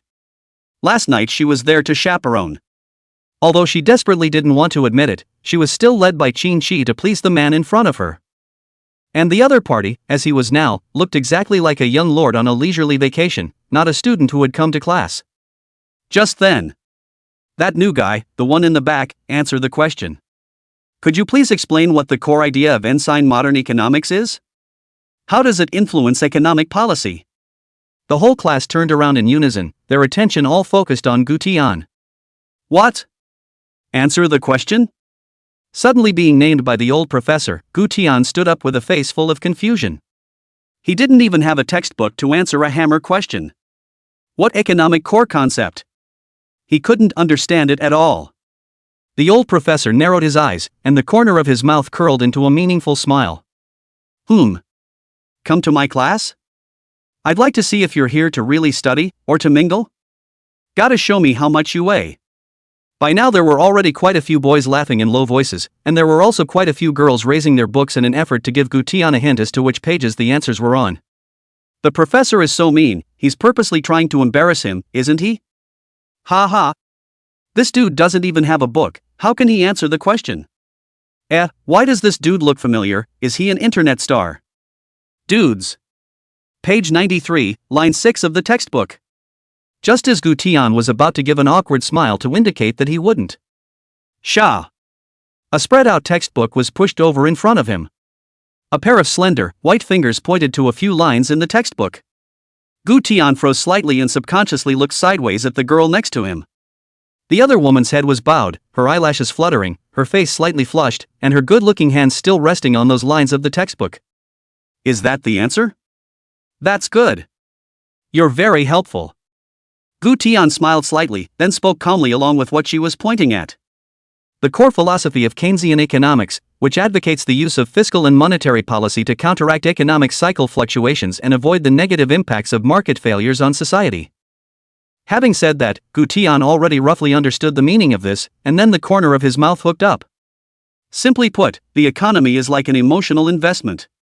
Management from above is like a boyfriend and the market is the girlfriend. Overdoing it makes the other person feel crazy, and leaving it alone creates an imbalance in the relationship. So the key is how to regulate it. It's like being in a relationship, you can't be too clingy or too permissive. Otherwise the market will crash and people will crash. Gu Tian raised his head triumphantly when he finished speaking. But the whole classroom fell into a brief dead silence. Next. The applause was like thunder. Holy. That's a great analogy. I don't know. That's not a bad analogy at all. Awesome. This can actually be related to a relationship. The old professor on the stage was also filled with shock. It really was that people could not look at each other, and the sea could not be measured. Good answer. Sit down. Under the crowd's praise and admiring gazes, Gu Tian sat down casually, glancing sideways at the girl next to him. Thanks. This statement was made. Su Nanshue's ears instantly turned red, and subconsciously withdrew her textbook and retracted her hand. The scene drew an instant seizure from the boys not far away. Ah! Schoolmarm Su really is a face reader. Schoolgirl Su just took the initiative to help this boy. Woo woo. Schoolgirl Su. Why are you helping him? Just because he's handsome? I fell out of love. I've really fallen out of love. Schoolgirl Su even helped this boy and blushed. At this moment, Gu Tian was sizing up the girl in front of him with interest. He doesn't peek, he looks openly. Although the other party kept brushing her hair over her ears, covering half of her face, the side view was still incredibly gentle and beautiful. Hey, why don't you say something? You're not dumb, are you? Gu Tian held his face with one hand and flirted lazily. Sunan Snow. I had expected the other woman to recognize her, and had even mentally prepared myself to think about how to talk about last night. As a result, when the other party opened her mouth, she actually asked if she was mute. It was a complete contrast to the majestic and handsome figure from last night. Not dumb. Su Nanshua gently bit her lower delicate lips, her voice soft and light. After saying that, though, she regretted it. Why did you pick up on that? She could obviously ignore the other person completely. Hearing this, Gu Tian snapped. This voice. Seems like I've heard it somewhere before. There was an inexplicable sense of familiarity. Shouldn't it be? Gu Tian leaned back and once again sized up the girl in front of him. Without seeing it, it was an instant reaction. Nice guy. Isn't this the figure that Qin Shi led over last night in the box? It's like they haven't even changed their clothes yet? Woke up last night at the Sky Seal Hotel and came straight to school at King's University? Su Nanshue also realized that the atmosphere was a bit abnormal, and once again, her hands were busy running her hair around her ears to hide her panic. But the next second, a handsome face, suddenly close. Gu Tian brought his face directly over. Su Nangsu. So no sense of boundaries. She panicked and leaned back, but the back of the chair was dead against her back, and she could only face Gu Tian's playful eyes straight on. Hey! I said, why does the voice sound so familiar? So we already met last night. This statement was made. Boom! Su Nanshue's face was red to the ears kind of red. Well, that's good. It's time. Hello? Hello? Hello, Sky. Quite a coincidence, you go to school here too. Gu Tian straightened up, the teasing in the bottom of his eyes a few points thicker. A few boys not far away who were listening with their ears open instantly exploded. What the hell? My goddess calling the other brother? It's over. Finished. No wonder my goddess is ignoring me. Woo woo. I've fallen out of love. Fell out of love. Begging for a loli or a royal lady to talk to me. It's no longer a matter of a handful of sticky rice. Su Nanshue lightly lifted her eyelids and coldly swept a glance at the other party. Oh? It's his business to chase me, what's it got to do with me? Besides, I don't feel any interest in his death. Now, please move out of my way. To be honest, she was really annoyed with these guys. Especially this called Xiebin, relying on the family a little money, in the school inside the gang-wide collection of younger brothers. It's a lot of ways to go after her. The earliest was all sorts of earthy sentiments, flowers, and milk tea. Then he intensified his efforts to follow her, and even had his minions investigate her whereabouts to create chance encounters. Anyway, there's no way to say this in all sorts of odd ways. At Su Nanshue's words, Sunway's face changed. What do you mean? Bin Brothers' deep love in return is actually Su School Flower Ignore plus Contempt double blitz. Su Nanshue. I forbid you to curse my big brother like that. My big brother's in the hospital, it's just that some skydiving kid crashed into him today. This statement was made. Gu Tian, who was originally eating melon, raised his head on the spot. Nice guy. If the other man didn't mention it, he'd almost forgotten about the skydiving crash today. It also hit the hospital and looked pretty serious. But looking at the stance of this group of people, the person he bumped into today is not that good. At this point, the students who were onlookers were talking. Wait. The person who hit in the video is Xiebin? Ha ha. I'm laughing my ass off. So outrageous? Nice guy. Is the reason for hospitalization so odd? Being bumped into the hospital by a skydiver? Who is it? Who has the guts to be so big? How dare you run Xiebin into the hospital? It was being discussed by the crowd. Wang Hao, who was originally eating melon, suddenly stood up and exclaimed at Gu Tian. Holy Tian. Looks like you bumped him pretty hard. I know that kid, should I go to the hospital to see him? This statement was made. The room was instantly quiet. I don't know. And so on. What are they talking about? The gazes of Sunway and his minions fiercely gathered on Gu Tian. Wait, what are you guys talking about? It's a pretty good bump? Did you hit my big brother? Su Nanshue's beautiful eyes also stared round, looking incredulously at Gu Tian, as if waiting for his confirmation. While at this moment, Gu Tian was filled with speechlessness. Piggyback, what a ing piggyback. He was originally looking forward to wanting to see how Su Nanxue would react when faced with these people. And you ended up being the main character yourself? Say. Wasn't it you? Did you hit my big brother? It's happening right now. Some of the other juniors also ran over and exclaimed on the spot when they saw Gu Tian. Holy! It's you! That's you! Why? It was this kid. That's the kid who jumped from the helicopter and not been off. Hearing about the helicopter, the students on the sidelines were dumbfounded. What? Come to Kyoto University in a helicopter and parachute in? All the words in this sentence are known, but put together. How is it that there is a feeling of not being able to understand? Wait a minute. Wait a minute. This handsome guy came in a helicopter today? Come to school in a helicopter and parachute in? Run she been over? OMG. That's a pretty damn niche way to go to school, isn't it? Just as the crowd was talking, Sunway's face had completely darkened. His older brother, Xiaobin, was smashed into the hospital by the kid in front of him, with 2 broken ribs. And this kid is still sitting next to Su as if nothing happened? The 2 charges together are enough to screw him. You're the kid who ran my big brother into the hospital, right? That's you, boy, isn't it? Sunway angrily could have raised his fist towards Gu Tian. The sidekick stepped forward and stopped him in a hurry. With so many students in the classroom, this would be expulsion in a minute if there was a fight. Since you know who hit it, just tell Ben afterwards and let him clean it up. There's no point in trying to show off when their horseman and Ben isn't present right now. Sunway is really angry. It's not going to be a straight-up fight inside the classroom, is it? Nice guy. Is this new one so fierce? No, don't you guys think this new one looks familiar?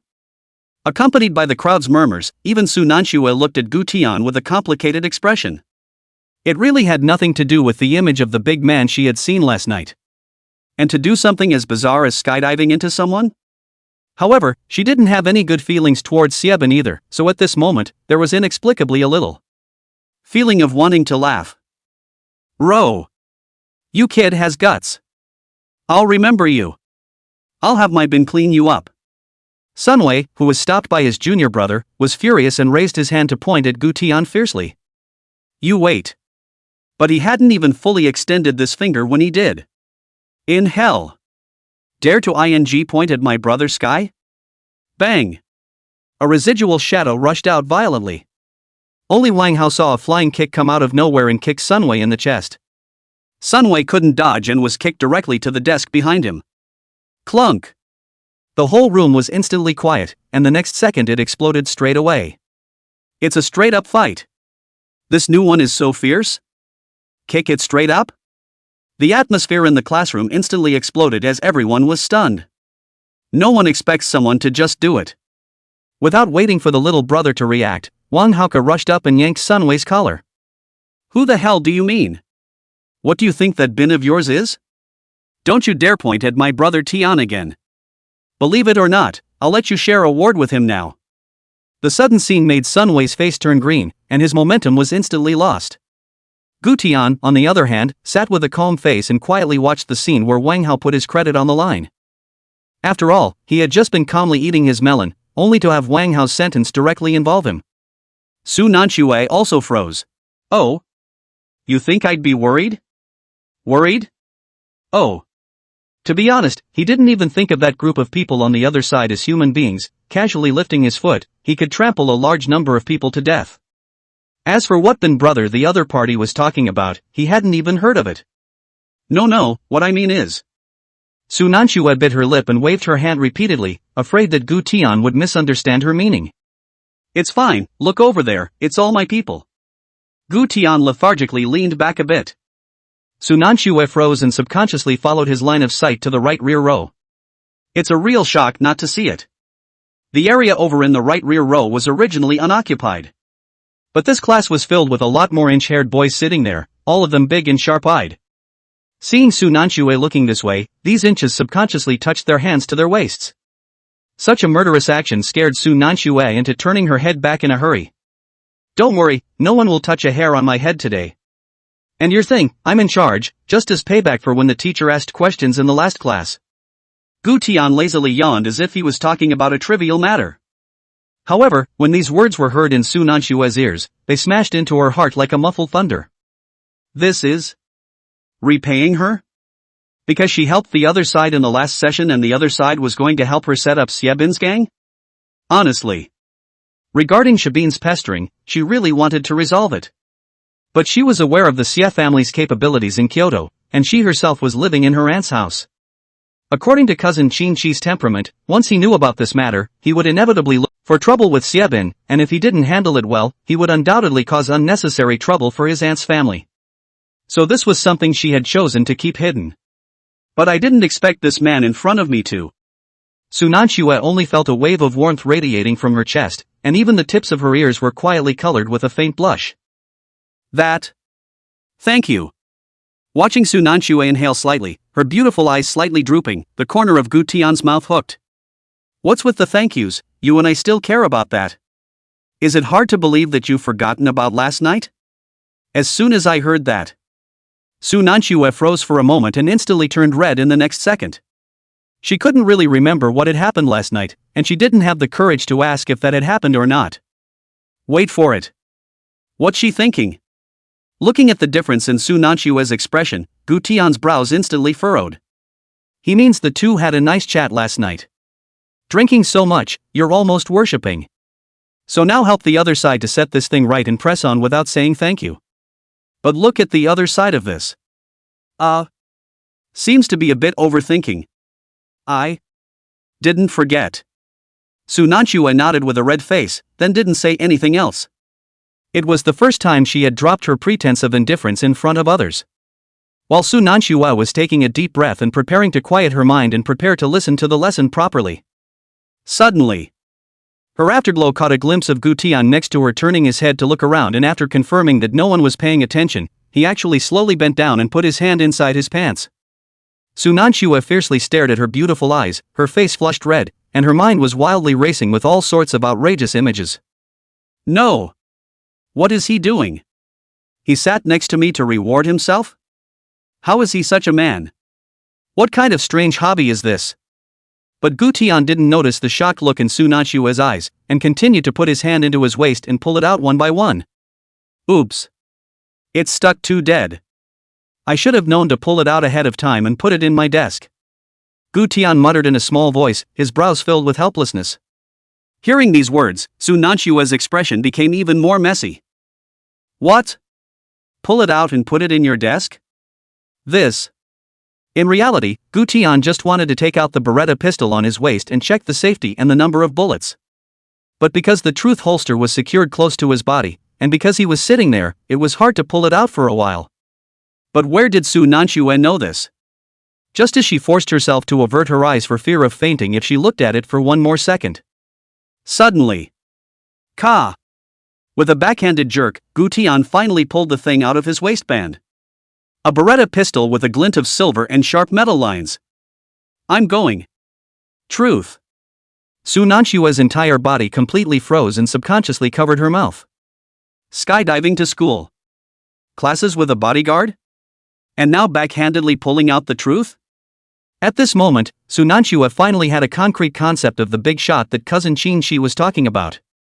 After all, truth was forbidden in the Dragon Kingdom. No matter how powerful you were, this was not allowed. But the other side of this.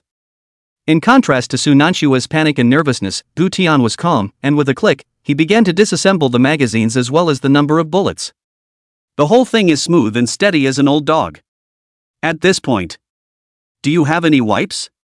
The sudden sentence instantly caused Su Nansue to be petrified on the spot. You? Are you going to clean your guns? Yeah, why is your face so red? Is it hot? Gu Tian turned his head, but realized that Su Nanshue's face was strangely red and was very questionable. Soon in snow. The only thing she wanted to do now was keep a safe distance from each other for a bit. Although she was a bit scared inside, Su Nansue still pulled out a pack of tissues from her bag and handed it over. Gu Tian was nonchalant, unwrapping and pulling out a sheet to start polishing this Beretta. And Su Nansue sat next to her, her face reddening as she watched the scene. She wipes her sweat, he wipes his gun. Her heartbeat is 180, his is 80. Chapter 43. Sunway exposes himself. The other side. In normal times when so many of them came out, their opponents usually started to smile and beg for mercy. But what about this time? Not a wimp at all? With that, the standoff phase began. Sunway and the crowd of juniors stared angrily at Gu Tian and Wang Hao, and the atmosphere became tense. This shows that the segments are absolutely super low. After cursing this, Wang Hao also swung his fist towards the other party's face. On the combat aspect, Wang Hao wasn't low at all, and spent the whole day as a sparring partner for Gu Tian. I've seen a pig run without eating it, and I've learned a lot of tricks. Bang! That straight punch landed directly on Sunway's face, causing him to stagger and cover his eyes. Pretend to be a. If I expose my identity, you'll have to kneel down for me. What are you all standing around for? Beat him to death. Huh?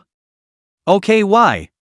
A few juniors quickly snapped back from the beauty of Su Nanchue and swung their fists towards Wang Hao. Wait. Wang Hao is not the more critical moment, the more clear-headed. This aura of the other party is extremely like a fellow traveler. In that case, let the other party blow their own identity. Go ahead. If you're good, I'll kneel for you today. And where would a creature like Sunway, who was so limber and simple-minded, know that these two in front of him were truly great Buddhas? With the idea of dying to let you know who I am. Sunway slowly stepped forward and said sternly, the old man who walks without changing his name and sits without changing his name. Sunway is also. My father is the second in command of the Kyoto Finance Bureau. What are you comparing me to? The words just fell. Wang Haoka then calmly took out his cell phone and made a call.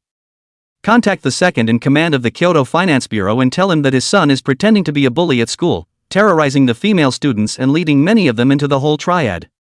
It's best to look into it, and by the way, see if there are any financial anomalies in the treasury, and follow the trail a bit. This scene gave everyone a dumbfounded look. What? Nima. UING Inspector General? Sunway was also shocked by Wang Hao operating like this. After all, a random slate thrown out at Kyoto could hit several children of the system. It's just a matter of status. But this position of his father. There really aren't many more that can surpass that at Kyoto, and even if there were, they would have known it long ago. Maybe the other guy is pretending? Ha! You're so pretentious. Nima's retrograde son. What the are you pretending to be? You're embarrassing yourself out there, aren't you? Causing me to be investigated right now? Do you know what background is across the street? How much trouble have you brought to me? From this day forward, you don't have me as a father. And I don't have you as a son. Get your ass back here tomorrow. We'll go to the notary. Break off paternity on the spot. Snap. The phone hung up hard by the angry son's father. Boom. At this instant, Sunway seemed to be struck by 5 thunders. Holy. Dude. You. Really? Everyone was dumbfounded, looking at Wang Hao with a clear look of shock. Holy. For real? No. Really checked? Holy. What's this freshman's background? So powerful? That's a bit anticlimactic. At this time, Wang Hao had one hand in his pocket and one hand spinning his cell phone, smugly looking at Gu Tian. That dejected little look seemed to say, Brother Tian, see? You don't need to make a move, I can set everything right. Just as the crowd was discussing what Wang Hao's background was. Boom! A dull slapping of a table came. The crowd looked back in shock, only to see Sunway violently slapping the desktop, his entire body trembling and his face turning blue. Obviously, this is a prelude to a transformation. Just when the students were wondering he was going to turn into a Hulk Scion. Brothers! I have no father. Sunway let out a roar that roared to the heavens. Beat him to death today. Whoever dares to get on. One person will be rewarded $50,000. 50,000? Holy? 50,000? How many can you find that don't eat cilantro? The classroom was in instant commotion, everyone's jaws dropped in shock.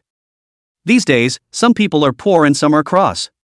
Upon hearing that there was money to be taken, the minions who were hesitant a moment ago instantly got chicken blood. Dare to mess with my wise dad? I'll beat you to death. 50,000. Brothers. He is not a god. He's just a man. Seeing that Sunway led the frothing young man to charge over aggressively, Winehouse's face changed as he turned his head and was ready to pull his legs out and bolt. Brother Sky. Run. I'm not afraid of having no wood to burn. Pust. Gutian laughed out loud on the spot, and in the next second backhandedly pulled out Truth from his waist, directly against Sunway's head. Sunway kicked the brakes and froze in place. In a flash, the whole room was silent. Holy. Truth? Not. OMG. Is this the truth? OMG. Classmates. Don't be impulsive. Don't ever be impulsive. Wait a minute. Is this the truth? Or is it a lighter? Those few juniors who rushed over to see that Sunway didn't follow, subconsciously turned their heads, only to be scared out of their wits by the scene. You. How did you get this? As he asked this question, the knots in Sunway's throat continued to roll and cold sweat surfaced on his forehead. He kind of wanted to bet on whether the other man's truth was real or not. But I'm afraid of losing the bet. Kyoto's crouching tigers and hidden dragons, he was really a bit afraid of meeting the real ones. Oh? Why can't I have this? Gutian said in a salty manner. This calm plus disdainful expression looked at the onlooker students a whole lot skeptical. Is there any way to keep going to school? 2 random freshmen came in. A freshman with 1 phone call can bring in an inspection team to investigate the Kyoto treasurer? Another freshman who can pull out the truth with his backhand? If you're sensible, take your men and get out, and don't bother this girl in the future. Gu Tian casually pointed. The Sunanchua beside her body trembled slightly, her face flushed, not knowing whether she was afraid, or a different emotion. As for that Bengai you were talking about, go back and tell him. If he continues, then I don't mind following him to the end and letting him pull out the carrot and bring out the mud. As soon as these words fell, the originally silent eating students instantly murmured again. In particular, the phrase pulling out the carrot and bringing out the mud could not be more obvious. Not. This freshman seems to be even better than the one who just called. I'll go. He means he can move the Xia family? Didn't someone just say that the Xia family has a background in Kyoto? My concern is whether his truth is true or not. In fact, the reason why Gutian said that's because I just heard my classmates talking about how Xiabin is very powerful. Who dares to move? Gutian let out a cold, scolding voice, frightening a few juniors who were ready to slip away to settle on the spot. Under the fear of truth, any resistance is futile. Big brother. Wrong. Big brother. It has nothing to do with me. It was Sunway who asked me to come. Big brother. Don't. Big brother, I'll hang out with you from now on. When one person is abashed, all follow. A few moments of work. The juniors who had been brutally at Sunway's beck and call a moment ago all mutinied, and began to show favor to Gutian. The scene instantly turned into a large-scale scene of recognizing a big brother. And kneeling on the ground, Sunway is not even dare to fart, half a day the corner of the mouth pulled a bitter smile. Big brother. That. Can I also follow you in the future? Ouch. You said it earlier. If you had said it earlier, my brother Tian wouldn't be like this. Not far away, looking at Wang Hao before slowly walked up, patted Sunway's shoulders, cheerfully laughed. But it's not too late for that, at least the life is still there. The reason why I watched from afar just now was because I was afraid that in case Brother Sky's truth went off. Chapter 45, Vengeance. If anyone else had said something like that, they would have been joking. But for Sunway, this is not a joke at all. The average person with the truth, let alone using it, would have to cover their ears in fear at the mere sound. But this man in front of me. Not only did he backhand it out of his waistband, and the shooting was horribly skillful. To put it bluntly, the other side must have used truth karma on someone. As for the other party's identity, he wasn't curious now. The only thing I can say for sure is that it must be even better than Bin. Thank you. Thank you, Brother Tian, for not killing me. Thanks. Thank you, Brother Sky. Sunway clasped his hands together and began to give thanks, and his face even wore an expression of having survived a robbery. And the sight of the little brother followed, completely Gutian as a god kowtow up. Brother Sky. Thank you, Brother Sky. Brother Tian. We'll be hanging out with you from now on. Brother Tian, from now on, if you tell us to go east we will definitely not go west. Brother Sky is mighty. In the crowd's bowing down sound, Gutian slowly put the truth back into the holster on his waist. This moment is like a swordsman putting away his rapier. But the intimidating pressure had not been reduced by half. Good, since you've recognized me as your big brother, will you listen to me from now on? The crowd froze, and in the next second they said in unison, obey. From now on, we will only listen to Brother Tian. Gu Tian sniffed and a playful smile appeared at the corner of his mouth. Good. Not bad. Since you guys are obedient, let's go to the hospital and beat up that what's his name been. This statement was made. The scene was instantly quiet to the sound of a pin. Everyone was full of shock. Ha! Ah, this. Beat up bingo. That's a little bit not good, isn't it? Just when the minions were hesitating. Pop. Sunway stood up violently and stomped his foot, his face reddening. Dog thing Sia bin. He dares to hit on my brother Sky's woman. Break his third ing rib today. After saying this, Sunway raised his head and made a deep bow to Gutian, then rushed out of the classroom with clenched fists and full horsepower. This scene filled Gutian and the others with confusion. How come there are two other faces? The crowd of onlookers were also in a bit of a trance. Wait a minute. Turning so fast? Not. Why is Wei suddenly up in righteous indignation? I got it. Brothers. Beat the hell out of Mother or Xiabin. Go! Go! Many of the minions followed suit and rushed out of the classroom as well. Is Xiabin good? Yes. But does Xiabin have the truth? No, he doesn't. Can Xiabin make Sunway's dad break off his paternity with one phone call? I can't. And what about Tin and his friends? One phone call and the treasury shook. The class nearly recognized their ancestors when a shot was fired. So it's obvious who the two are really good at, and the results are obvious. And why did Sunway suddenly run out full of anger? Obviously this is the best pitch for Tin. They were still hesitating, but other people, Wei, had already shown their loyalty with their actions. No wonder people get to be little big brothers. Less than a moment. The classroom was once again calm. Wang Hao stroked his chin and couldn't help but flirt. Brother Tian, you came here to simply go to school, and Kyoto University was instantly in an uproar. Gu Tian ignored his flirting and looked at Su Nanxue. It was obvious that the other party had been scared. At this point, Wang Hao's stomach could rumble. Brother Tian. Let's go eat? Gu Tian took out his cell phone to see that it was already time for lunch. Su Nanxue, are you going to eat? Want to come together? Where would Su Nanxue refuse? With each other, it's really proper security. Unlike before, when she was eating, she still had to be on her guard, afraid that Xiebin would suddenly come to the restaurant with a large bouquet of flowers and come to her to confess her love. Embarrassing as hell. Good. Together. That's all. The three of them walked out of the school building and headed to the dining hall of Kyoto University. The journey can be described as a unique scenery, attracting many students to stop and watch. What's the situation? Why is schoolgirl Sue with the opposite sex? I go. Is schoolgirl Sue in love? Mom. It's the first time. It's the first time I've seen Miss Sue with a boy. Which one is schoolgirl Sue's boyfriend? Is it the one with the inch head or the other handsome guy? You're blind. It's obviously not that inch. The other side. Xiabin is still waiting for Sunway's triumph at the school hospital. As a result, the door of the ward was kicked open with a clang, frightening Xiabin to sit up from the bed with a flutter. Only to see Sunway leading the crowd of minions walking in with a face full of mischief. Sunway. What the hell are you doing all of a sudden? You want to scare me to death. Xiabin impatiently chided, not even noticing the difference in Sunway's expression. Where are the men? Where are the men I asked you to bring?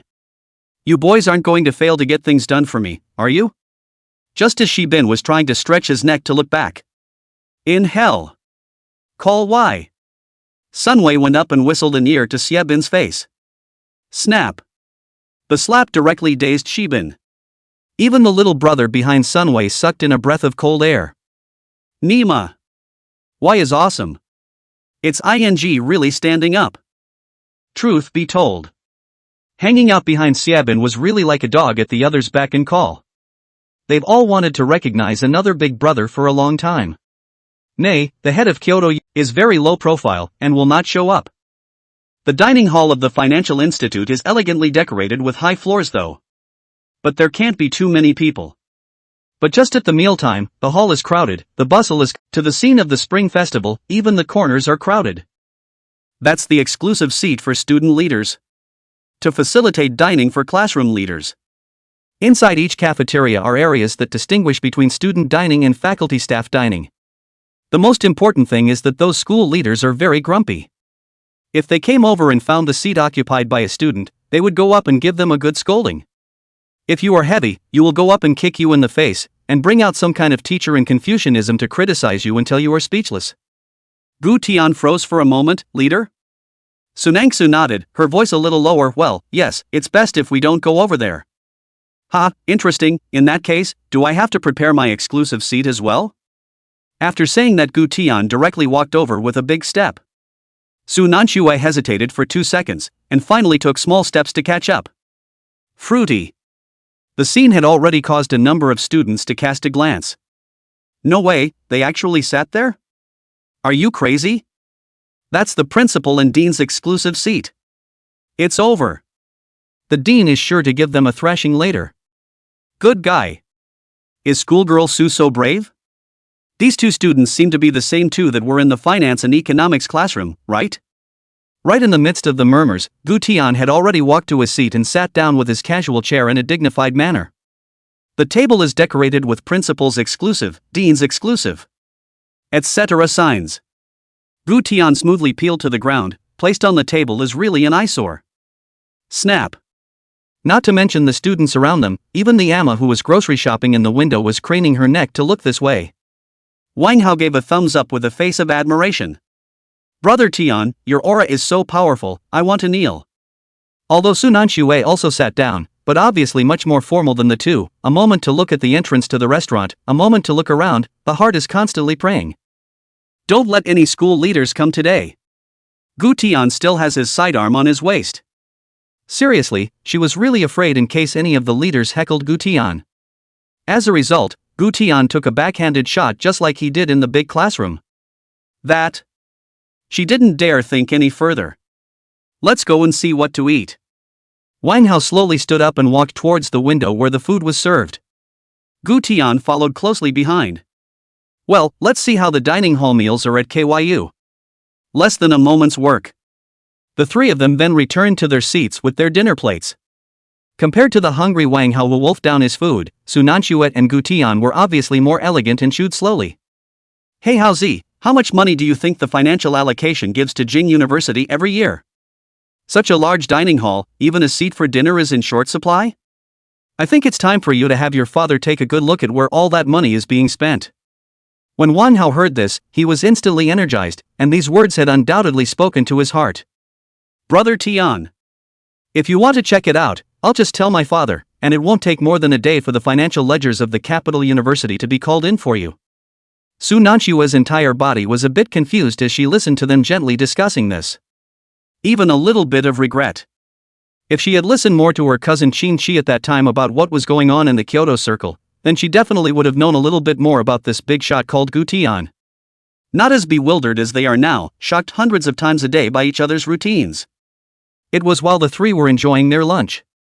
The restaurant suddenly began to stir. Low murmurs were even more explosive, and hundreds of gazes were thrown straight their way. Oi vey vey. Look over there. Maru Spice. Maru Spice. So schoolgirl Maru Spice. Holy. The school leaders are really coming to dinner.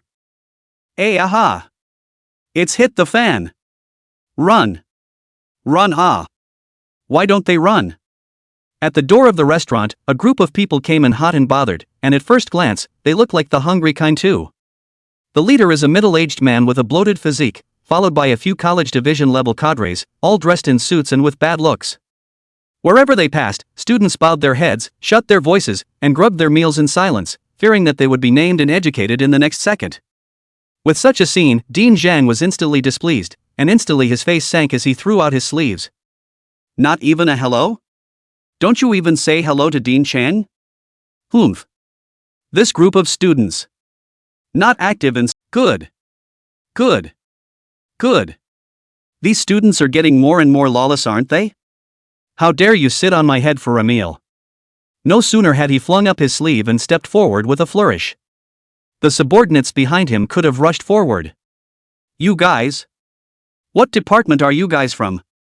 Do you know that this is an exclusive seat? Who let you sit here? Hurry up and go sit somewhere else. With such a rant, the chicken leg in Wang Hao's hand instantly stopped in mid-air, squinting at Gu Tian leisurely. Brother Tian, this bureaucracy is pretty bad. Gu Tian's face was not red and his heart was not jumping. He sneered, yes, it is indeed quite serious. Just sitting in the seat for a while, this school leader has blown up a... In the face of the duo's blandness, Su Nanxue sat there with a small red face, not daring to breathe. If she was a girl, it would be a bit humiliating for her to be reprimanded by the school leader. Who threw these on the ground for me? Get thee up. Dean Zhang walked forward and pointed at the three of them before questioning them viciously. What was thrown away was the sign, but what was lost was his dignity as a dean. Today a student dares to throw his identification nameplate, tomorrow a faculty member dares to talk back to him. How will this finance school work in the future? You three. Now. Immediately. Stand up for me. Dean Zhang's voice grew more and more agitated, and he even tapped the table. Wang Hao's temper instantly came up, picking up the dinner plate and preparing to call out the other party's face. And Gu Tian fiercely reached out and pressed his arm, and cast a don't be impulsive look. The other person said something about being the principal's leader. If a bowl of rice is huffed in the other person's face, then they become at fault. The immediate question now is, why is cafeteria seating so limited and why do school leaders have exclusive seating? Speak up. Playing dumb, huh? And you? A girl's family. How dare you hang out with two boys? Seeing Gu Tian and Wang Hao's two faces full of indifference, Dean Zhang directly aimed his spear at Su Nanxue. Such chiding words were said on Su Nanxue, but they hurt in the hearts of the surrounding boys. Woo woo. Doggone Dean Zhang. How dare you count my goddess? Courtyard Zheng. You old dang. I won't allow you to talk about my goddess. What do you mean my goddess girl family? As long as my goddess is happy. She can have dinner with whoever she wants. Zhang Laodang. Turn around and I'll report you for sexism. Su Nanxue was so spoken to that she lowered her head, her hand gripped the corner of her coat tightly, and even her beautiful eyes were flooded with tears. It's not like she hasn't seen Dean Zhang's face before. But it was the first time he was named in Say. Which college are you from? Which department? Which class? Who is your counselor? Students who have no respect for their teachers like this must be reported for disciplinary action for expulsion. His side just finished yelling. Gu Tian did not have time to answer. Aside, Wang Hao lowered his head and fiddled with his cell phone, lazily said. The first class of the finance department, the counselor doesn't know who it is yet. Such a diffident tone, not taking the school leader in front of him seriously at all. And he was now contacting people to check out the KYU leadership structure, to find out who the person in front of him was who dared to yell at Tian and him. Dean Zhang's face instantly darkened another layer. And really met the headstrong student this time? You? What class are you in? Su Nanxue's body trembled and instinctively lowered her head, but before she could open her mouth, Gu Tian, who was on the side, suddenly laughed and added a sentence with a raised eyebrow. She's in the first class of the finance department too, all three of us. The subordinate beside him couldn't look at it any more completely, pointing at Gu Tianya and scolding, asked you? Did Dean Chang ask you? Dean Zhang asked her, why are you interrupting? Gu Tian snapped his head up, his cold eyes looking straight at the subordinate. What's the matter? Picking on a soft target? This sentence choked the subordinate's face. The two students in front of them were so tall that the only way to show off their majesty as faculty members was to go and berate the girl in front of them. But I didn't expect that the other side would see through it so easily. Go! Get me the counselor of the first class of the finance department. I'll give him 3 minutes. Tell him to get his ass up here right now. Dean Zhang's words had not yet fallen. Wang Haoke held up his cell phone and stood up, looking at Dean Zhang leisurely. Your name is Zhang Qichuan, right? Dean of the College of Finance and Economics, and there's a cousin down there in the Academic Affairs office. You've got 3 suites to your name in Kyoto, a public car, and a private business Mercedes. That Greenbrook Lake villa of yours is titled by your wife's brother to avoid taxes and was just renovated last year. This statement was made. Dean Zhang was instantly shocked out of a cold sweat. How the do you know? Even the other side of the villa knows? Who is this student? You. Did you open my box? Dean Zhang swallowed his saliva, but the anger in his eyes did not diminish at all. Pust. Gu Tian didn't hold back his laughter. This was almost at the end of his life, and he was still questioning if the box was open? Who the hell are you? How do you know all this? Dean Zhang wiped the cold sweat from his forehead and fiercely stepped forward. The subordinates behind him looked at each other in disbelief, unable to understand the situation at this moment. They had never seen Dean Zhang panic like this before. Can't it be that these students in front of us are very important? Oh, you ask me who I am? Open your doggy eyes and take a good look at who I am. Wang Hao put down these words and directly called his old dad from the city council over. Hey! Pops, my brother Tian asked you to send someone over to check on Dean Zhang Qichuan of the Kyoto College of Finance and Economics. Guten. Nima, did I tell you to check? The old man said a few words the whole time? Chapter 48, The Headmaster is here. Right. My brother Tian told your people to half an hour. No. Let you guys come over in 10 minutes. Snap. The phone hung up. Wang Hao violently raised his head to look disdainfully at the long dumbfounded Dean Zhang and his subordinates. In 10 minutes, I'll show you who I am. And a ING exclusive dining seat? If I can't eat it, I won't eat it. Wang Hao picked up his dinner plate and directly hooted on Dean Zhang's greasy old face. Snap. Hot soup is splashed and leaves fly in all directions. Ouch. Dean Zhang's face changed and he jumped up in place as he was scalded. Ah! The whole restaurant instantly exploded. This could go down in school history. Crazy. Awesome. Holy. This kid is really fierce. I'll go. Fixing Dean Zhang like he's from Sakura Nation? Su Nanxue covered her mouth, her beautiful eyes round with shock. She had thought that this friend who followed Gu Tian wouldn't be so crazy to backhand the truth at the drop of a hat. But I didn't expect. The other side isn't any worse off at all. This scene is a little crazy, but it looks extraordinarily kind of relieving. The subordinates behind him rushed around and pulled out paper towels to wipe Dean Zhang's face. There were also 2 subordinates who went up and were ready to drag Wang Hao and Gu Tian. You too. Go. Come with me to the faculty office. As a result, both hands are still outstretched. Suddenly 2 black shadows scurried out from the side and went up to General Yu's flying kick. Bang bang. The 2 subordinates were directly kicked out and fainted on the spot. When the 2 black shadows stood still, the crowd couldn't help but cover their shocked mouths. Fogweed. Who goes to school and brings a bodyguard? It's kind of cool. Gu Xiao, are you alright? The black-clothed, inch-haired youth walked up and stood upright and asked. Gu Tian's face went black. Who told you guys to do it? At this question, the 2 immediately bowed their heads like schoolchildren. One of them replied in a whisper. I'm sorry, Gu Xiao. I just felt that there were germs on the other person's hands. Soon in snow. Gu Tian looked helpless. Alright, pay attention next time, wait for my eyes or gestures. Okay, Gu Xiao. As the crowd watched in shock. The 2 black-clad, inch-haired youths turned and left, as if they had made up their minds of some sort. With such a scene, the subordinates next to Dean Zhang no longer had the aggressive scene from earlier. Except for Dean Zhang, who sat paralyzed in his chair, wiping the rice from his face while cursing. Gu. What a world! What kind of student is this? At the principal's words, the secretary of the Department of Finance and Economics was filled with bitterness and waited until the principal ran out the door before revealing a gloating smile. Yeah. Why didn't he warn Dean Chang? Then again, why did he bother to warn Dean Chang? With the dean gone, wouldn't he be the dean? In the dining room, the atmosphere was tense and comical. Dean Chang still had rice grains hanging on his face, and the subordinates behind him just stood dumbfounded, no longer daring to come forward and make a move.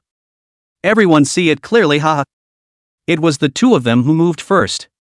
I was just performing my faculty management duties, and they beat, abused, and brought in people to use force. This inches and opened my box. What villa he talks about, I don't know anything about these ha. If I was really that rich, would I come to school to eat at the cafeteria? And this so-called exclusive seating, it's just for ease of administration, it's not mandatory. Yard Zhang barred a condescending explanation, stealing all sorts of concepts. The students around them snorted at the sound of it. You really think we're cuties?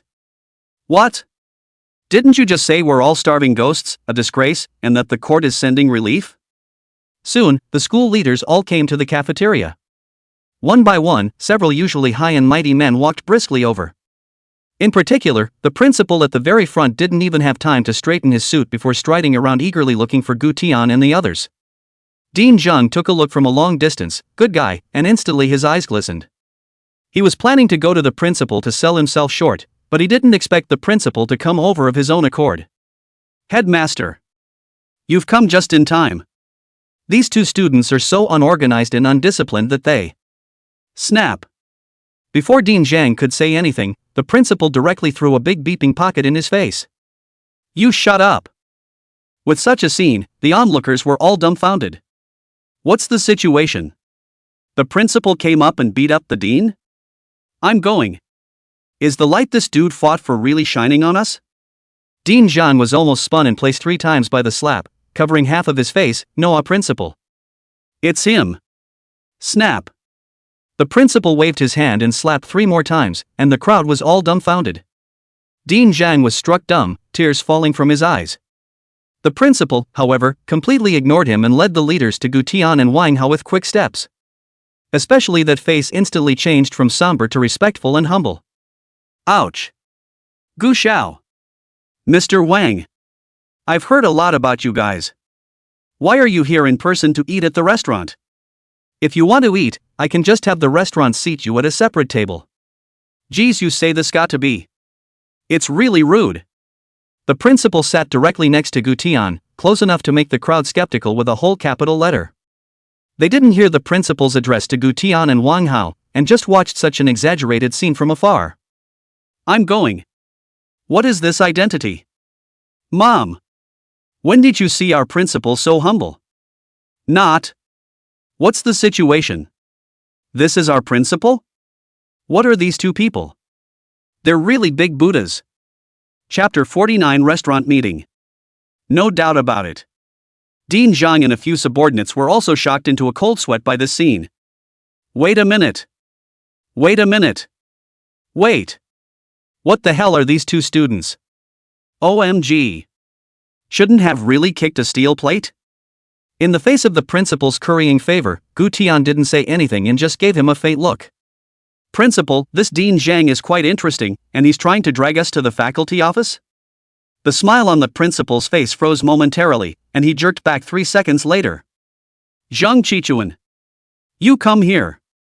Tell me what happened. This rebuke startled Dean Zhang's soul halfway out of his body.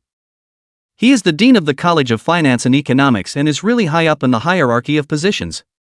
Now the principal is beating him into a grandson in front of 2 students. Rather, it was the fact that people had just fiddled with their cell phones in a random call, and they had investigated his background to the hilt. So, there is only one truth. These 2 students are masters that the principal can't afford to offend. Principal me. The 3 of them came to eat in the cafeteria. Sitting in the faculty only. Before the words were finished, the principal interrupted with a stern wave of his hand. Okay. I got it. It's you who are wrong. Now apologize to Xiao Gu and also Mr. Wang. An address of Gu Xiao and Wang Gongzi. Dean Zhang almost exploded in place. I'm a mama's boy. Gu Xiao. Mr. Wang? Wasn't this the two freshmen who had signed their entire university, Gu Tian and Wang Hao? The status of these two people, not to mention sitting in the faculty seat to eat, or sitting on his head to eat, he did not dare to breathe. Realizing the anticlimactic nature of the duo's identity, Dean Zhang quickly turned on the mending mode and directly went forward to bow continuously. Gu Xiao! Gu Xiao! Mr. Wang! I was wrong. Gu Xiao, I was wrong. And the few subordinates behind him, at the moment, one was more stiff than the other, cold sweat whooshing down. To be able to humble the principal so much, to terrify the dean so much. The identities of these two students. Are they classified as confidential by Kyoto University? Seeing that Gu Tian and Wang Hao didn't make any statement, the vice principal hurriedly gave his secretary a look. The secretary immediately nodded and turned to pull out the phone. Immediately convene a special meeting of the College of Finance and Economics. The leadership team headed by Dean Zhang Qichuan and others stop immediately to be inspected. Upon hearing this, the subordinates behind Dean Zhang instantly turned ashen and stared incredulously. Have a meal. You've lost your job? Then in a trance they were. Dean Chang was still apologizing one after the other. Seeing that he was on the verge of crying out, Wang Hao lazily waved his hand. Come on, don't act like an electric fan and shake your eyes. After saying that, he looked towards Gu Tian and Su Nanxue. Brother Tian, why don't we go? The meal is all finished. Upon hearing this, the principal instantly came to life and immediately bowed and extended his hand. Yeah. Go to my office and talk. At this point, another group of men in executive jackets approached, the leader of which had a stern face and gave off an air of rigidity. The principal subconsciously looked away, and in the next moment his eyes went wide. Fog. The audit committee? No. What are these people doing here? Under everyone's shocked gaze, the executive jacket at the head of the group stepped straight forward and pulled out his inspector's license with his backhand. Hello everyone, we're from the inspection committee, may I ask whose name is Zhang Qichuan? The words fell. The principal exchanged glances with the vice principal's secretary and the others, and coincidentally raised their hands to point at Dean Zhang. This incident has nothing to do with them. It was Dean Zhang who had provoked these two great Buddhas, so he couldn't have anything to do with them. According to the real name report we received, it involves the facilitation of duties, abuse of power, and misconduct of teachers, so please cooperate with us in our investigation. Now, come with us. As soon as the words of the administrative man in the lead fell, the other two younger administrative men stepped forward to hold Dean Zhang. No. Not I'm wrongly accused I'm wronged Dean Zhang's legs went straight to mush, and before he could explain that much, he was racked out like a little chicken. Even the principal was dumbfounded by this scene. I don't need to think that this must be Gu Xiao's way of doing things. The students on the sidelines also exploded, and their words were filled with curiosity about the identities of both Gu Tian and Wang Hao. No. This is too awesome. I thought it was just an ordinary powerful kid. Holy. This Dean Zhang is really going to be finished. Check it out. Find out who these two students are. This is too fierce. What Wang Gongzi, what Gu Xiao? Is there a Gu family in Kyoto? Some of the students with fast-spinning brains violently shifted their gazes, their cell phones to Gu Tian's face as soon as they heard about the. Immediately afterward, he snapped around and berated the vice principal and the secretary. What are you waiting for? Go inform the people. All show up. Anyone who doesn't show up, write me a resignation right now. This statement was made. The leadership team is as good as it gets. Those who knew Gu Tian's identity ran the fastest, and those who didn't know Gu Tian's identity followed despite their doubts. What are you running back for? In addition to notifying those who didn't show up to come over, they need to take notebooks and pens. Less than 10 minutes.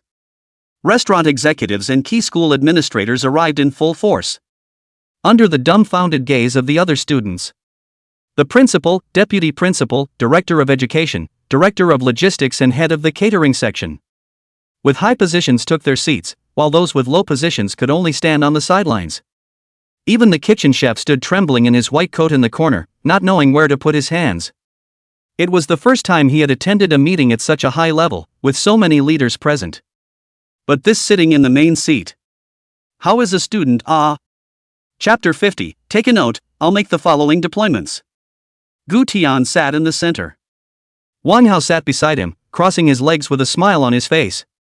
He'd wanted to experience the daily routine of his old man, and today he'd really found his chance. Su Nanxue carefully sat on the other side, shock written all over her pretty eyes. And the originally noisy atmosphere in the restaurant gradually quieted down. Everyone wanted to hear what this student with a background would talk to the school leaders about. Everyone's here, right, so fine, I'll be brief. Gu Tian raised his hand and knocked on the desktop, his sudden aura causing everyone to subconsciously straighten up.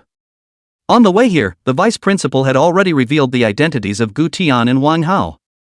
Nice guy. When they heard Gu Tian's identity, several of the leaders stumbled in fear and fell several times on the spot on their way to run. I'm meeting at school for the first time today. I was kind of looking forward to it, but what happened? No seats. Oh yeah, it's so hard to find an empty seat, but you guys are still yelling about leadership exclusivity with your bull rules? In the face of Gu Tian's words, the principal and the others didn't dare to say anything and could only lower their heads to wipe their sweat. The logistics director's legs were shaking, and the restaurant manager was even more pale.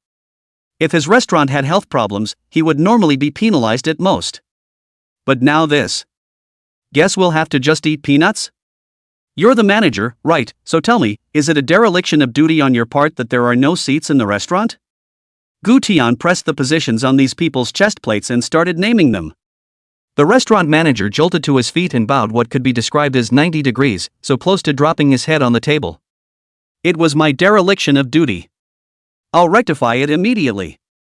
I'm sorry, Xiao Gu. I'm sorry. Gu Tian didn't say anything and looked at the principal again. You're the principal, right? In the future, you give me clear instructions to your faculty and staff to put that Thai sense of superiority away. Want to enjoy good dining treatment, then simply build a special dining hall for faculty and staff, come to grab what meal with students are? And leadership exclusive? What are you going to do? Become the emperor of the land? Do you want me to give you some exclusive dragon chairs? The words came out. The principal was so scared he peed himself. This is not an accusation, this is a warning before death. Who gets to sit in the dragon chair? The answer to this is obvious. How dare he, a little school principal na? I'm sorry. I'm sorry. I'm sorry, Gu Xiao. I will definitely rectify the issues you raised. I will definitely rectify it tomorrow. No. Rectify today. Rectify today. The other leaders were already ashen and followed the principal in nodding their heads as if they were pounding garlic. Gu Xiao is right to criticize. What you said, Gu Xiao, is very true. We'll rectify it right away. We'll rectify it right away. Gu Tian waved his hand for them to stop, then looked at the secretary in the white shirt. Hey, you're the secretary, aren't you? Yes, yes, yes. I'm the secretary. I'm the secretary. Being suddenly named by Gu Tian, the female secretary's body shook in fear and hurriedly picked up her notebook and paper. Okay, since you're the secretary, make a note that I'll make the following deployment adjustments to the dining halls at KYU. In the next second, all of them fled, fearing that if they stayed for one more second, they would lead to killing. And at this point, all the students around the cafeteria were dumbfounded. Especially the recent students who were eating the food, the way they looked at Gu Tian was like they were looking at a god. Who would have thought that a single student could make the entire senior leadership of the capital university bow their heads to listen to the lecture, stand and listen to the meeting, and retreat in ashes? Is this still a student? That's the principal's ing father, isn't it? This is the gold master behind our Kyoto University? What about Mr. Gu, Mr. Wang? Why can't I find anything? Many people frantically slid their cell phones, trying to search for Gu Xiao and Wang Gongzi, wanting to know what kind of background they had. But the online news is clean and outrageous. Awesome, Tian. You're really giving KYU a new rule now, Gu Tian narrowed his eyes, his tone was languid. The rules don't matter, what matters is who is making the rules. Let's go Senengsu, do we have class this afternoon? Ha? You still need to go to class? Su Nanshua's face was filled with big question marks, and she looked at Gu Tian with great incredulity. We are all here. Identity. We've made the principal look like a grandson. Does it even matter if you go to class? Do credits still matter? Gu Tian, however, stuck his hands in his pockets and stood up with a smile. Of course we have to go, we're students. It's good to be in your place. With that, he turned and headed for the exit of the restaurant. Wang Hao scratched his head with a face full of bitterness and said to Su Nanxue, "My brother Tian is really the most pretentious when not pretending." Su Nanxue couldn't help but cover her mouth and laugh lightly when she heard this, but she still obediently followed. On one side, there was a little brother with a gun who threatened Xiebin. While lecturing the Kyoto campus executives like they were grandchildren, he said he was a good student who played by the rules. This guy. What kind of character is it anyway? Chapter 51. Students should combine work and rest. The afternoon sun was just right. The three of them walked side by side, with Gu Tian walking in the center. Su Nanxue's beauty, Gu Tian's face, set off Wang Hao more or less like a clown. However, Wang Hao didn't pay attention to the strange gazes of the passing students, and instead muttered one after another. Go to a school, parachute jumping people into the hospital, take the truth to harvest a large group of minions, eat a meal to the school leadership trained as a grandson. This ordinary day of my brother Tian's is a lifetime for many people. When Su Nanxue heard this, she slightly tilted her head to look at Gu Tian's side face, her beautiful eyes filled with inexplicable admiration. Gu Tian noticed her gaze and smiled crookedly. What are you looking at me for? Su Nanxue was caught in the act and daintily lowered her head, muttering softly, I just thought. You said you came to school. In fact, the entire Jing University. I'm afraid it's not all surrounding you, right? Upon hearing this, Gu Tian was instantly happy. What? Are you afraid? Su Nanxue's face instantly turned red, and she retorted in a small voice, Only no. Gu Tian no longer said more, just smiled and continued to walk forward. The sunlight fell on his shoulders, also fell into the heart of Su Nanxue. At this scene, Wang Hao in the back watched with a grimace. I'm going to do a face in the future, and it will definitely mesmerize thousands of girls as well. In the meantime, the scene in the dining hall of Kyoto University has gone viral on all the major microblogging groups, clubs, and forums on campus. Hashtag the mysterious rich young man made a move and the kawaii table system was completely abolished. Hashtag the principal sweats when Richie Rich speaks. Hashtag Chancellor personally smiles, Vice Chancellor Hansti, kawaii ceiling man exposed. Hashtag. The comments section is also exploding with student chatter. Many are speculating about their identities, and some who know their identities have just typed them in the comments section and had them deleted on the back foot. And in the internal group of powerful nobles in the capital university, the moment a group of powerful sons and daughters saw that face, they all fell silent. Kyutin. The eldest son of the Gu family, the only son of Gu Lao, the true prince of Kyoto. That ruthless man who could stir up Handong province to the point of turning it upside down, even changing the dragon laws, now actually returned in a low profile and came to study at the capital university? I'm going to. The prince is really showing up here? This is not using this university as a university, but as a stage, right? Maru's spice. I drove a sports car to school yesterday. Now that I think about it, isn't that a little too wild? Let's study hard from now on, don't be too high profile, or even your own father won't be able to protect you.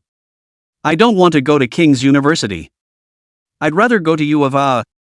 School entrance. Breeze gusts. Got a cigarette? Gu Tian suddenly stopped and glanced sideways at Wang Hao. He had thought about going to class, but as he walked, he slipped to the front of the school. In that case, have a smoke and go home and pull back with your fate. Yes. Wang Hao immediately pulled out a packet of huazi and a lighter from his pocket and handed it over, then continued to look around in search of a beautiful woman. Gu Tian drew out a cigarette and held it in his mouth, covering it with one hand and taking the lighter phone with the other. Zip. Nay, the wind at the school gate was so strong that the fire was blown out just as soon as it jumped out, and it didn't light several times in a row. The lighters at the front desk of the Shun Clubhouse all day long are actually some rags that aren't windproof. Gu Tian muttered and was about to turn his back and try again when he did. An ethereal sense suddenly crept over her face. Gu Tian froze slightly and subconsciously raised his head. Only to see Su Nanxue walk up to him, tugging up her shirt with one hand, half of her body actively poking out to shield him from the wind. The shirt was worn underneath a fitted white short sleeve. Well. The clavicle is delicate and curvy, with a slightly undulating chest profile. The other didn't think much of it and simply helped block the wind by lighting a cigarette. Instead, Gu Tian's head was confused and his mouth was bald. Thanks. Thanks, I don't eat. Sunangsu? No. I'm just shielding you from the wind.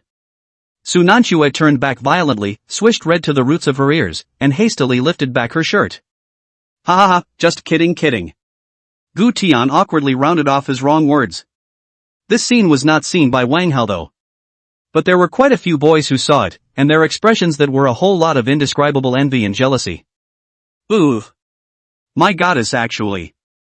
Lift up her clothes? Let the other. My goddess. Why are you like this? I wish. Just simply blocking the wind and lighting a cigarette. The wind hasn't stopped in front of the school. Gu Tian had just lit a cigarette when Wang Hao wandered over like a salted fish, yawning and complaining. Brother Tian, why don't we skip class this afternoon? I'm really sleepy and I feel like my brain is going to explode. Gu Tian squinted at him, exhaled a mouthful of smoke, and slowly returned. It's good not to be on it, it's good to combine work and rest, you can't be tense all day long. Sunan Snow standing by. No? Just now you were saying something about being in your place and doing your job, and we're students, and now you're saying it's reasonable to skip class? She didn't dare to flirt with the other though, after all, they weren't that well acquainted with each other. But the thought could not be resisted. If he wasn't going to class, then he wasn't too keen on going to class himself. Hey, Su Nanchue. Gu Tian suddenly turned his head and glanced at her. Do you have classes this afternoon? Luck. Pre-exam status is okay. Sunan had bowed down to hide the blush on her face, her eyelashes fluttering gently. The two just had a word or two. Su Nanshua's nervousness from the very beginning, then her expression became softer, and her relationship with each other became a step more familiar. Less than 40 minutes. The car pulled up to a villa block. The Qin family. There were also security guards patrolling the roadside in black clothes. As soon as you see an unfamiliar vehicle driving by, you subconsciously want to stop and ask about the purpose of your visit. As a result, he saw Gu Tian's face. Moment. The security guards instinctively straightened up and their movements became respectful. Good day, Gu Xiao. Hello, Gu Xiao. Gu Tian just nodded slightly, didn't slow down or stop, and still drove in unhurriedly. Su Nanchue on the co-pilot looked dumbfounded, her small mouth slightly open. They recognize you? Do you live here too? Chapter 52 Heartless Willows Make Shadows. I guess so, the security guards in these high-end villa areas should all know me. Gu Tian said indifferently. He wasn't lying when he said that. He had basically been to all the upscale villa areas, residential areas in Kyoto. Those security bodyguards, they must have memorized his face. At Gu Tian's words, Su Nanchue was instantly speechless. At this point, learning that Gu Tian personally sent Su Nanchue home, Qin Shi's parents stood at the entrance of the Qin family villa early. Even the nannies were called out to clean the leaves in front of the door in a grand gesture of welcoming the guests. Of course, they were not greeting Su Nanchue, but this legendary prince of Kyoto. In particular, Qin Shi's old man was trying his best to organize his clothes and said urgently to Qin Shi, "Son, look, how is Dad's clothes? Is the tie crooked? Ouch. Dad, you've had enough, haha. Last time was purely a misunderstanding. Other people, Gu Xiao, didn't have any problem with me at all. You know." Qin's father gouged him fiercely. Do you know what status the Gu family has? What is the concept of the crown prince? If you don't see eye to eye, the entire Qin family will be finished. Speaking of the last time Gu Tian's neck smoothing maneuver, Qin Shi's entire being directly blackened his face. If he hadn't scared himself and taken Gu Tian's greeting gesture as a signal that your boy was finished, he wouldn't have caused the entire Qin family to be like an enemy. Grandpa didn't even close his eyes for 3 days and nights. What was even more outrageous was that it was also hard to arrange for his cousin, Su Nanchue, to show her favor. Soon. The Ferrari then eased in from the far side of the lane. Su Nanchue carefully opened the car door and stepped down. It was disconcerting to see her aunt's family standing in the doorway looking at her with smiles on their faces. Aunt? What are you guys? As a result, the Qin family members directly ignored Su Nanchue and ran towards the Ferrari, bowing very respectfully. Ouch. Gu Xiao. Your visit to my humble abode is my Qin family's third lifetime honor. Ha? Hello. Gu Tian looked at Qin Shi with a full face. This is Brother Tian, these are my parents. Qin Shi was also a little embarrassed by his enthusiastic and fiery parents. Oh, hello uncle and auntie.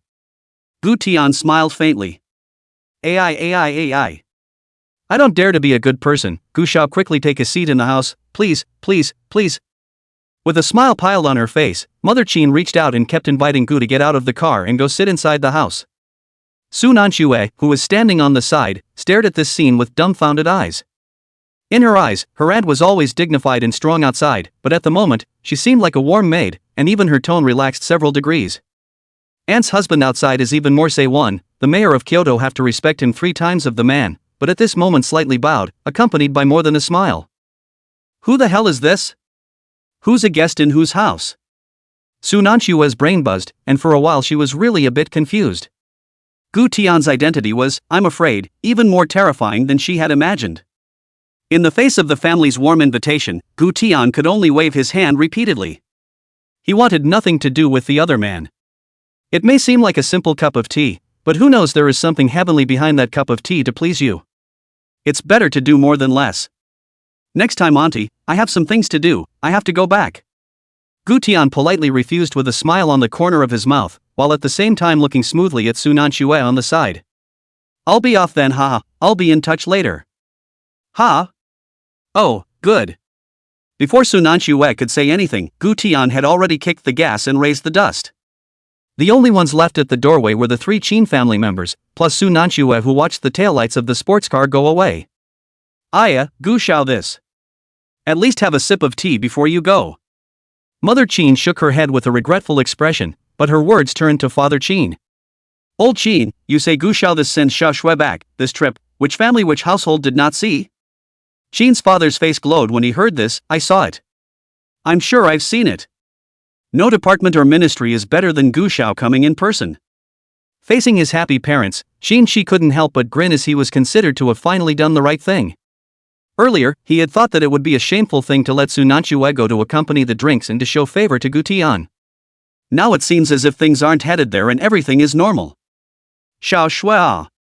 Qin father suddenly turned his head and looked at her in a serious manner. You are now. And this Gu Shao. What kind of relationship is it? Su Nanshue's beautiful eyes flashed, and 2 groups of redness instantly floated on her face. I don't know. Just regular classmates. A classmate can personally walk you to your doorstep? Qin mother smiled meaningfully and patted her hand. This time our little Snow. I was worried about what to do about your marriage after graduation. Ha. Su Nanxue shyly blushed and stomped her foot. The pool was lit up and several hot bikini babes were laughing and playing in the water. This should be a picture of paper and gold, but at the moment the atmosphere is very depressing. In a flash, blood was pouring out, and you could even hear the sound of bones cracking. The faces of the onlookers and the bikini beauties went straight to white, but none of them dared to say anything. Xiaobin raised this Tibetan Mastiff but spent millions of dollars to get back from the plateau, the finest breed, said to be able to fight with lions and tigers. Ah! Brother Bin. I was wrong. Give it another chance. Ah! Xiaobin sat on the recliner and took a sip of his cigar in a ghostly manner, only raising his eyes when he saw that Lu Jian's right hand was already bloody and basically ruined. Black Diamond. Come back. Woo! The Tibetan Mastiff let out a low growl and violently let go of his mouth, dragging drool and blood, grinning back to Xiaobin's feet and obediently laying down. Only Lu Jian was left struggling and wailing on the ground with his face covered in blood. Xiaobin squinted and swept a circle of the few juniors still present, faintly spitting out a sentence. Let this be a reminder to you today. Anyone who drops the chain on me in the future, I'll feed it straight to the dogs. The other side. Gu Tian had planned to go to the Tianqi Hotel to relax. As a result, the car just drove to the elevated, received a phone call from the mom, asked him to come back so long, how a time home or not brought back. And grandpa came over. There was going to be a family dinner tonight, and if she didn't see him around, she wouldn't mind letting her dad go into exile again. Nice guy. As soon as he heard this, Gu Tian's steering wheel twisted, and the front end of the car directly reversed direction. But Mama's right, it's not good to come back for so long and not even go home. What's more, he suddenly remembered something else. When he went to Jiangzhou before, Grandpa had sent someone to contact him privately. Said that as long as he behaved well in Jiangzhou, he would come back and give him a gift. So now he was curious as to what his grandfather would give as a gift. After all, Grandpa that bullet wipe scalp, real people in real life to walk down the original stock, usually give a gift is not too bad, and has a strong sense of remembrance. Soon. The car then pulled up to the entrance of an ancient mansion compound at the end of Forbidden Street.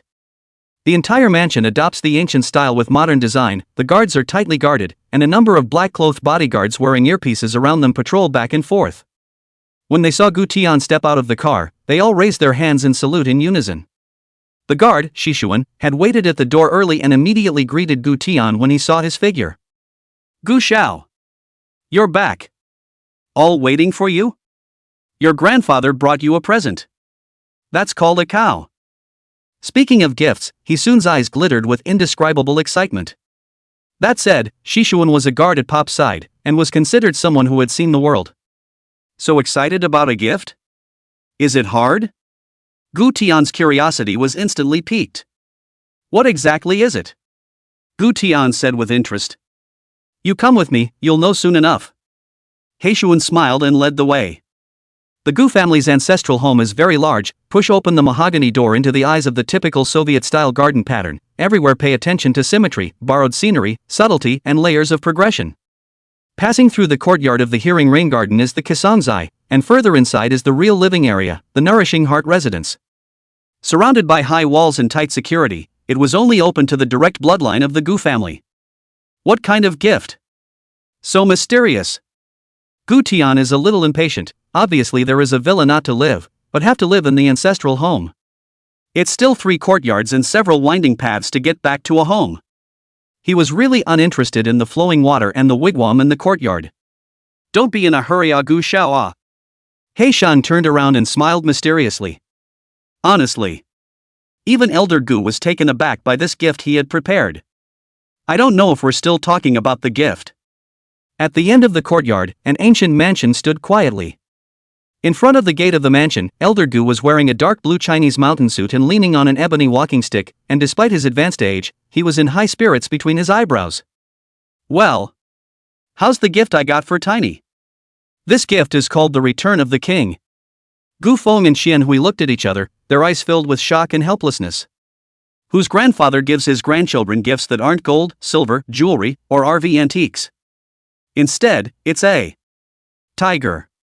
That's right, not a toy or a taxidermy specimen, but a live Bengal tiger.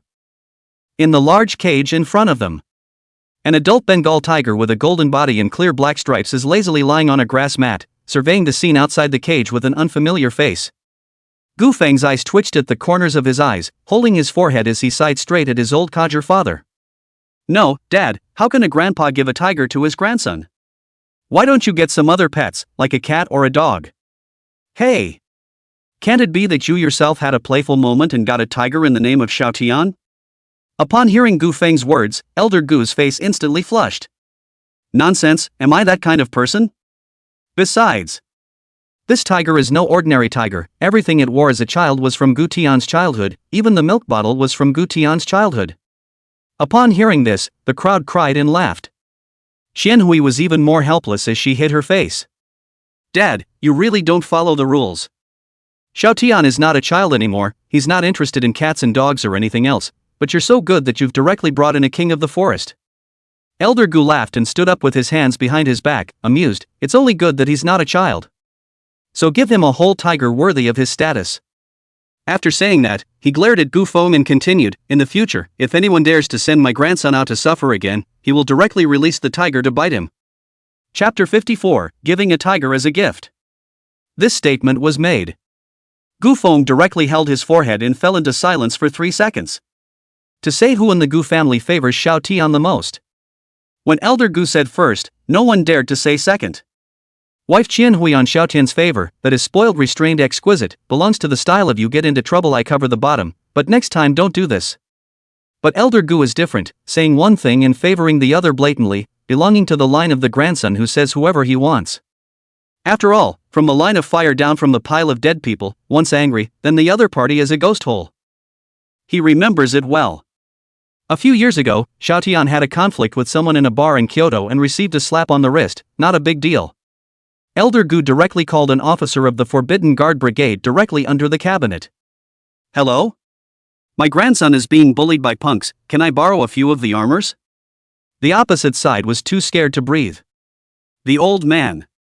"You don't need to talk about a few units. Just a division will do. Nice guy." In the middle of the night, the bar was raised overnight, and the bar owner and those who beat up Xiaotian were cancelled on the spot. Good thing that time Xiaotian accounted for, the bar background and black forces, otherwise this matter do not know how to be outside the media how to report it. At this point, a cheerful greeting yanked Gu Feng back to reality. "Grandpa. Mom. Dad. Your most handsome son is back." Gu Tian carried a bunch of gifts in his hand, big bags and small bags with the wholesale market sweep back like, all stuff to Shishuan and the servants, then stride to the old man Gu this side of the rush. To say that the most fruitful thing about the experience in Jiangzhou was that it allowed Gu Tian to learn to change his face. When he saw his family, his little mouth was so sweet, and he didn't feel like he was outside with a cold face and an aura so big that it was scary. "OMG, my baby boy." Xianhui didn't care about her usual elegant reserve and went up to give Gu Tian a big hug. "My good grandson. Quickly. Let Grandpa take a look. Have you grown taller?" Elder Gu supported his cane with both hands and walked even more skillfully than usual.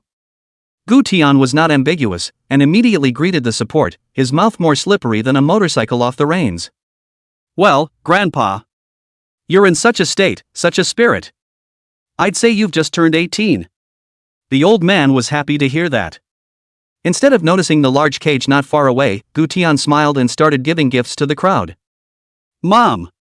Bought you a limited edition necklace. There are only a few of them in the world. You have to wear it every day." Xianhui covered her mouth in surprise. "Aya. Son, Mom can love it so much." "Dad. This is for you, a string made of sandalwood, to refresh your mind." Gu Feng froze, originally wanted to pretend to be the persona of a stable and superior old man, but still the corners of his mouth grinned. "Okay, kid, did not forget your father me Only the head tilted. "Wait, play with me guys? What do you mean by refreshing your brain, and then connoting that I'm old and my brain isn't working well?" Gu Tian spat out his tongue and took the exquisite pastries handed over by Shishun and handed them to the old man with both hands. "Grandpa. This is the oldest pastry in Zigu Town, or the taste of Master Zhang, the headmaster. Isn't this your favorite? Never mind the rest, just eat it." The old man nodded his head repeatedly as he was touched. The good grandson didn't suffer in vain. But on second thought, he questioned, "Wait a minute, didn't Master Zhang die a long time ago?" "What? You dug him up and made him for me?" Gu Tian instantly laughed. Grandpa was still in his usual humor. "No, Grandpa, I let his grandson start to learn. If you can't learn, you will be electrocuted. Hey. Half a year to learn his grandfather's ancestral craft. Hear that?" Elder Gu and the others looked at each other. Especially Gu Feng that face a whole lot harder to see. "After half a day of this whole thing, my son doesn't seem to be unchanged in his personality." But he couldn't be bothered to count on it, considering it was a day of family gatherings. Just as Gu Tian finished distributing the gifts with a smug look on his face, enjoying the laughter of his family, the Bengal tiger in the cage with its back to the crowd slowly rose. Gu Tian glanced out of the corner of his eye, and with a sharp jolt, he subconsciously blurted out, "Ouch, my God. Who's this dog with skin?" Gu Feng almost burst out laughing. Xianhui covered her mouth and snickered, and the old man was so happy that tears came out of his eyes. "This is a gift from Grandpa. Go and take a look." Gu Tianwei narrowed her eyes and surveyed the way her grandfather was scowling with her old mom and dad. When things go wrong, they go wrong. "Heishuan, what's in the cage?" Being asked by Gu Tian so suddenly, Shishun could only hold back his laughter and agreed. "Gu Xiao. Dog. Big dog with skin. Just go over and take a look." Just the moment Gu Tian walked towards the iron cage with a head full of questions. The caged tiger sniffed a familiar scent and jerked his head around with a low growl. Roar! Gu Tian bounced straight up in place. "Back! Back! Back! I Nima! Who the hell gifts tigers? No ya! Grandpa! You this gift! You're asking me to play with my life. The family was amused by Gu Tian's frightened reaction. Qianhui was more than happy to pull out her cell phone to record Gu Tian's dumbfounded silliness. Elder Gu's beard curled up with joy, pointing his cane at the tiger in the cage. Didn't you love tigers when you were little? Grandpa found you a real one. No. Gu Tian pointed at the tiger that was rubbing against the iron mesh in the cage, and his entire body was about to collapse. What I loved as a kid was toy tigers. Play. Toys. This is a real tiger. It will eat people. Ouch, my heart, ah. Gu Tian was a bit speechless, covering his chest and taking half a step back. I was expecting a gift from my grandfather, either some kind of heirloom jade seal or a Forbidden City one, me one thing. It turned out to be a whole lot of tigers. No wonder when he soon said the gift at that time, that expression was weird. The moment. This Bengal tiger surprisingly began to roar low and pamper itself, walking around the iron cage with its tail wagging, never taking its eyes off Gu Tian. Even lifted a paw and rubbed it against the steel cage door. Looks like it's on. Please open the door? Why are you such a wimp? I can remember that you weren't afraid of anything before. Go up and touch it if you dare. Gu Feng laughed beside him, but still followed. The resultant words just landed. Then he met the beautiful eyes with the aura of death from Qianhui next to him. What did you say? Why don't you go touch it? Dad, look. How old is Gu Feng? He still can't talk without thinking. Which was once thought. Elder Gu, however, smiled one after another and nodded, it's fine, it doesn't bite, touch it and it won't bite. This statement was made. Qianhui slammed her forehead, a whole lot of speechlessness. How? Gu family. All this one virtue. But before she could continue to spit, her afterglow suddenly caught a glimpse of Gu Tian actually walking towards the cage door in a watery manner. Qianhui immediately changed her face and shouted anxiously, hey! Xiao Tian! Don't listen to your father and your grandfather. Gu Feng also instantly read temperature, he was just joking, did not expect this kid so brave. Hey! Stop! I'm kidding. Don't you go over there. If this were to go wrong, wouldn't he and his wife have to delete the file and reopen it? On guard. Protect Gu Xiao. Kill me when necessary. He soon reacted quickly, his hand snapping to his waist as he ran forward. Swish, swish, swish, swish. A dozen or so loaded Secret Service agents scurried out, their blackened muzzles aimed in unison at the tiger in the iron cage. As long as the tiger had a tendency to attack, they could sieve it in the next second. Originally, Gu Tian was still a bit apprehensive, but it seemed that such security measures instantly had a bottom line. You don't eat cilantro when you jerk a cat or a dog, but who has ever jerked a tiger? Right at the moment Gu Tian stretched out his hand, something miraculous happened. Chapter 55, Bite him for me. The tiger actually tilted its head like a big cat and came forward. Not at a sir. You so active? Really touch? Gu Tian forced himself to hold back his inner panic and put his hand into the cage to touch its head. Results. Instead of showing a fierce look, the tiger shook its head, closed its eyes and enjoyed itself, with the corners of its mouth rising, exactly like a plus-sized cat. This scene saw Qianhui and Gu Feng in a cold sweat. Gu Tian this. Good boy. He's braver than my old man. Although the bullets are fast, the tiger is not slow to turn and surprise Na. Master Gu was happy and proudly bragged, see? I said long ago that it doesn't bite. This tiger, from birth, has identified with Xiaotian, biting no one but my grandson. Genetically modified. Familiar flavors from the womb. It's an intimate binding, not a paid subscription. What do you mean, Grandpa? You mean he thinks I'm one of a kind? Or master? Gu Tian was puzzled, he didn't expect his grandfather to look old and play so big in private. And gene editing engineering? Elder Gu didn't know how to explain. After all, it's all a whole lot of work by the researchers behind it, and he's just saying it as it is. Yeah, that's the idea anyway. Oh, Gu Tian nodded as he sniffed. This was followed by a change in tone, so that means it doesn't bite me, does it? Before the family could react, he could walk straight to the door of the cage.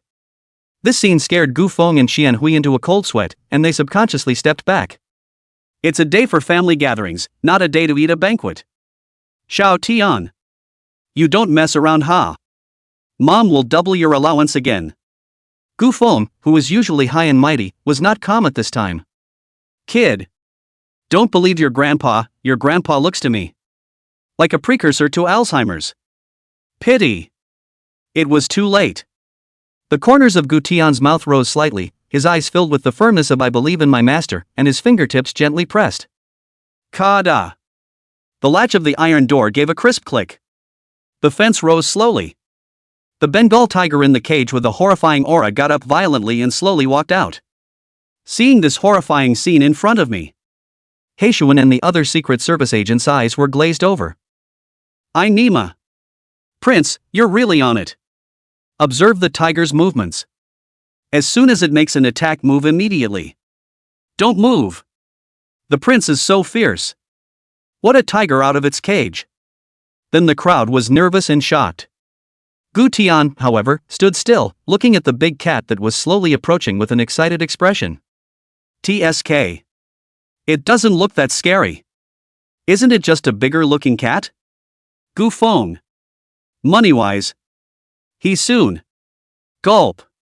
My grandson is really a tiger with the guts of a tiger. Elder Gu swallowed his shocked saliva as the crowd watched in horror. As soon as this majestic Bengal tiger approached Gu Tian, it began to sniff continuously. Then, like a meek kitten, he rubbed and arched Gu Tian regardless. And Gu Tian slowly crouched down and jacked up the big cat. Shishuan, bring me a dog chain. This statement was made. Everyone was in a cold sweat. Fogweed. Is that human? It's a tiger. It's not a dog. Though shocked, Heishuan honestly looked for a police dog's leash. Gu Tian took it and put it on the tiger in 3 strokes. The key is that the tiger not only did not resist, but his head also disliked himself into the collar, the degree of cooperation with the hit workers to see all the tears. Looking at Elder Gu, he couldn't stop lamenting, Aya. I told you.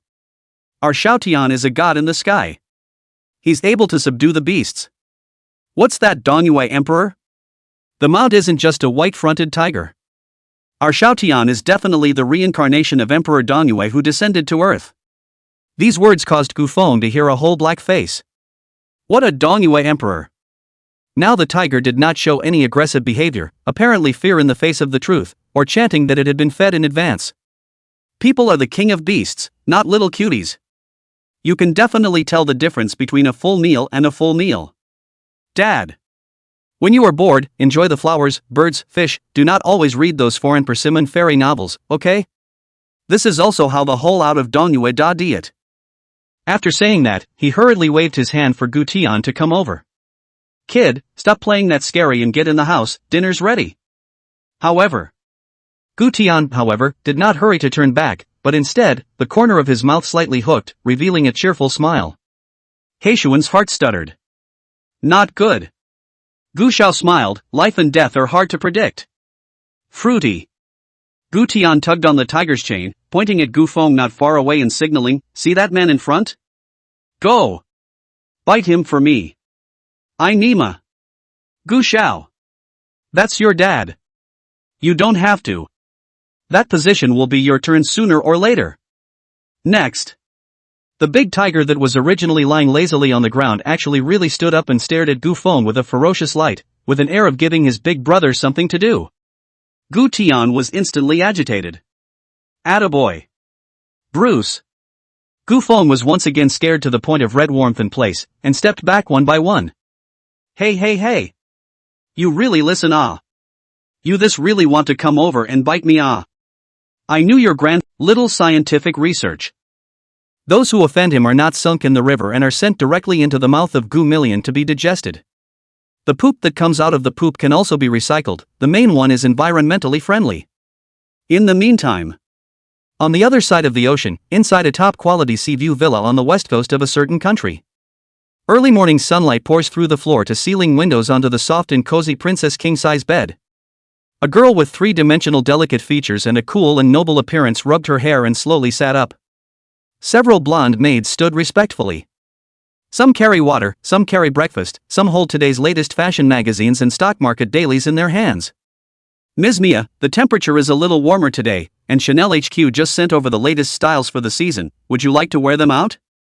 A maid asked softly. Lin Shusi gently rubbed her temples, her tone light, not going out. Lin Shusi. Elder Lin's jewel in the palm of his hand, having gone to school outside for many years, was the most mysterious goddess-like figure in the entire West Coast upper-class circle. In the words of the study abroad ring rats, this woman is beautiful and uninhibited and unapproachable. She's not social, she doesn't like noise, and she's used to keeping to herself. Some say she is a reserved duchess, others say she is an iceberg beauty. But either way, no one dares to approach easily. After all, in the study abroad upper-class circle, a random brick can hit a person beyond cognizance, even in the heavenly palace. To put it bluntly, the more mysterious the background, the more anticlimactic the identity. It was while Lin Shusi was trying to get his brain to turn on. The cell phone by the nightstand rang. Caller Lam Kwok In. Chapter 56, Lin Shusi's Heart. Her powerful father, who had single-handedly laid the foundation for the family's power. However, Lin Shusi's beautiful eyes did not have a ripple in them, as if she had prepared her full name, her fingertips slipped and connected. Hello. The voice is still clear and cold, as if the snow has not melted in March. There was a moment of silence on the other end of the phone, and Lin Lao's slightly low voice came through. Shusi, it's time to go home. Lin Shusi raised her beautiful eyes and casually glanced at them, and the maids retreated with great understanding. Although they don't understand the dragon language. But the voice on the other end of the phone sounded familiar. Seems like... I think I've heard it on TV? Lin Lao continued, you should already know some news, Gu Feng's son has returned to Kyoto. Lindsay, so? Gu Feng may be testing me, maybe it is cultivating Gu Tian, the things in Jiangzhou I don't know if you know, there are some things. You understand. Lin Lao stopped speaking halfway, he believed that his daughter could understand what he meant. Lin Shusi smiled gently, but the smile did not reach her eyes. So you want me to go back and be a bargaining chip in your power world? No. Lin Lao's tone was soft, you're my daughter, I want you to return home, you've been avoiding it for so many years, it's almost time for you to come back. Now you remember I'm your daughter. Lin Shusi smiled faintly, but her beautiful eyes looked like her mother, the woman who had amazed time. Lin Shusi's mother's name is Kong Ling. The eldest daughter of the imperial bookish family, talented and magnificent. When he was young, Lin Guoxian was deeply impressed by her poetic style and elegance of speech, and pursued her with all his might, and eventually the lovers were united. After marriage, Kong Xueling put aside the pride of the Kong family's daughter, willing to keep a low profile, accompanied Lin Guoxian all the way to his career, after giving birth to Lin Shusi is to retreat to the background, dedicated to raising children. It was originally a great story that was a model of a civil marriage. Who would have thought that it would fall apart due to a storm in the Kong family? Kong Xueling's own brother, Kong Xianshang. Relying on his brother-in-law's status as a hand of the city, he has been meddling in real estate and investment projects, secretly annexing the dragon capital, and the amount of money is shocking. But at that time, Lin Guoxian had just served as the secretary of the Imperial Municipal Party Committee and was completely on top of the storm. In the face of surging public opinion, and the inspection team of the inspection committee had to personally clap, a sweeping, personally sent his brother-in-law Kong Xianqing to the trial stage for life. The Kong family thus fell overnight, and the old man's anger was so great that he suffered a heart attack. Kong Xueling is even more grief and indignation, and quarrel with Lin Guoxian face to face, angrily accusing him of being heartless and unsympathetic. From there, the two went from strength to strength in name only, heading for a separation and later a secret divorce. This incident was a completely unhealable rift in Lin Shusi's heart. In her eyes, Lin Guoxian was a good public servant, but definitely not a qualified father. For as long as she could remember, every time she ate, instead of asking her mother and her if they had eaten, she asked the secretary if the crowd had eaten.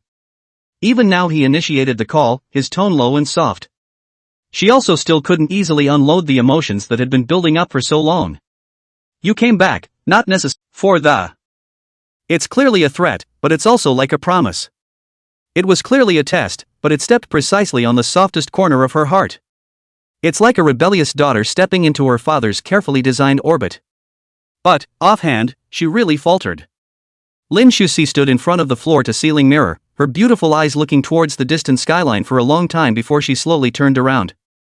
Monica, come here a minute. The blonde servant at the door, who was always waiting for orders, pushed her way in at the sound of the door. Why, Ms. Mia? Lin Shusi pursed her red lips slightly, her tone soft and cold. Inform the principal of the Royal Institute of Technology in Ethelwyn and tell him to help me with the withdrawal process. The maid looked shocked, thinking she had heard wrong. Miss Mia? You mean? Yeah, I want to drop out. This way. Gu Tian, who had finished eating, strolled through the courtyard holding the tiger in a very dashing manner. If there was an eagle, it would be totally left-handed and right-handed.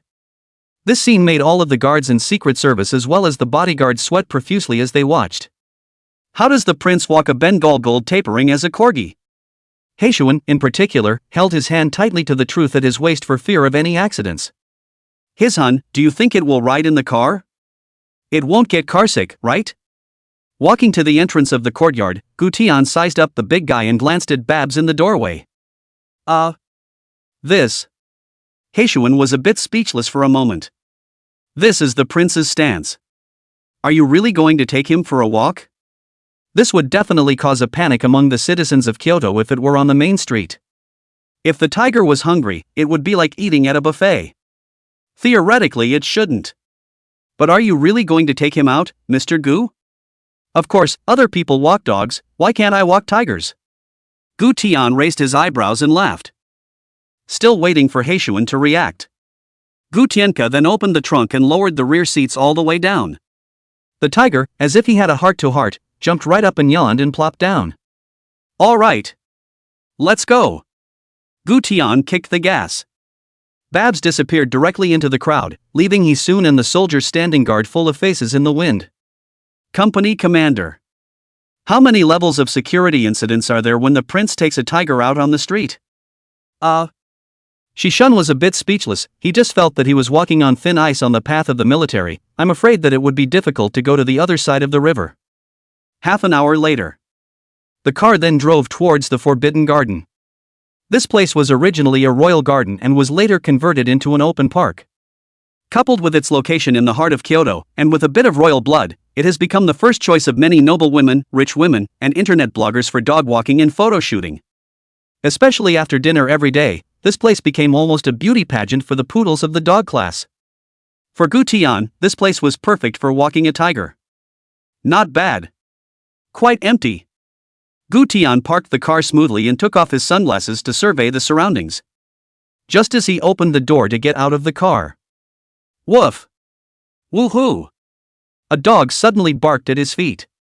Gu Tian only felt a softness in the soles of his feet, and his entire body jumped straight up in place as if he was electrified. Whose dog is off leash? Running here to pee? Woof woof woof!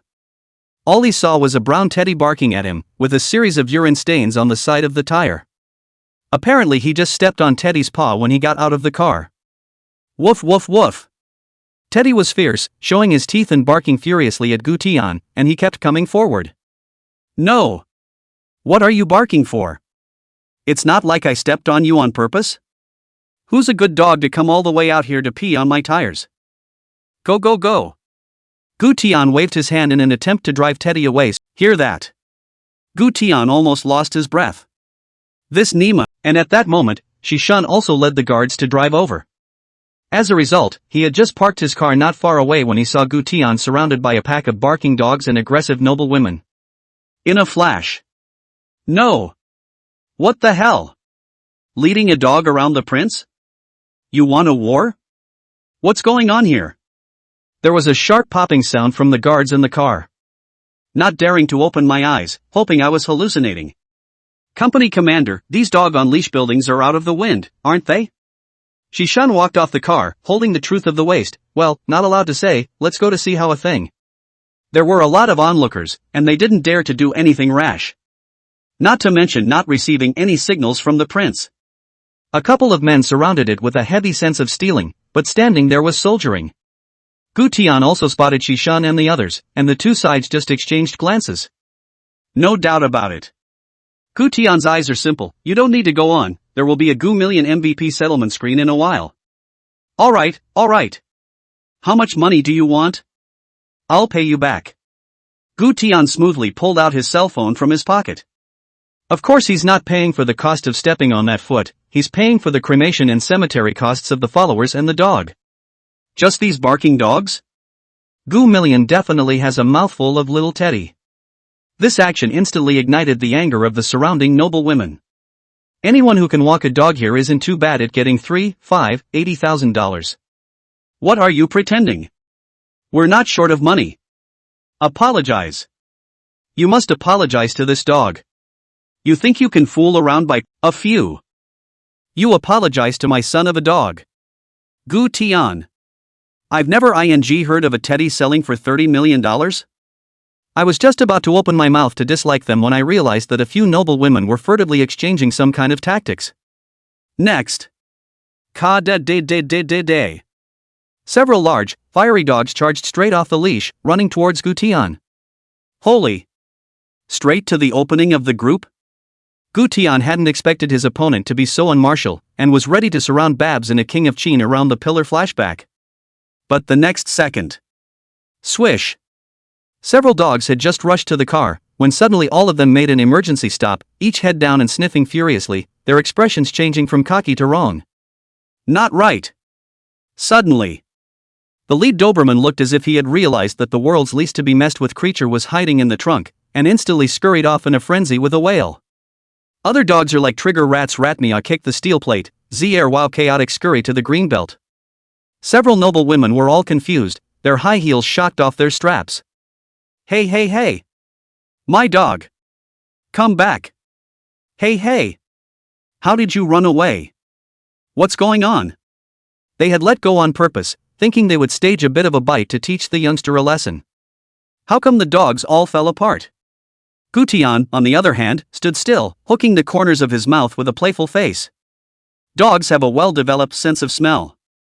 Even though the other guy was much of a vicious dog, it was a pure crush in terms of pedigree in front of his Bengal tiger. If he would have been ruthless enough to open the trunk just now, it would have been an absolute crunching mess to kill.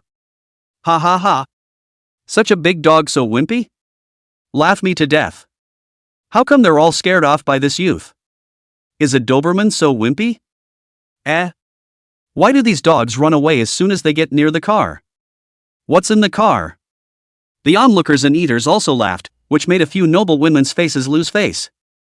Say, do you have a dog repeller in your trunk? Are you a dog thief? Open the trunk and let us see. What did you do? Why did my dog run away as soon as he got near your car? The more the several noble women spoke, the more outrageous they became, and their expressions became even more certain. Gu Tian seldom came to the Forbidden Garden and didn't know that dog stealing and abducting had happened here before. Gangs of dog abductors have appeared here before. These people use special equipment to lure, frighten, and repel dogs, and then control them with electric shocks or drugs. They waited until the dog owner posted a notice looking for the dog, as well as offering a hefty thank you, before returning the dog. Although the nest was later taken down, these shadows were widely spread in the circle of noble women and everyone was in danger. And just now they witnessed their own pampered, even a little arrogant and domineering dog son, close to the other side of the car even after all the collapse, fled. This is clearly not a normal reaction for a dog. So at this point there is only one truth. The opposing car must have been equipped with a dog repellent or dog attraction machine. I'll tell you. That's how my friend's expensive corgi was lost. My Tibetan Mastiff chased after it and was scared off as soon as it got near the car. Hurry up and get him to open the trunk and see if there are any dog-catching instruments and tools or not. A few noble women talk, the more they talk, and more they talk. And the noble woman holding Teddy had the hindsight to jerk her head up in question. Yeah. There are so many cars here. Why did my Teddy run by your car to pee? Did you lure him there? In saying these words, the noble woman even looked Gu Tian up and down with very unkind eyes. She felt that Gu Tian must have some kind of button on his body or in his pocket. At the touch of a button, an instrument in the car releases a frequency to draw the dog to it. Another press will release other frequency waves to scare the dog away. Nima. What kind of brain is this? Gu Tian rolled his eyes speechlessly. Okay, I'll open the trunk, don't be sorry when you see it, huh? Chapter 58 Gu Million First Blood. Which was once thought. The teddy dame yelled directly at the top of her lungs. Come on people. I've caught a gang of dog thieves. Everyone come over here and look. This kid is stealing dogs. Look at the people. Sisters are connected and their strength is broken. The few remaining noble women exchanged glances with each other and howled at the top of their lungs as well. Everyone, come see. We caught the dog thief. He's got a lot of dogs hiding in his trunk. Everyone smashed the car to save the dog. The people around us were watching the fun. A couple of young men playing baseball. Perhaps having a soft spot for these old weenies, and in the spirit of not wanting to make an effort, he handed up his own baseball bat directly to Arch the Fire Road. Sis. Use this. Sister. Use this for good. Stealing dogs. Sis. Use my baseball bat. This bat is thick and big. It's better than a brick. The teddy dog that had originally fled to the greenbelt, at the sight of its owner branching out, turned around and ran back, barking furiously at Gu Tian and looking at the trunk in alarm from time to time. Woof woof woof. It's just that the windows are covered with a full black sunshade, so outsiders can't see what's going on in the car at all. Much less see the Bengal tiger inside that was surveying the surroundings with a dumbfounded look on its face. Smash the car. Save the dog. Smash the car. Save the dog. Kid. So it was you who stole the dog. You're young to be in this business? You're the kid who stole the dog, aren't you? Just this crappy big G. And it's converted to a Barbos? What a load. But as the outside sounds get louder and louder, plus the trunk isn't that spacious. The tiger was also getting a little antsy and started moving his body back and forth in the trunk. Inactivity is nothing yet. The suspicion is even greater once the activity is true. Watch the car creak and shake. A couple of the noble women were straight up happy out of the water, with expressions on their faces that rivaled evil Cheerios. Did everyone see that? The car is moving. Must be the dog struggling in there. So sad. Smash. Smash the car. Save the dog. Gu Tian's mind had collapsed at this point. He can't really spray this one, it's really all retarded, and he can't even sort of pick who to judge. But it's fine, just smash it. His brain had just raced through the pros and cons, and there was he soon outside the crowd trying to wave his hand to calm him down. If he was the one who released the tiger on his own initiative and it appeared that the tiger had injured someone causing panic and death, then the blame must be on him. I'm sure I won't be able to avoid a beating from Pops afterward, and Grandpa probably won't be able to protect him either. But if it was this group of people who smashed the car, causing the tiger to be frightened and open the trunk by itself, then the responsibility would have nothing to do with him. Thinking of this, Gu Tian spread his hands and rushed at the teddy dog. Poodle poodle poodle poodle poodle poodle poodle poodle poodle poodle poodle. Yeah. You smash it then. Smash the trunk yourself, and save the dog as you call it. This statement was made. The teddy noblewoman instantly gasped and glanced at a couple of the noble women next to her. Good. Sisters. Since he said so. Then let's smash it. I'll pay for all damages. These words were spoken. The whole room instantly exploded. Smash the car. Sisters. Brothers. Save the dog. The first to bear the brunt were naturally a few noble women carrying baseball bats. Others rushed forward with their heels. The scene was a mess for a while. Snap. Clunk. Snap. Since the noblewoman said she'd pay for all the damages, there was no shortage of those who were up in arms to make it work. It's hard to buy a big Mercedes-Benz G, but it's still easy to destroy one. So a lot of melon people are smashing the lights, smashing the rearview mirror, and even some are ready to lift the car to overturn. With such a big commotion, the Bengal tiger inside the car was instantly nonplussed. Just as a group of people were smashing it up. Ah! An earth-shattering roar exploded from the trunk. The crowd's colors snapped. Wait! What's that sound? The bat in the baseball man's hand was still resting in mid-air, and for a moment he didn't know whether to drop it or raise it higher. Not to mention the few noble women, whose bodies directly trembled and almost stumbled and fell. Holy! What's moving in there? It doesn't seem like. It's a dog. It sounds to me like a tiger barking. The teddy dame laughed instantly. Ha ha! Tiger? What a niche term, a tiger in the city. Sisters. This must be the sound effects in here. Playing the tiger's whine to scare us and the dogs. A bad guy racks his brain, but a dumb guy gets an idea. As soon as these angry words were uttered, everyone froze for a moment, and then nodded in agreement in unison. Sisters. Smash me. Keep smashing. Break the trunk open. With a command from the Teddy noblewoman. Everyone went back to smashing. The more they smashed, the louder the tiger whistled inside. The tiger even started hitting the trunk with a thumping sound. Hysteria is meltdown, and bottom line hysteria is delicious. Seeing the baseball man begin to violently tug on the trunk handle, Gu Tian's mouth curled into a teasing smile. The next second, the car keys were pressed. Wow! The trunk opens right up. In a flash. A large tiger's head snapped out and opened up at the baseball man's face, a visual blitz. Ow, oh, oh, oh. A roar. The baseball man's canopy nearly spiraled off in shock, his eyes rolled back in his head, and he fell straight down. Boom. The room exploded in an instant, some brains unable to read the scene before them. What? Tiger. Ah. It's really a tiger. A few noble women directly sat paralyzed on the grass wailing, OMG. Mamma mia. Don't eat me. I'm a meat. OMG. I want to go home. I want to go home. The others are even scattering their legs. Tiger. There's a tiger in the trunk. Run. Run. Dead legs run fast. OMG. Some people even fainted directly after only a few steps due to excessive fear. The scene was a mess for a while, and others just took out their cell phones and called the police while running. Go on? Why don't you say anything? Are you mute? Gu Tian took a step forward and looked down at the paralyzed noblewoman, the corner of his mouth hooked into a cruel smile.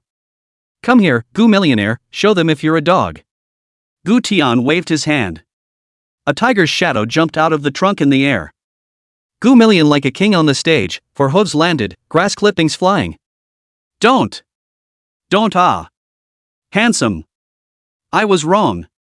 I was wrong. A couple of noble women had a complete meltdown and staged a human mopping machine in place. Don't scare sister. Sister is timid. Really timid. I'll do anything you want. I'll kneel down for you. Just as Gu Wanliang was preparing to launch an attack towards them according to Care Heaven's gesture. Suddenly. Woof woof woof. A bark violently broke the deadlock. In the distance, two dogs rushed the sky to kill. A Doberman and a Teddy. Is it a loyalty awakening? Or is it a one-click hot-blooded middle child initiation? Son. Save mommy. The Durban aristocrat's voice tore through her as if she had grabbed a life preserver. Woof woof woof. The Doberman showed his teeth and took the lead in pouncing towards Gu Wanlian, with a look of I'm not a coward. Teddy was not to be outdone, bouncing along behind him with a high-frequency bark that rivaled an alarm coming out of his mouth. A whole crowd of onlookers in the distance gasped. I'm going.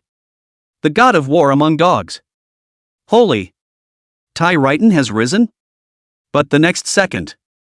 Gu Million violently threw his head and bit the Doberman's neck in one gulp. Bang.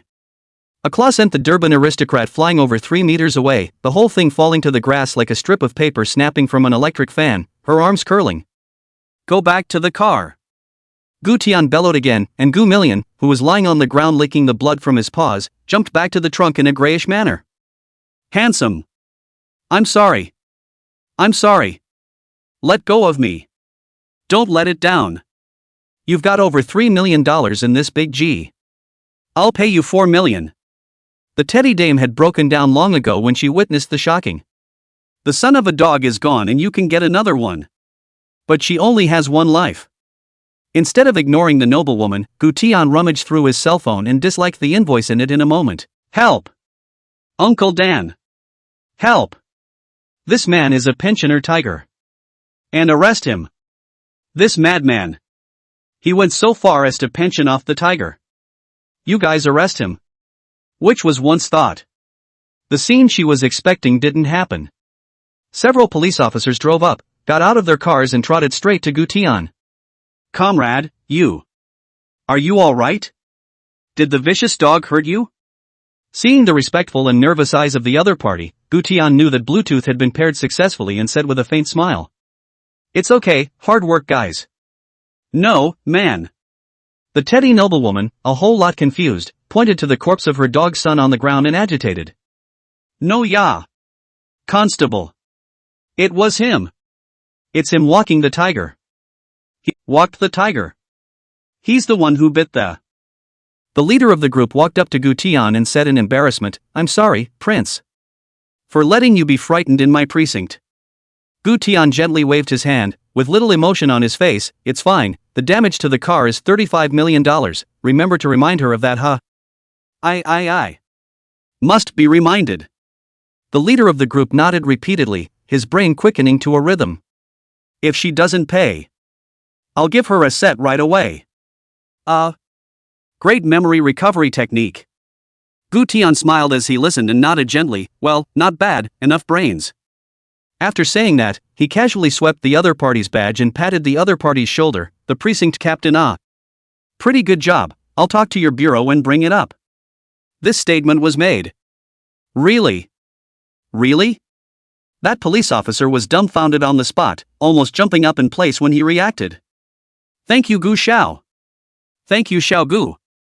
When the crowd dispersed, the teddy dames were taken away.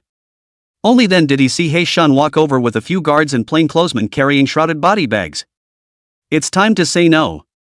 They moved with such skill that it was not at all the first time they had cleaned up this type of mess. There's nothing on the lawn but Teddy and Doberman torn to shreds. There was also the Doberman poodle who had been slapped and fainted, and a few poodles and baseball guys lying around who had passed out from shock. "Gu Xiao." He Shun patted the dust on his body, and his tone was light. "These? Or are they handled according to the old rules? Or do we go through the trial process? These individuals have been convicted of assaulting a member of the cab." Gulp. He Shun's throat rolled and a cold sweat seeped out of his back. As long as Gu Xiao wants to.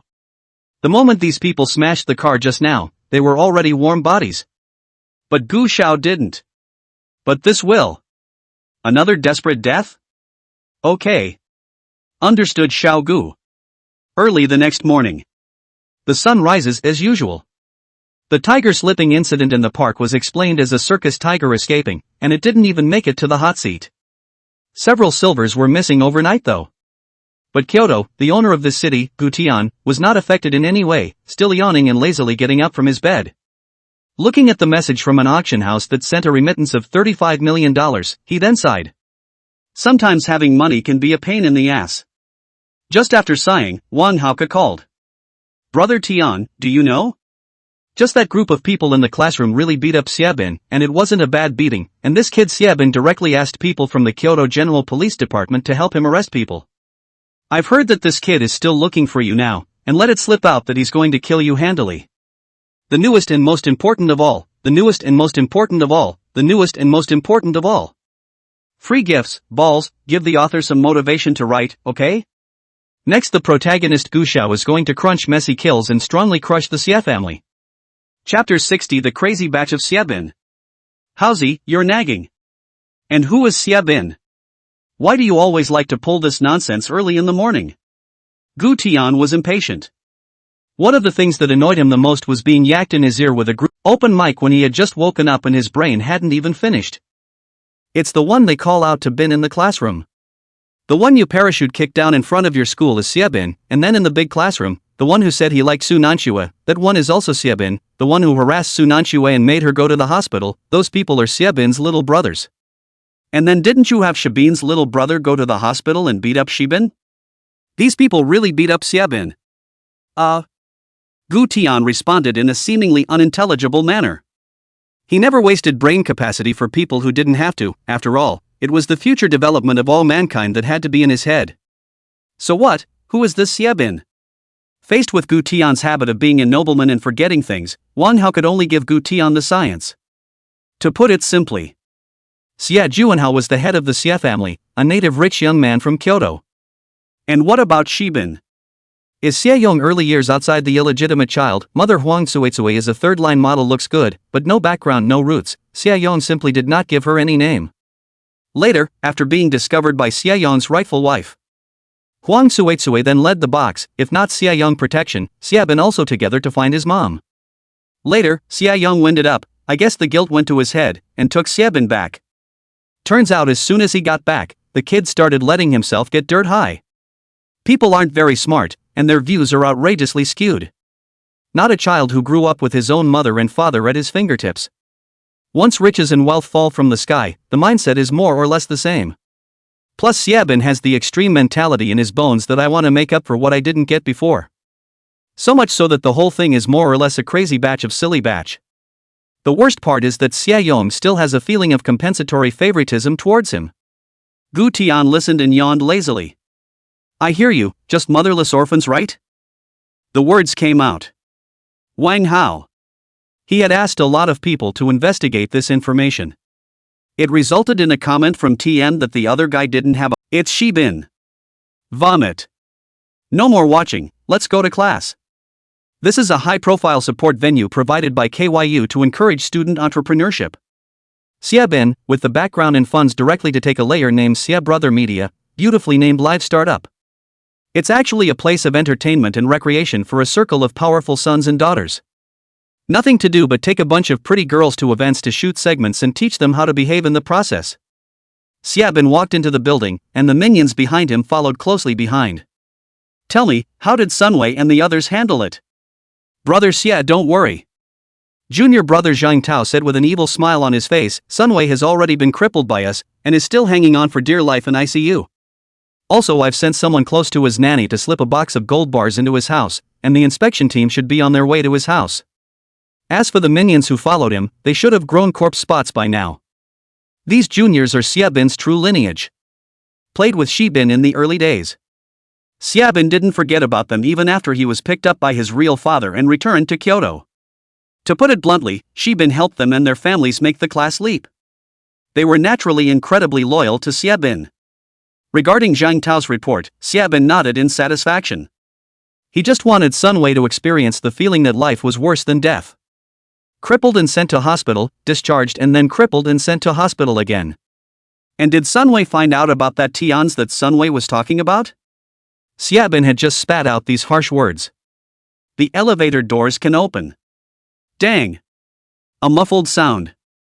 A Polytechnic man in a plaid shirt holding half a box of densely packed electronic parts ran head-on into Xiaobin at the door. Clunk! Screw circuit boards, chips instantly scattered all over the place, smashing the floor tiles crackling. One look at the people. The Polytechnic man was so scared on the spot that he almost fell to his knees, unable to pick up the parts on the floor, and quickly bowed and apologized. Yeah, sorry. Brother Bin. I didn't mean it. I really didn't mean it. I didn't see. I was holding the box. Vision blocked. Are you blind? Xiaobin's face instantly grimaced as he violently raised his foot.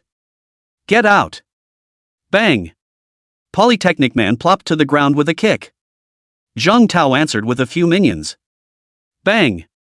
Bang. Bang. Dare to bump into my brother Xie. You're tired of living, aren't you? Spending all day downstairs researching your Thai robot. You're nuts, aren't you? A pile of broken brass. You can research a hammer. The Polytechnic man was beaten to a pulp and watched as the integrated module that had been carefully polished for a month was stomped into the ground. Bin. Don't fight. That's my graduation design. Please don't step on it. But Xiaobin didn't listen at all and instead laughed hideously. Yoo-hoo, graduation project? Knocking around my floor all day, guess you'll graduate? After saying that, he turned his head to look at Zhang Tao playfully, who was this kid's mentor? And notify the person in charge of the incubation building to take back this kid's research site. Banging around downstairs all day, annoying the hell out of me. Zhang Tao immediately nodded his head, let brother Xia, I'll go and do it at the party. As soon as I heard that, Polytechnic man cried on the spot until he broke down. It's an artificially intelligent robot they're working on. It's going to be used for medical, driving, and home use. It's now possible to throw handkerchiefs to amuse paralyzed patients. In the future, if it works, it will be a huge step forward in scientific research. But now this. Whoa whoa. Chapter 61, The Handkerchief Throwing Robot. Back in the office. Xiaobin then began a string of 3 consecutive questions. Did you find out about the kid named Tian? And what exactly is his relationship with Su Nanxue? What was the name of the girl I saw at the school gates? Any details? These questions were thrown out and the office banter came to an abrupt halt. Zhang Tao's few people looked at me and I looked at you, no one dared to say anything. The background does check out, it's just a bit anticlimactic. They don't even have the courage to mention each other's names. Xiaobin, who was still cross-eyed, instantly sensed that something was wrong. Why did the secretaries not say a word? What's wrong? Mute? Is this person more powerful than me? Dare to go against me in the capital university? Hiss. Hearing this, the little brothers all sucked in a breath of cold air.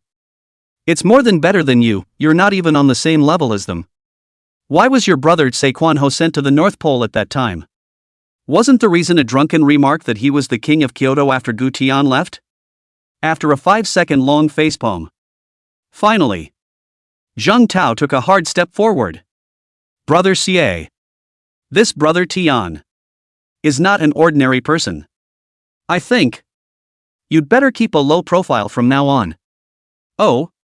How unusual is it? Xiaobin frowned. Say.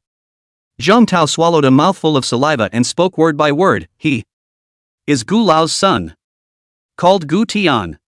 Transferred to Jing University not long ago. Zhangzhou Chao Laosen Black Evil Forces overthrow. And now the entire Dragon Kingdom is carrying out a campaign against the Black and Evil. I've heard that he's the one who started it. This statement was made. Boom. Xiaobin only felt his brain buzz, and his pupils contracted.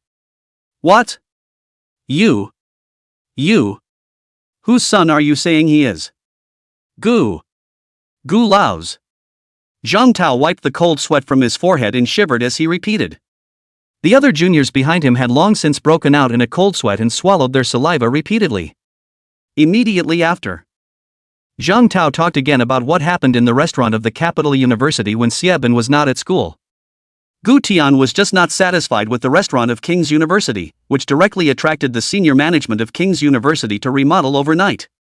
The more Xiaobin listened, the less calm he became, until he finally sat paralyzed in his office chair.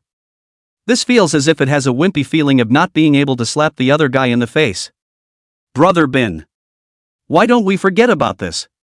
The one at the school gate is called Xinyao, didn't he stay in Jiangzhou before, and this girl is the one he brought over from Jiangzhou. Anyway, this Xinyao and Su Nanxue are all related to him. And the relationship is all quite good. In the face of Zhang Tao's faithful advice, Xiaobin waved his hand as if he had a lump in his throat. Be quiet, I'm thinking. At this moment, he really wanted to mute the world and listen to his broken defense. I thought the other party was one of those rich young men with a bit of background. But whatever thought that it would dry straight to the ceiling?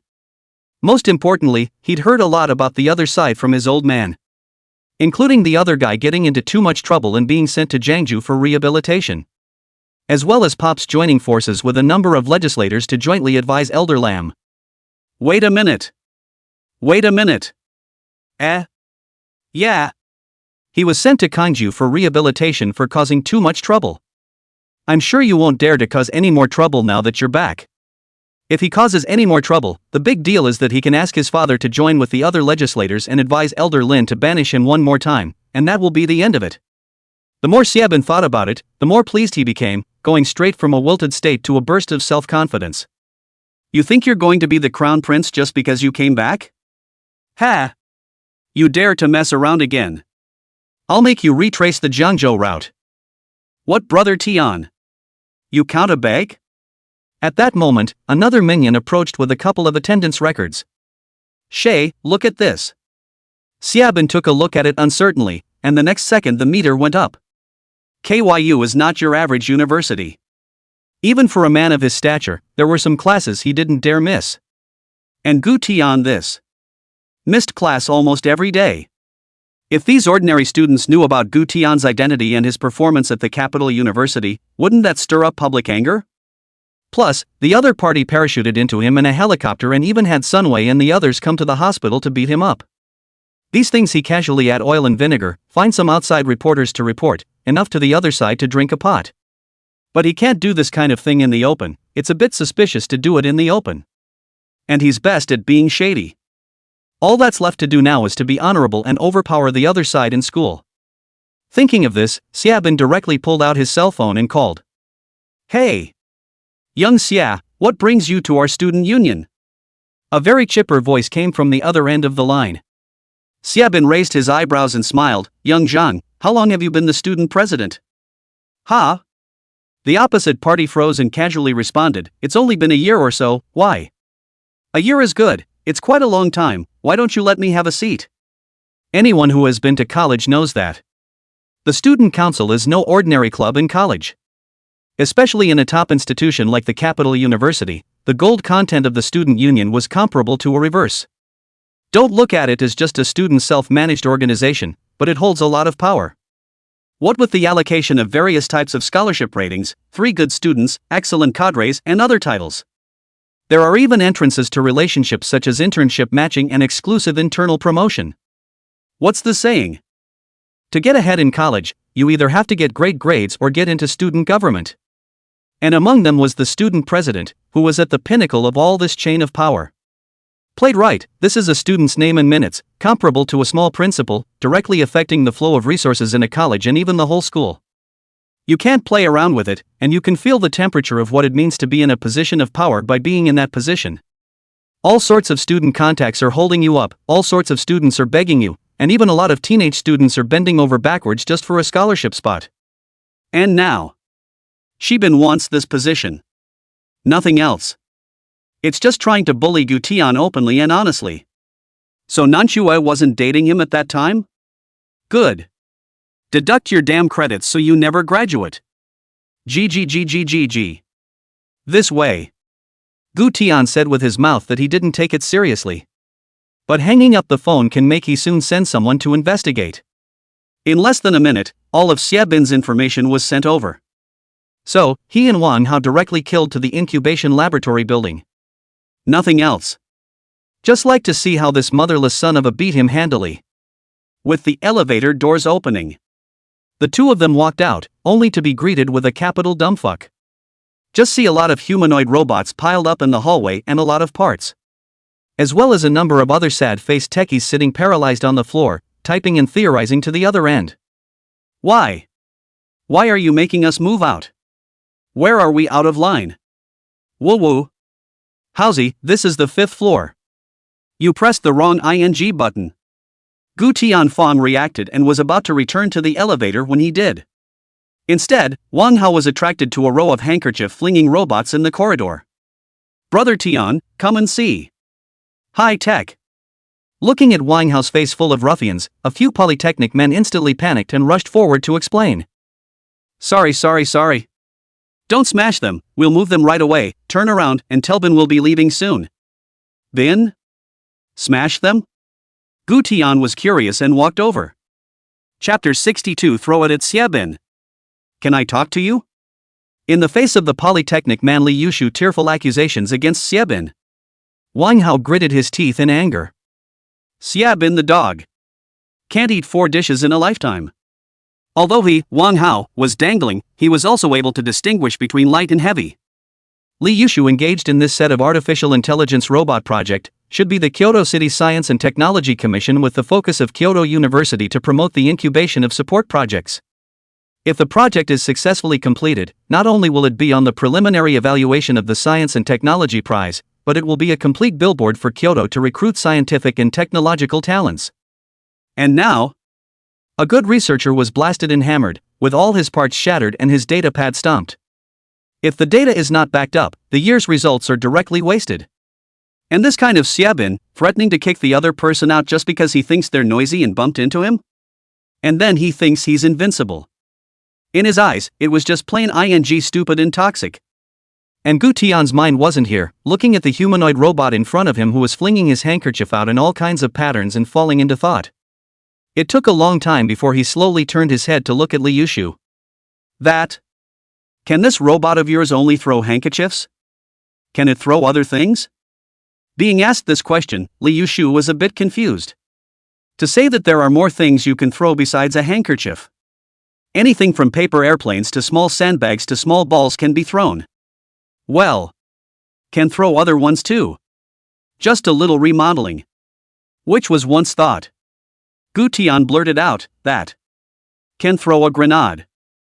This statement was made. Boom! The shocked gazes of the other Polytechnic men turned to Gu Tian in unison. No. Do you hear me? Did he just say grenade? Is it really that? The grenade with the 5-second countdown that clicks? This. Are we a scientific research? Or military industry? Who the hell is this guy? Crazy, right? Not a. Who the hell are these two people? At this point, suddenly someone recognized Wang Hao. After all, Wang Hao was very active in Kyoto, and there was a lot of content all over the internet. You. Your secretary Wang's son? A female technician went up very excitedly and held Wang Hao's hand. As soon as he saw that he was recognized, Wang Hao was so smug, right? He's my father, I'm here, who dares to kick you out? Li Yushu was instantly happy. There's a sense of being discovered for one's efforts. As the entire crew watched in disbelief, Gu Tian directly asked for the other party's card number. A phone call to the bank. Less than a minute. $5 billion straight out of the gate. A sharp popping sound emanated directly from the entire floor. Especially Li Yushu was on the verge of kneeling down for Gu Tian. 1 second he's a kicked and crying research guy, and 1 second he's promoted straight to CEO of the arms robotics program? I'm going. There's funding. We're funded. Holy. 5 billion. 5 billion. That'll bulk up. Holy. It's really $5 billion. Many of the Polytechnic men wept with joy. Although it is a research project in cooperation with the Municipal Science and Technology Commission. But it is important to realize that this type of emerging technology consumes a huge amount of money and spends it like water. So every time, whether the funds are available or not, it takes a long period of time and a lot of application materials and reports have to be written. Of course they are considering going out there and pulling in some corporate investment. But it was rejected by the boss Li Yushu. The reason is that he feels that the friends are all the same. But I didn't expect to meet Secretary Wang's son with his rich friend at the bottom of the valley. Brother Tin, have some tea. Brother Tian. You eat dim sum. As a representative of the Polytechnic straight man, Li Yushu will not be those smooth-talking condescension, only hands serving tea, serving snacks, piled full of respect to try to please. And Gu Tian, who was sitting in the boss chair, crossed his legs and sipped his tea while listening to a few Polytechnic men in front of him enthusiastically introducing their artificial intelligence robots. Brother Tian, look. This robot's hand, its knuckle dexterity can be said to be 90% of a human's. We've tested small ball sandbags frisbees it can throw, so it's not hard to throw grenades now. It doesn't recognize the grenade's pull ring, though, and requires human assistance to pull the safety off. Oh? Gu Tianwei raised an eyebrow, so you're saying you can drop one now, once you've pulled the ring, right? A couple of technicians' smiles stuck instantly at those words. Not. Dude, are you serious? We're just going along with what you're saying. The goal is to make you happy. It's capable of throwing grenades, but where are we going to get you that scary thing? Is it hard to believe this will go downstairs and buy you a grenade toy? Didn't wait until they asked if they needed to buy a grenade toy to test it out. Gu Tianka then walked to the window and shouted downstairs in a domineering manner. "Oh hi Shun. Send up a grenade." This statement was made. The whole office was petrified. Li Yushu's hand shook, and the hot tea almost spilled Wang Hao's pants. Not. Wait for it. What did I just hear? Send up a grenade? Are investors this crazy these days? It was a shock, but he was inwardly inclined to send up a toy grenade. Everyone else has a wait-and-see attitude. Only Wang Hao stood up with a lifeless look on his face. Brother Tian, don't, this scary thing is full of people, where are you going to throw it? Gu Tian turned around and grinned, raising his hand to point at the ceiling. Isn't Xieben upstairs? Of course, throw it to his floor. These words were spoken.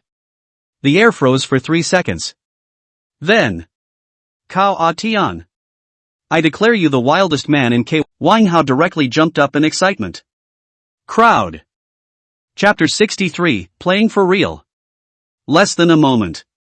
Kishunko then sent up a grenade. But for Li Yushu and a couple of technicians. How can this grenade be real? Throwing real grenades? Oh, it's not a matter of whether it's okay or not, it's a matter of whether it's criminal or not. However, in order to please the Gold Master, they could only do what the caretaker of the sky had asked them to do. Brother Sky. You've done a very realistic job with this grenade. It's heavy, huh? Li Yushu smiled and tossed it a few times in the palm of his hand. Next to him, Wang Hao had a whole heart attack. Don't! You don't throw it, you hurry up and stuff it in the robot's hand. Oh! Under the operation of Li Yushu's few people, the robot quickly clutched the grenade firmly. Just as Wang Hao was breathing a long sigh of relief. Ka-ching! With a twist of Gu Tian's hand, the grenade safety catch was pulled right off. Ah! What are you doing, Tian? Wang Hao's soul flew out of his mind on the spot, screaming while violently drilling under the table in a prostrate position. Crowd! Is a toy grenade worth being scared of? Secretary Wang's son gave this emotional value really well, huh? Li Yushu smiled as he stepped forward and activated the robot. Brother Tian, where do you want us to throw it? Where do we throw it? Gu Tian raised his eyelids to look upstairs, of course throw it upstairs. Ah? Li Yushu and the others glanced at each other, looking embarrassed. They wouldn't dare throw it upstairs. Upstairs is Shabin's territory.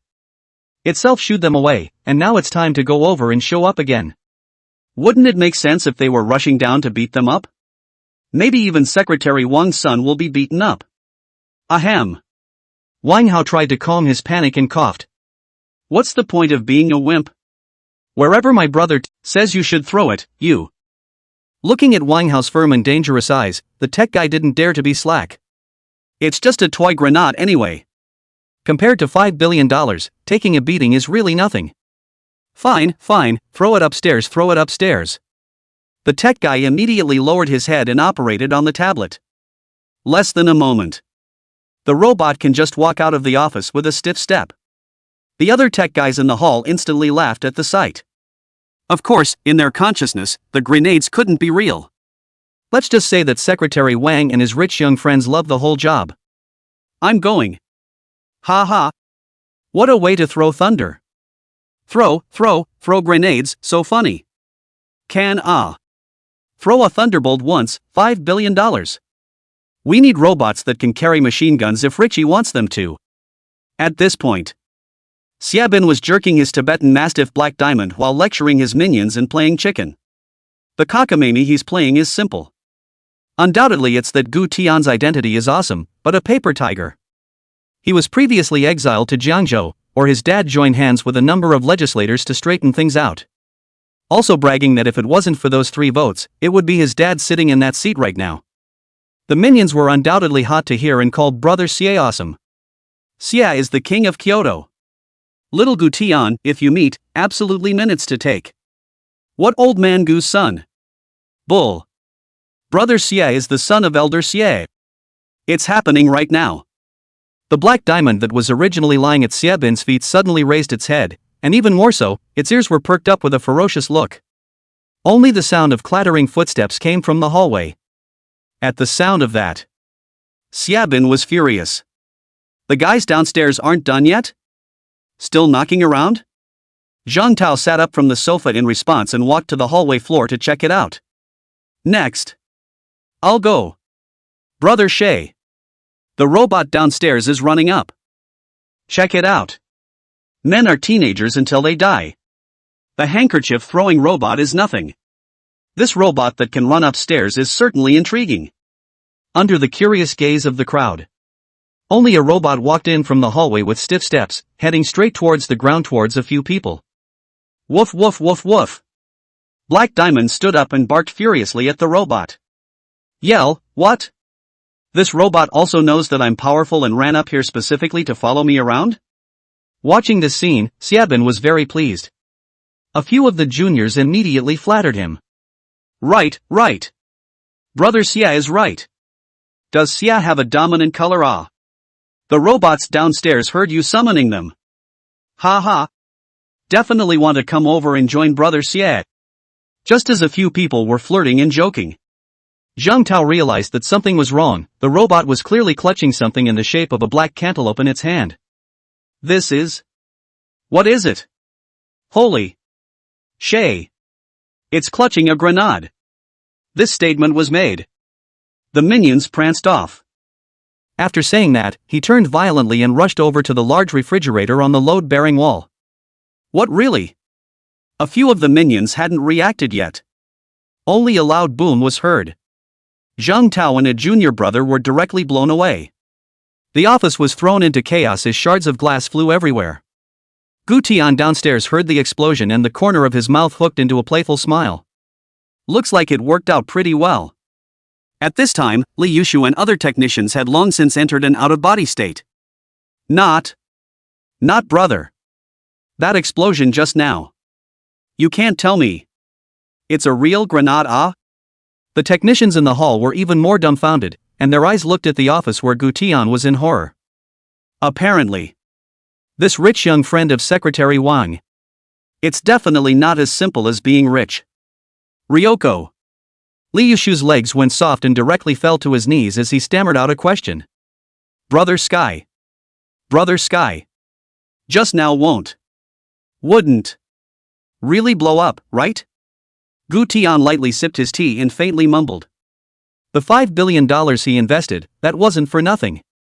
I've just been on the phone with the military district. Chapter 64 Xiaobin receives a kick. There really isn't such a weapon yet, it's always been a concept version. These humanoid robots move freely, and since they can throw mines, wouldn't they be able to carry machine guns? And if it's used in combat later? Oh. His chain should never be limited to entertainment bars, that would look low on him. If he's successful in the military industry, won't Pops have to admit from the bottom of his heart that he's done it? Wang Hao looked at the technicians one by one, his face was blue, and he quickly rounded out the scene. Aya, you guys don't be nervous, Tian is testing your extreme pressure-bearing ability. Do you know what is called real-world simulation? This is what is called scenario experiential development. Crowd. What the hell do we know? You're thunder, it's real thunder. This way. Hey, aha. Get up, all of you. Get up. Destroy the downstairs. Xiaobin stumbled to his feet, a whole storm of anger. They say you can't mess with anyone who's studying chemistry. Now it seems that the polytechnic ones are not to be messed with either, this direct hand rubbing of a thunder? Zhang Tao's entire body was a bloody mess, lying on the ground with his remaining consciousness trying to find his legs. Brother Xie. Brother Xie. I can't feel my legs. Where is my leg? A couple of grizzled minions cried and went up to assist him. Whoa. Brother. Your leg. It seems to have flown downstairs.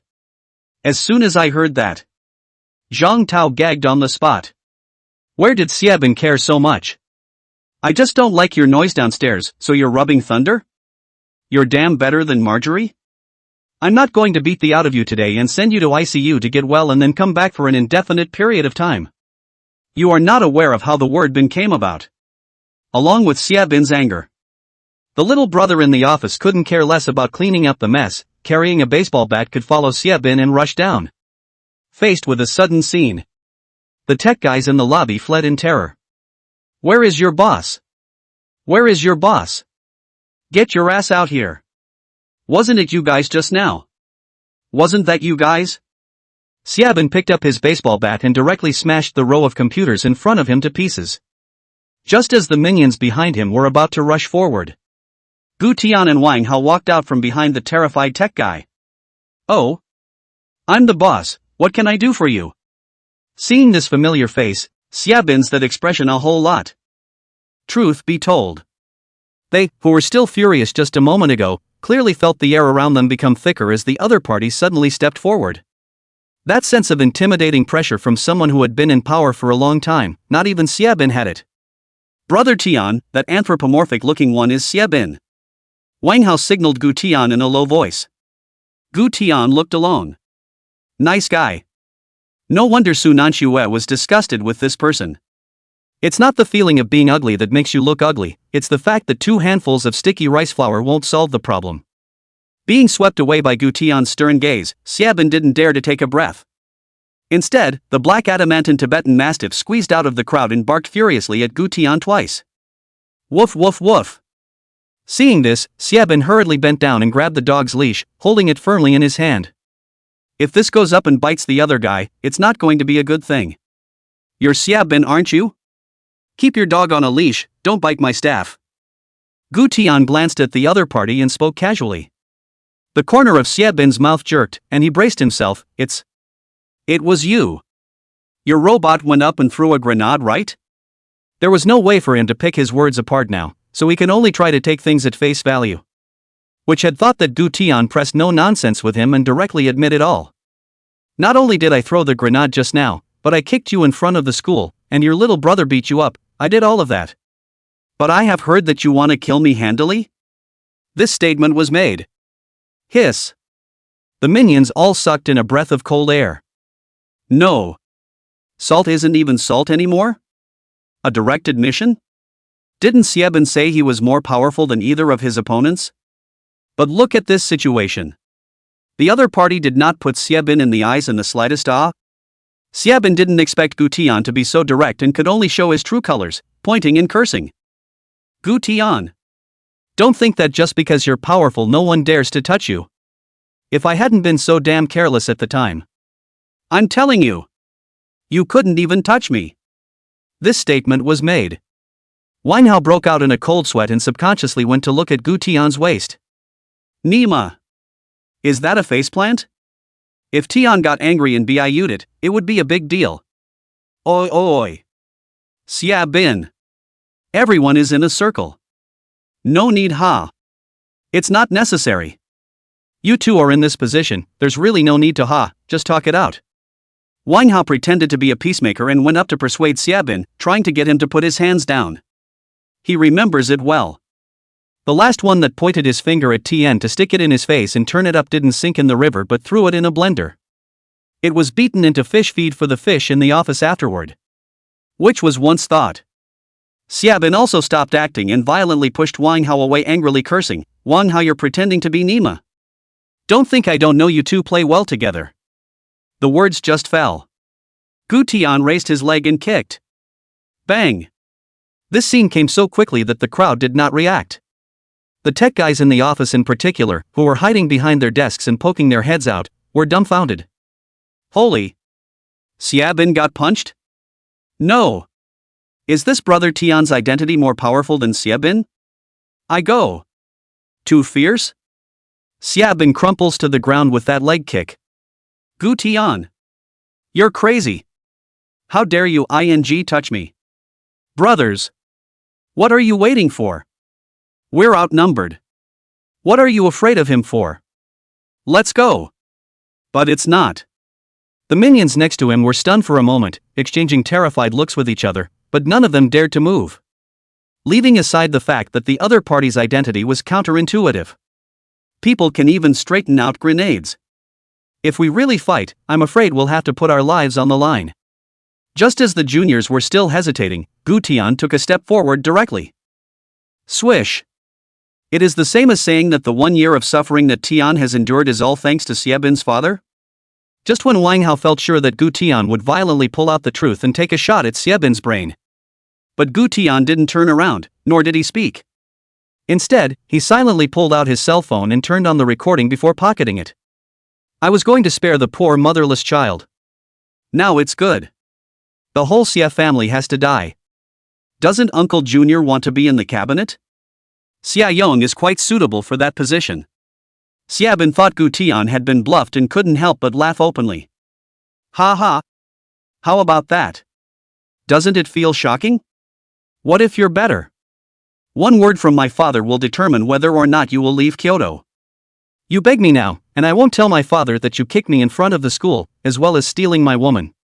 And my dad isn't like your dad, my dad spoils me. Listening to these dejected words, coupled with Xiaobin's smug face, Wang Hao couldn't help but raise his hand and pinch the middle of the man. Otherwise he really won't last the next second. Oh? Gu Tian slowly turned around, playfully sizing up Xiaobin, and spoke faintly, "You're saying that I was sent to Jiangzhou before? It was your father who headed the joint, right?" That's for sure. Xiaobin raised his head violently, his eyes slightly closed as he accepted the worship from his minions. But the minions didn't, instead swallowing hard in shock. They are not clear about the affairs of the dynasty. The only thing that is clear is that Shay's mental state after the setback is really worrisome. Under the guidance of Gu Tian's words, she been a big stupid beep a brain to show off. Gave all the names of the members of that little gang headed by his dad. From some members of the cabinet down to the chief of the Kyoto General Police Department. It also reveals that his dad Triumph has been in that position for a long time. It's being laid out in the dark right now. In the future, the Prince of Kyoto will be him, Xiabin. In the face of all this there can only be one comment. Everyone in the room all spontaneously covered their ears. Overheard. Nothing to do with me. Doom retreats. Gu Tian just gave a meaningful smile to Xiabin and turned to lead Wang Hao away. Xiabin thought Gu Tian had been bluffed by him, and even turned toward the minions next to him and bragged in a deadpan manner, "How was it? How about it? I told you guys. What Prince of Kyoto, he has nothing to fear." Minions. Inside the elevator. Old thief Xie Yong, quickly go and see ah. Xiabin pulled a very large Tibetan Mastiff, walking his dog there. I heard it's a Tibetan Mastiff bought for millions. Really? Go check it out. No, is this a lack of care and attention since childhood? Still not going home to pick a coffin, what's the point of fooling around here? Looking at this scene, Wang Hao couldn't help but mock.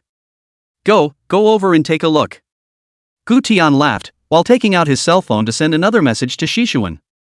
Hey Shan asked someone to send Gu Millionaire to Kyoto University, I want to slip away. Just see not far away Xiabin holding a Tibetan Mastiff at the square, was surrounded by a group of people to take pictures of all kinds of people, just like a person with nothing to do. Honestly. He was in a great mood. After taunting Gu Tian in the incubation building in the morning. The way the minions were looking at him now, it was called awe. Awe from the bottom of their hearts. Can you take a picture? Can you take a picture? Ouch. It's so majestic. Can I take a picture with the dog? Can. Of course you can take pictures. With Xiabin's permission, many of the girls instantly surged up in excitement. I want to shoot too. I want to shoot too. Let me touch it. Look at the camera. Click. Such a scene.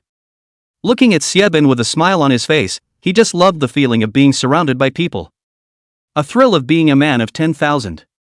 There are too many people. While holding the dog, Xiabin yelled with a fake generous smile, don't squeeze, don't squeeze. Come forward if you're pretty, Black Diamond likes pretty girls huh? As for the ones that don't look good. Sorry my Black Diamond picks people, it will bite.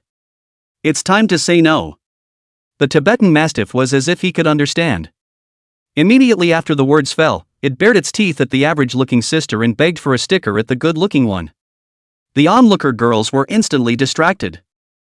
Those with ordinary looks, their expressions stiffened for a few moments, silently shrinking back, even pulling their masks down to cover their faces. And a couple of exquisitely dressed, well-built girls boldly stepped forward and crouched down to take selfies with the Black Diamond. Geez, don't lick me, it tickles. This dog is so good. Looking so fierce, I didn't realize it was still a clingy little cutie. It's so good, it's begging for a sticker.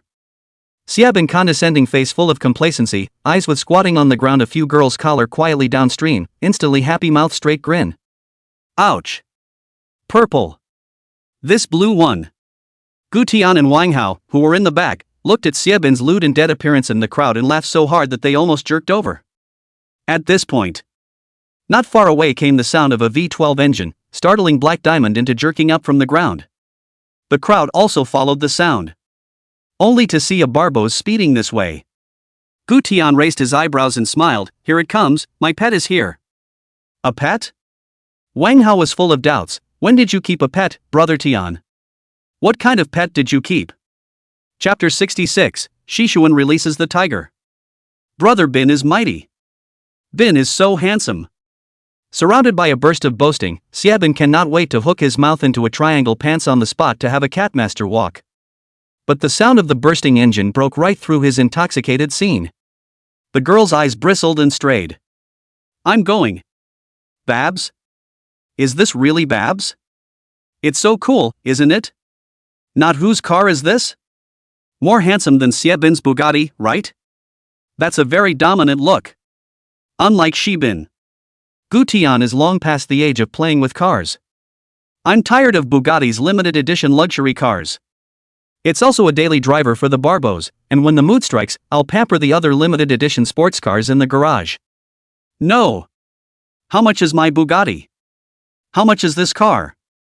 Xiaobin instantly broke defense, so angry that he dragged the Tibetan Mastiff to rush over to find fault.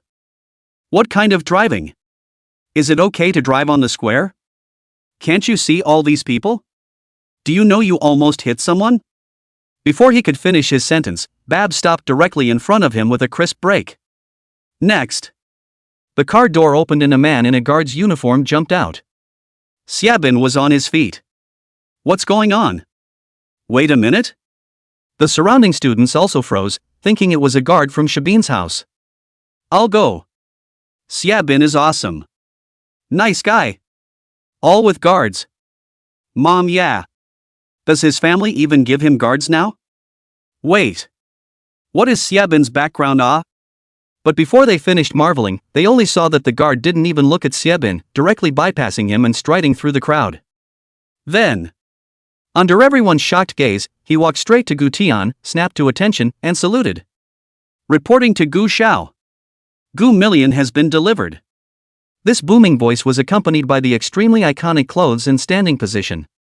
Boom! The air around them shook. Under the gaze of several gazes, Gu Tian gently nodded his head. Well, good. Next, the scene exploded. The students who had been whispering about Gu Tian's identity just a moment ago were collectively boiling at this moment. Gu Xiao. Gu Xiao. He still has guards? No. He's not some plutocratic broad. He's the son of a mercenary big shot? Zhao Mengsheng. This is Zhao Mengsheng, isn't it? This identity. My army commander father? Seeing Gu Tian and Wang Hao standing behind the crowd, Xiaobin's face turned green. Stealing my thunder again? Repeatedly. His father was a cabinet clerk, not a military general. Don't even think about configurations like guardsmen. A couple of chauffeurs and bodyguards would also require strict adherence to cabinet member travel rules. As for them, who are the children, it is impossible to press the issue. Cartoon fruitcake. The art of mouthing off. Ouch. How old are you to go out and still call yourself a guard? Aren't you ashamed of yourself? Xiaobin held his Tibetan Mastiff and led a few horsemen over with a smile. Brother Tian, that is coming over. Wang Hao poked Gu Tian with his elbow and reminded in a low voice. But Gu Tian didn't even bother, listening sideways to Heishun's report on Gu Millionaire's health data for the day with a light-hearted air. One look at being left out and then seeing the students around them stifling their laughter. Xiaobin's face was disgraced, and he walked straight up, aiming his spear at Shishun. Yo! Not a bad rank, huh? Which battalion? Let's hear it. After he was picked up by Xia Yong in Kyoto, he spent all day outside spending time and drinking, and he didn't understand the power structure outside at all. It was even less clear that Gu Tian was traveling in a configuration as the son of Gulao. Of course, he's too retarded to figure out what's going on here. Most importantly, because Xia Yong compensation monstrous favor, so that Xiaobin produced a kind of illusion, under the sky I am the most powerful. Even though my dad didn't climb up there, sooner or later this position will be dad's, and you'll all have to move back a little. Facing Xiaobin's provocation, Heishun violently turned his head and swept a stern glance at the other party, his hand subconsciously feeling for his waist. It's okay to call me, he's soon at the Gu residence. If you don't call Master Shi when you leave the door of Gu's house and dare to provoke him, you'll be beaten into a sieve. Wait. What's he going to do? Pull out the truth? I'll go. He has the truth? I want to see the truth? I have the truth too, do you see it? Get out. Just then, Gu Tian raised his eyes and casually threw a glance over at Heishun. Subtext, there is no need, there are so many onlookers, there is no need to be the same as this, a moment to let the tiger bite his dog on the line. Shishun read Gu Tian's eyes and slowly nodded. A look at Gu Tian and the guards faced with Xiaobin's provocation and did not react. The onlookers instantly chirped. Holy! Xiaobin is even better, Ka Ching! The whole person was kicked 5 meters away alive and smashed heavily on the tiles of the square. Boom! Dusty! The people all looked silly. What? WTF? Bin. Taking another kick in the pants? Not. Gu Xiao. Dare to beat up Bin? This kick will either kill or maim you. Brother Xie. Brother Xie. Bin's followers rushed over in a panic, only to find that Bin was quite difficult to kill. Put. A mouthful of blood was spat out. The pimply-faced Bin hissed mournfully, "Give me. Give me. Give me to beat them to death." This statement was made. His minions collectively jumped back half a meter in place. Beat to death? Beat who? It's not a matter of adding money or not. There is an occasion for brain burn. At the sight of his little brother dropping the chain again, as well as Gu Tianwanghao revealing a smile of looking at a stupid beep, Bin sprayed out another mouthful of blood. Pust. Black Vajra. Bite them to death for me. The words fell. A large black Tibetan mastiff roared and leapt out, pouncing on Gu Tian. Tian. Watch out. Wanghao reacted extremely quickly, rushing up in an arrow step to protect Gu Tian's front. However, in the next second, Gu Tian backhanded and pushed Wanghao away, ordering in a cold voice. Heishuan, release the tiger. Chapter 67 Tiger Mastiff Battle. And so on. What? Release the tiger? What tiger? Could it be that I'm that fierce tiger of Tian's? Just as Wanghao was thinking about whether or not to strike a fierce tiger downhill pose to meet the black Tibetan mastiff. Turning around, he saw the most horrifying thing he had ever seen in his life. Who? It was accompanied by a deafening tiger's roar. A mighty Bengal tiger popped out of the trunk. The crowd of onlookers crumbled on the spot. Naya. Tiger. Who brings a tiger to school? Bin raises Tibetan mastiffs. Gu Xiao raises tigers. Gu Xiao is better. What's so great about it? Run for your life. Call the police. Call the zoo. The students scattered in all directions, screaming and running as if they had seen a ghost. As for Bin's minions, they originally wanted to hold on to their momentum. A look at the trunk popped out a tiger, all hiding behind Bin. Don't eat me if you eat me, Shay. The most important thing is that Shay is now incapacitated. Naya. Brother Sky. Don't tell me this is a pet you have. Gu Millionaire, it. The big dog on the left. Him up. Who would have thought that Gu Million just glanced lazily at Black Diamond and then turned back to the tiger's head in a very arrogant manner? It's like they threw mud at me and I took the mud and planted lotus flowers with a sense of spontaneity. But that's when. Roar. Woof. Black Vajra barked furiously and leapt forward to launch an attack.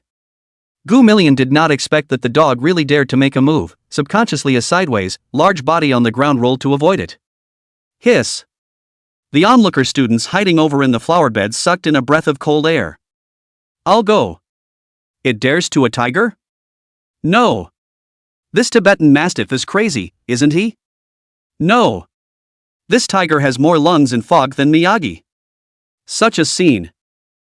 Bin instantly laughed openly, completely forgetting the fear he had just felt. Ha ha. Your tiger counts for nothing. A rookie.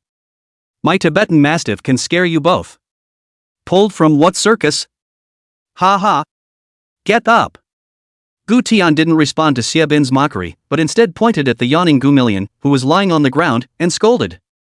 If you keep ing around, I'll ing kill you tomorrow. The words were addressed to Gu Million though. However, he heard a ghastly wind wafting through Wanghao's neck and subconsciously loosened his hand that was tugging on the corner of Gu Tian's coat. Once he looked at Gu Tian's serious and angry face, Gu Million's clear and dull eyes instantly disappeared. Woof woof. Woof woof woof. The Tibetan mastiff next to him was still playing dead. Holy. Brother Sky. It understood you. It understands you. Seeing the tiger stand up, Wanghao exclaimed as a whole. And in the meantime, the students gathered behind the flower bed also noticed the shock. The tiger that had a clear and dull face a moment ago, at this moment, its eyes gradually glowed with a scarlet light. Holy. Why are this tiger's eyes red? I'm going. It's looking at Bin's Tibetan mastiff. Holy. It's going to attack. Black Diamond. Come back. Come back. Xiaobin saw that things weren't right and hurriedly pushed his little brother forward to tug on the dog's leash. But it was too late. Gu Million suddenly stormed up. Leaping forward, he slapped a claw hard on Black Diamond's face. Bang! Boom! The Tibetan Mastiff that was untamed just now was directly slapped over several meters away. Ah-ha-ha! The fight is on. Tiger strikes. Too fierce. A single claw sent the Tibetan Mastiff flying. And Black Diamond was clearly dazed and confused, just as he was about to struggle to his feet. Roar! Gu Wanliang let out a roar as he arched his body and catapulted to pounce again. Boom! The huge tiger's body was a Tarzan. Woof woof! Not waiting for Black Diamond to turn and bite back. Gu Wanliang's bloody mouth could be coming towards its neck. One bite. Ka-ching! Anyone who has been bitten by a tiger knows that the bite force of an adult tiger is upwards of 400 kilograms. Just this one. Black Vajra instantly ascended to the heavens, only the muscles of his limbs fluttering instinctively. It simply didn't expect that this creature on the opposite side of the battlefield could be this strong. Of course, it didn't have time to think about that. Ow! Gu Million shook his head violently again, flinging Black Diamond up like the Hulk storming Loki and slamming him hard on the ground again. Bang! Bang! Bang! A dull explosion. With such a scene, many people's hearts were about to jump out of their chests. Some of the timid ones had already pulled their legs out and fled, while the bold ones hid behind the flower beds and watched. 20 minutes later. Ah! You gave me back my dog's life. You give me back my life. I'll kill you. I'll kill you. Looking at a pile of mushy meat with hair in front of him, Xiaobin cried until he fainted for a while. Black Diamond was not only his favorite dog, but also his father's favorite dog. How do you explain this going home? On the contrary, Gu Million was lying on his back beside Gu Tian, licking his blood-stained paws prettily. Wang Hao sucked in a breath of cold air at this scene and muttered in a low voice, "Brother Tian? You have to be honest, don't you have some special ability? Sentinel beast? Such a big tiger, I've never heard of it from Tian." Now so docile and obedient to Tian, he bites when told to bite and lies down when told to lie down. He was really afraid that one day a heavenly vision would descend and the aura would revive. Some flew with their swords, some summoned spirit beasts, while he stood still in the wind. Gu Tian ignored Wang Hao. Facing Xiaobin, who kept cursing and growling at him, he directly asked for his sidearm towards Shishun. His Hun was also kind enough to screw on the silencer for him. Click, click, click. Chapter 68. It's okay to show off, but you have to have 2 lives. Bullets pushed out one by one. Until Pops makes a statement about Xie Yong. This Shibin he can't GA yet. As soon as he saw Gu Tian holding the truth over, Xiaobin's minions were scared out of their wits. Other people are just pretending to have a gun, but this guy is daring. Brother Sky. Brother Sky. Brother Sky. Not so much. Brother Sky. It's really not that. Have something to say. Brother Tien. Brother Xie. Brother I'd say is a bit impulsive. I apologize for him. Oh? Gu Tian's last bullet didn't retreat, and lifted his head to look at the little brother playfully. You said you apologized for Shibin? The long-haired little brother nodded and pounded his head. Yes, yes, yes. I apologize for him, I'm sorry. I'm sorry. Xiaobin sat paralyzed and furious. Lu Xuan. You trash. You dry him You're afraid of him to do a few He has a gun. I have a gun too. I'll have someone bring me my gun right now. The surrounding minions rushed up to cover Xiaobin's mouth. Shay. Say less. Say less. You have the truth, but you don't have a tiger. Your Tibetan Mastiff just got ed to a pulp by someone else you forgot. Okay then, let's play a game. Gu Tian hooked his lips into a smile and raised his hand to dislike black hole truth onto Lu Bolt's head. It's okay to be a hero, but you have to have 2 lives. Boom. The hearts of the crowd were in their throats. Play. Play. Play what game? Lu Bolt was trembling. How about playing truth or dare? How about I ask and you answer? Good. Good. Good Tien. Before the other party could faint from fear, Gu Tian asked the first question. Have you done anything bad yet? I didn't. Lu Bolt's brain is blank, cannot think of anything. Gu Tian pushed truth forward against him, and Lu Bolt screamed directly, "Brother Tian! Don't! I've bullied girls against their will. I beat my ex-girlfriend's current boyfriend into a vegetable. Very well." Gu Tian hooked his lips in a smile and continued, "Let's play the second game below, I'll prophesize and you answer." Lu Biaohao dare not obey, nodded his head and pounded garlic. "Do you believe me when I predict that you won't live through today?" The words were not yet spoken. Xiaobin growled, "Lu Xuan! Don't you let him scare you. Gu Tian, what are you pretending to be? Shoot me if you dare." Xiaobin's little brother. Lu Xuan. Brother Sky. Don't. I believe. Lu Bolt.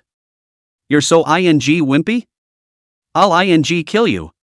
Xiaobin struggled and tried to get up to teach this untalented little brother a lesson. He himself was in such a miserable state, but these goons didn't even dare to move, and they were still under hard control? As soon as he heard Xiaobin roar, Lu Bolt's entire body collapsed, shaking in place like sifting chaff. Brother Tian. I don't believe. I don't believe. The corner of Gu Tian's mouth hooked into a cruel smile as he stared at Lu Bolt and confirmed, "Oh, you don't believe it, do you?" Next. Eyes instantly glazed over. Congratulations. Wrong answer. Boo. Lu Bolt fell to the ground in response. What's going on? Aha. Caesiren.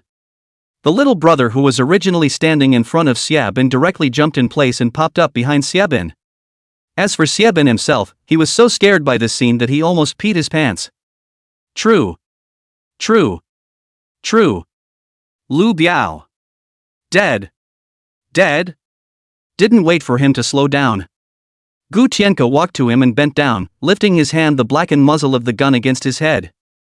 The hellish trumpet blows again. Xiaobin, let's play a game.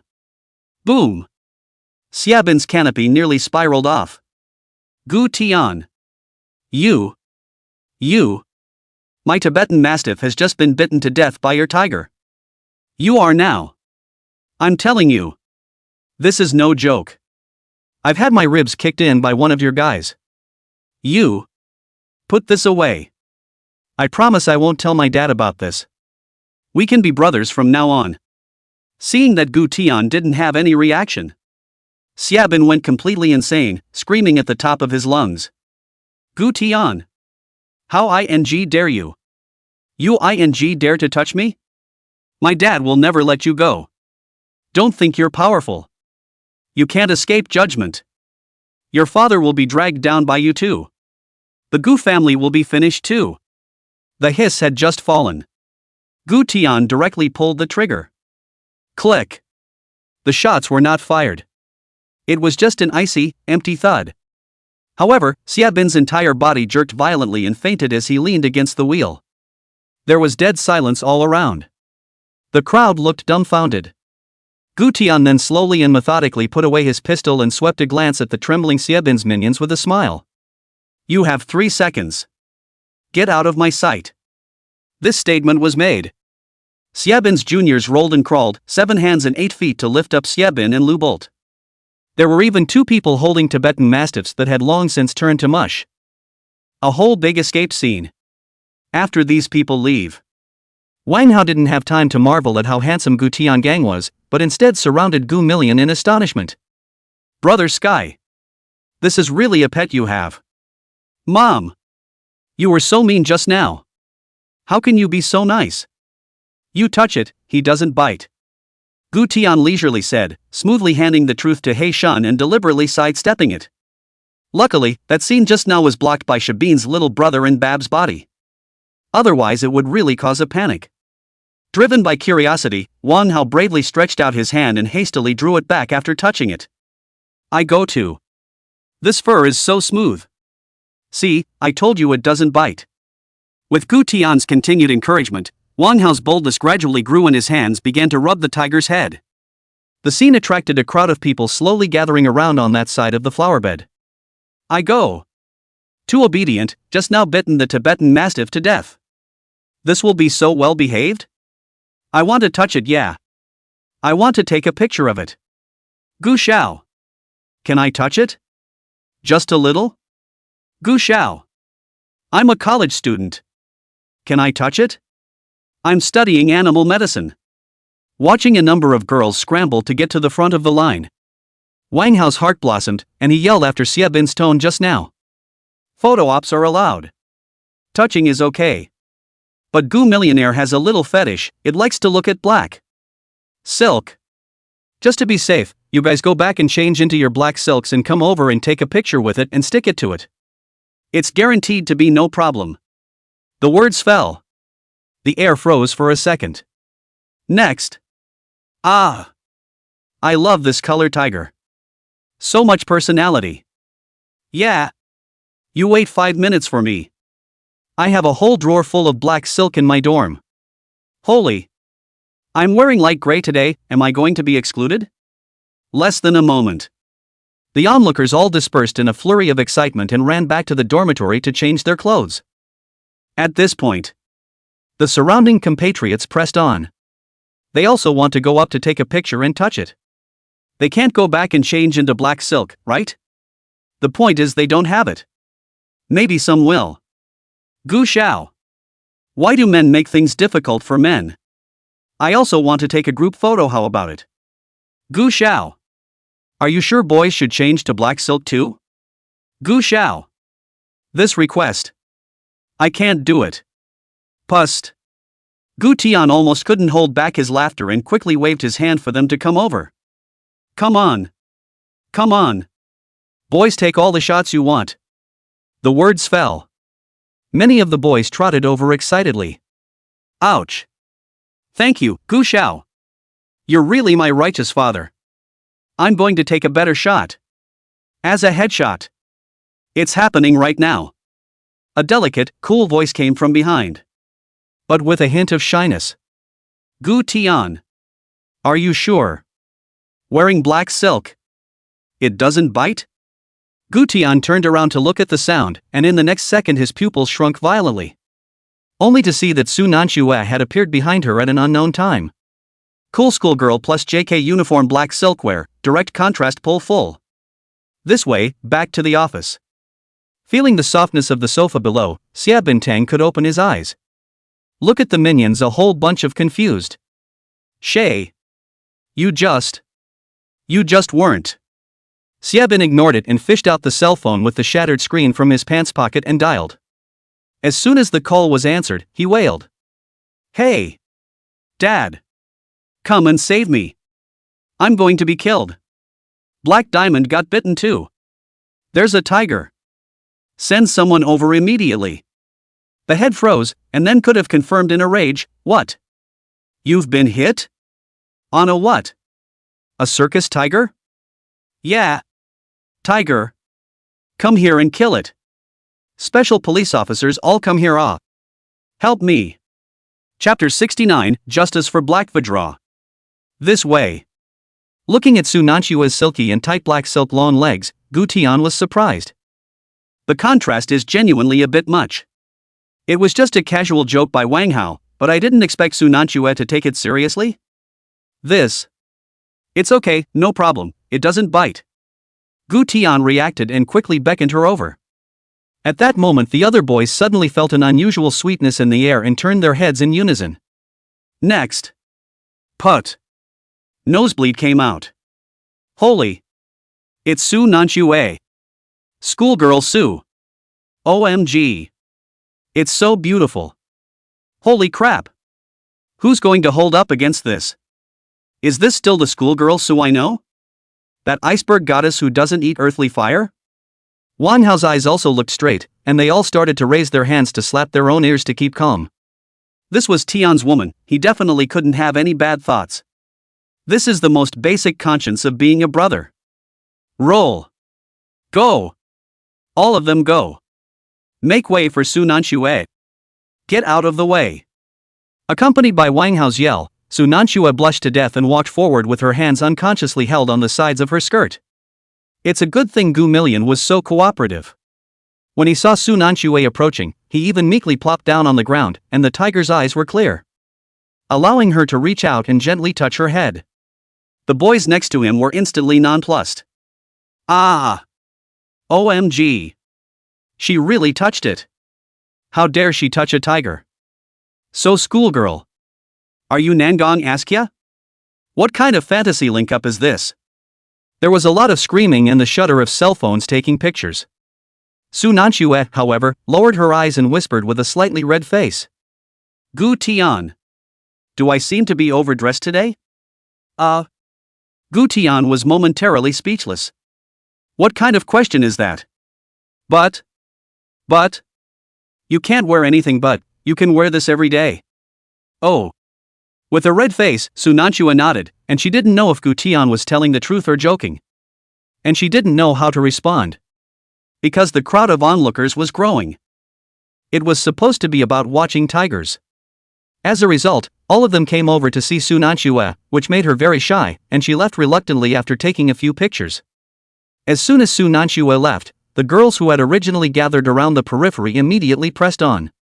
A beautiful leg came like a tidal wave, and the thin high heel glistened in the sun. As far as the eye could see, it was almost all black silk girls. After all, they were going to be photographed with the tiger, so everyone went to great lengths to dress up. One is so that I can take nice pictures, and the other is in case I flirt with Gu Xiao or Wang Xiao. Gu Xiao. Is this okay? Gu Xiao. Can we take a picture? Gu Xiao. Can I touch it? For a while, the scene was nearly out of control. Can. Come take a picture. Can. Wang Hao laughed so hard that his mouth grinned up to his ears, squatting directly in front of Gu Wanliang and opening his hands. Permission was granted, and wave after wave of black silk girls came around. No doubt about it. Surrounded by the whirlwind of happiness, Wang Hao's fingers in black silk can wear out calluses. And in order to make room for a group photo with others from time to time, Wang Hao needed to constantly turn sideways or tilt his head. Sometimes it can be buried right into the soft ocean. Gu Tian stood on the side looking speechless. This kid is too good at it, isn't he? After saying that, he turned around and was planning to find a place to clear his head. Suddenly, Gu Xiao. A girl with a pillboxed head and a short black silk dress trotted toward him, even as she held out her hand. Gu Tian froze, thinking that the other party wanted to shake hands in greeting, and subconsciously extended his hand. Which was once thought. The girl's hand was like a navigational position. Gu Tian's body bowed violently, directly turning into a large shrimp shape. No. What are you doing? The girl blushed and blinked her watery eyes in confusion. Not. Didn't you just say you could touch it? Gu Tian almost didn't choke on those words. I mean touch the tiger. Touch the tiger. What were you thinking? Ah. I misunderstood. Gu Xiao sorry. Like a fried rabbit, the girl covered her face and rotated 180 degrees in place, running all the way to escape. Such was the scene that the faces of the surrounding compatriots were filled with shock. When you have the strength, around the sister is very active this sentence, but also at this moment to get the best interpretation. This is too proactive. That girl? So kawaii. Lori? Not. It was just like that. So much contrast without glasses? The other side. Though Shibin was crying and preaching on the phone. But Xia Yong spoiled his son the first time he grabbed the phone and called the Kyoto General Police Department. A command. The entire Kyoto General Police Department nearly blew up. What's the point? Congressman Xi's son got his ass kicked at KYU and there's a tiger? This is a terrorist event. Launch. All start. Ordinary police officers, special police squads with real guns, anti-terrorism all out. One time. Lights are flashing and sirens are wailing in the streets of Kyoto. Inside the office. Principal, this old den. My family donated the building for nothing? Is my dog White ING dead? Beat me up when you don't know who I am, and beat me up when you know who I am. So I'm exposed for nothing? Xiabin was furious throughout. When Gu Tian didn't show up, the world basically revolved around him, not to mention Jingde. It's okay now. When Gu Tian appeared, they all turned still. After he called his dad to tell him off, he called the principal to tell him about the tiger at the school and about his dog being bitten to death. The initial reaction on the other end of the line was shocking. A tiger? How can there be a tiger? Lock down the campus immediately. Send security immediately and notify the precinct police at the same time. Results. After hearing that it was Gu Tian's tiger, the principal's side was outright quiet. What to say? Saying that this ing fully embodies the diversity of after-school life at KYU and the harmony between man and nature. Very educational. Education my ass. You're not even going to act, are you? That's when my little brother came over excitedly holding up his cell phone. See? Brother CA. The matter of your black Vajra being bitten to death is fermenting in the forums of the capital university. It's all over the place. Xia Bin is harboring a fire, looked up and asked with a frown, discuss what? The little brother nodded his head in succession and reported in a fast-talking manner. Everyone is talking and saying that Black Diamond is a female. And the tiger on Gu Tian's side is a male. Many people are outspoken about the need to speak up for women and justice for Black Diamond. The dog-loving society has issued a statement. It says it will severely punish the evil tiger. To seek justice for Black Diamond. And slogans. Saying something like Black Diamond's blood can't be shed in vain. Resolutely punish the murderer severely. Defend the rights of canines. In the name of love, demand justice for Black Diamond. A series of words came down like a machine gun. Xia Bin's eyes lit up as he listened. Here's your chance. Slapping his thighs together, he was so excited that he nearly jumped out of his wheelchair. Good. So good. Go. Go. Contact the president of the dog-loving club for me right now. Tell them. Make a big deal out of this and give each of them a gold bar. With the addition of the billability, the dog-loving community group has exploded. Sisters. This is no ordinary dog bite. This is vicious school violence. Black Diamond is a female. Tiger is male. Behind this lies the female. Question. Putting aside the fact that Black Diamond took the initiative to attack the tiger, what if the other party led the tiger to Kyoto University for a walk and injured someone? We want justice for Black Diamond. Meet at Kyodai Plaza in a few minutes. Protect the dog. Protect the mother. Protect the women. A fervent slogan exploded the group chat. Just half an hour. Dog lovers, animal protection societies, and justice-minded students from all colleges at KYU. There was also a whole bunch of dabbling club members who arrived in great numbers with banners and lighted signs. Chapter 70, Mr. Gu, listen to me. The sunset is infinite, but it's just near dusk. Gu Tian sat on a chair in the plaza, browsing through the bull news about Black Diamond on the forums. Pretty hard to kill. It didn't even take a second to think that this must have been made by Xia Bin. Taking such a heavy kick from me soon and witnessing his beloved dog being torn apart. How can you even have the strength to toss these? And not far away, Wang Hao is still happily holding Gu Wanliang and flirting with the girls.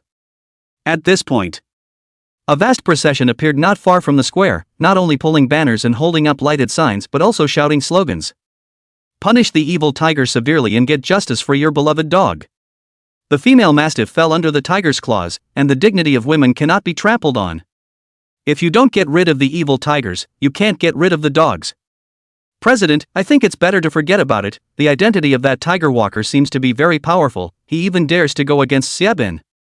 A somewhat timid female member of the club couldn't help but tug on the corner of President Wang Lijuan's coat. Wang Lijuan, who has the face of Fu Shouer, raised her head arrogantly. What are you afraid of? If he dares to touch me, I'll sue him for rape. Let him squat for 3 years. Xi Bin said. He remembers exactly who gave him buns and who gave him fists. Just make a big deal out of it and he'll hand out gold bars. There were a lot of women in their dog-loving community, and she bet the other side wouldn't dare touch them. Such a scene confused Gu Tianka. Nima. Is it such a wonderful day? What's the point of jumping around when she's getting married? Compared to Gu Tian's cluelessness, Wang Hao was about to drop his jaw in shock. Is this an offense? That dog attacked Gu Million first, okay? What about the Love Tiger Society? Come out and make a bubble. Under the emergency, Wang Hao could only lead Gu Million to stand as far away as possible, fearing that Gu Million would be frightened and take a bite of a brittle college student. Under the gaze of many students, Xiaobin pivoted his wheelchair and slowly walked over to Gu Tian. Unbelievable. Kill me one person. And thousands more. You must give me a statement today. My black diamond cannot die in vain. And I've been on the phone with the police department, regular constables. Special constables. All on their way. You wait until your tiger is caught red-handed. Guten. This man must die today. Jesus couldn't even stay. Too outrageous. As soon as he saw Gu Tian revealing a look at a retard, Xiaobin grunted and waved his hand. The students, led by Wang Lijuan, shouted again, "Give me back my dog's life." The female mastiff fell under the tiger's claws, and the dignity of women cannot be trampled on. If you don't get rid of the evil tigers, you can't get rid of the dogs. Learning of the presence of so many club members on the plaza, the school's leadership came to the plaza without stopping. However, after seeing the gloomy face in the middle of the crowd, he instantly broke out in a cold sweat. Isn't this Gu Xiao? Get out! This is out of our hands. The principal turned and ran as soon as he hit the brakes, and the other school leaders ran out of the crowd with their heads down. It's coming, but it doesn't seem to be coming. Suddenly. Tick-tock. Woo-hoo-hoo-hoo. A sharp, piercing siren roared from the distance. The crowd turned around at the sound. Only a police car and special vehicles were seen whizzing by. In the blink of an eye, the entire square was surrounded. Immediately after, a large number of real police officers quickly jumped out of their vehicles and spread out in formation, standing by. The atmosphere in the room instantly tightened. Holy! This is a tiger that really wants to hunt Gu Xiao. No? Things have gotten this big? Support Shay. SHHHHHH. Don't talk. You can't take money for nothing. Let's stand still. And at that moment, the door of a high-class black specialized car at the head of the group slammed open. Only to see a middle-aged man wearing the uniform of the chief superintendent of police, running out of the car in a hurry. He was followed by several adjutants and special agents. Xiaobin recognized the person at a glance and was so excited that he almost jumped up from his wheelchair. Uncle Ho! Uncle Ho! You're finally here! Hurry! The tiger is over there. Shoot it! Give me the truth. I will strike it down myself. I will avenge my dog's son. Ho Ping's heart skipped a beat as he looked at Xiaobin's miserable appearance in his wheelchair, covered in bandages. If this does not give the Xie family an explanation, I'm afraid that I cannot even keep my own hat. Looking in the direction of Xiaobin's finger, the pupil earthquake directly burst into profanity. What a big tiger. Ho Ping made an instant decision and waved his hand violently and yelled. Attention all! Kill the target on the spot. Prepare to. Xia Xiao. Are you alright? Where is the person who beat you up? Ho Ping was about to go forward to check on Xiaobin's injuries and express his concern. That's it. Tian violently stood up and took a. Chapter 71, Those who attacked Gu Xiao were executed by decapitation. The words just fell. Wang Hao rushed over with an arrow step and went up to a big beeping pocket as well. Explain your ass. Snap, dog-friendly society member. Not a brother. College students are cheap. But they don't play with their lives. Taking money from people to do things for them. Give me back my dog's life. Give me back this. Is it time for a suicide note? Listen to the recording popping out word by word. Ho Ping's brain began to sweat like crazy, and subconsciously took out his cell phone and silently began to search for funeral one-stop services and cemetery price lists. And as Xiaobin felt the pressure of the air around him, he began to stutter and weasel his way out of the situation. Gu Tian. Gu Tian. You're not. Manhwa. How can you tattle on your dad? My dad told me this when he was drunk, huh? Maybe it's not true, huh? Gu Tian lazily ignored him and continued to play the recording with a smile on his face if nothing else. Pops didn't say anything, but he could feel the anger rising on that end. Finally, the recording was broadcast. There was still no word from the other end. Gu Tian unhurriedly put away the recording cell phone and asked with a smile. How's it going, Dad? Well, came a low, suppressed laugh from the other end. That's good, so where are you now? What are doing? Gu Tian slowly and methodically swept around and lightly said, where else? Jingda chanting, surrounded by Xia Yang's son with over 100 people. Oh? What are you doing? Gu Tian dusted off the ash on his cuffs and replied with a smile, nothing for nothing, I want to be the boss, and by the way, I want to trap Gu Million. There was silence on the other end for a moment, as if digesting the information, and then he asked, how do you fence it? Gu Tian gently raised his eyebrows, how else can we surround it? Banner demonstrations, round-ups, the general constabulary are here, just about to set up a ring and ask for a fight. The other end was quiet for 2 seconds, then suddenly burst out laughing, oh, that's good. Then, the phone hung up with a beep. Only Gu Tian was left standing in place, the corners of his mouth slightly raised. Ho Ping is not a little cute. He is not a cutie, and he is going to slip away as soon as he sees that things are not going well.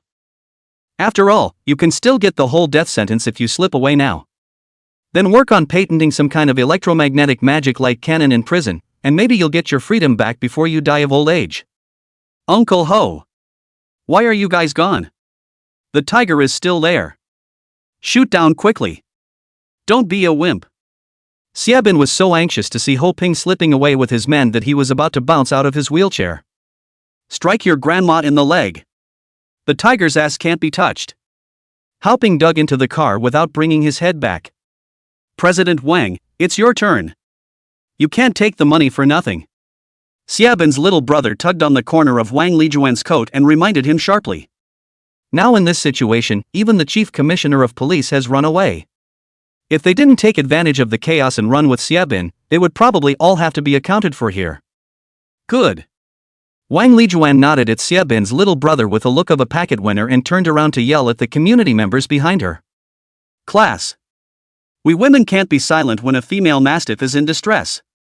Defend your rights and demand justice from the vicious tiger. This voice. The female members of the society, who were originally a bit hesitant, were all set ablaze, and the banners were raised even higher, their pace quickened, and they approached in the direction of Gu Tian with great vigor. And Xiabin's little brother took advantage of the chaos and pushed up Xiabin's wheelchair and started running. Hey hey hey! What are you doing? Shay! Running away is still handing out gold bars. Staying is handing out urns. Wang Hao was anxious and hastily patted Gu Tian to signal, Brother Tian. Xiabin ran away. The chief commissioner of police has also run away. Looking at the chaotic scene in front of him, Gu Tian hooked his lips and smiled, run? Can they run? None of them will escape today. The words fell. Rumble. A violent roar of propellers exploded from the sky not far away, crushing the ground with dust.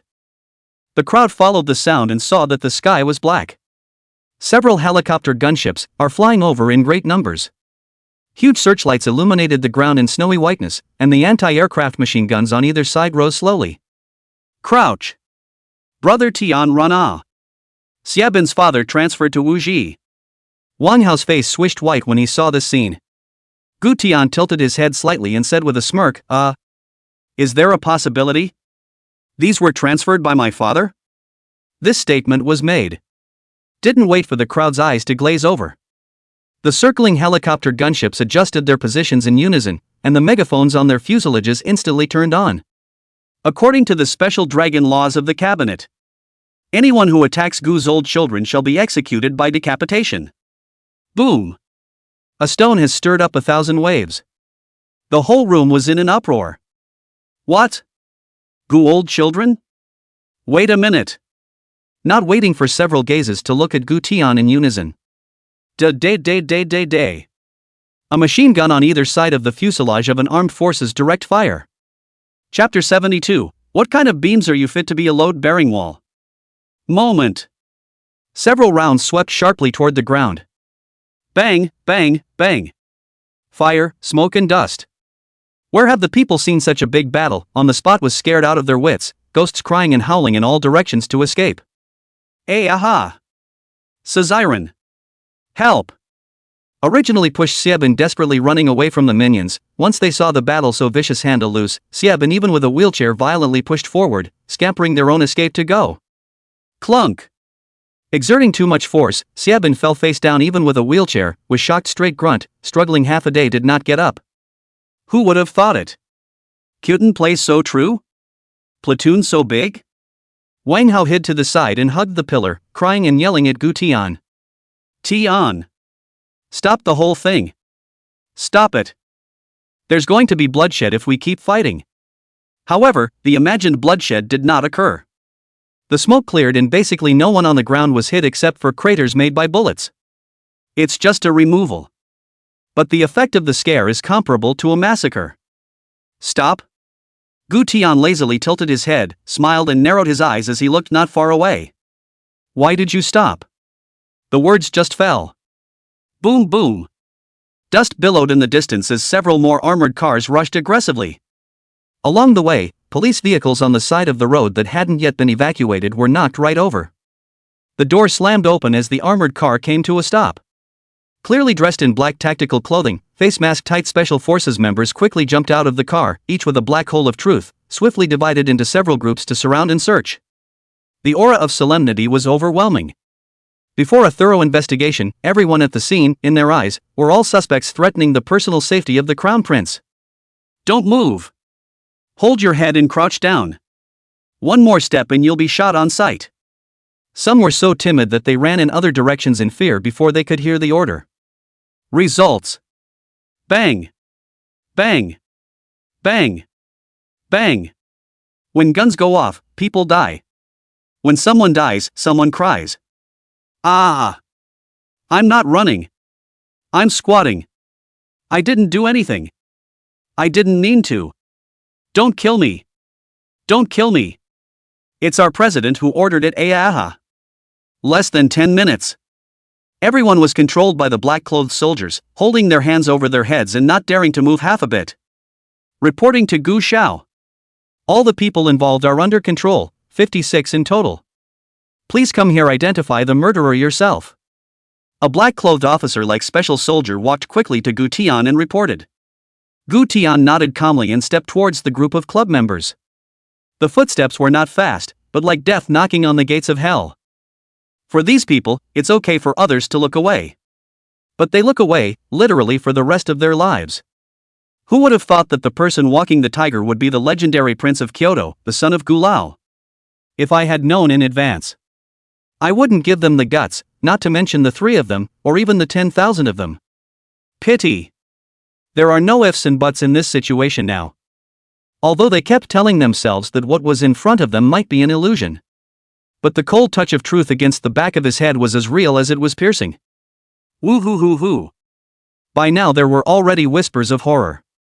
Tell me, who ordered you to do this? Gu Tian looked down at the group of shivering people with a leathery smile. Who ordered it? It must be Xiaobin chanting. Wang Hao smiled and walked behind Xiaobin, pushing up Xiaobin's wheelchair forward without saying a word, afraid that Gu Tian would miss him. Brother. Brother Hao. I'm sorry. Don't be. Stop it. How? Don't push. I don't want to go over there.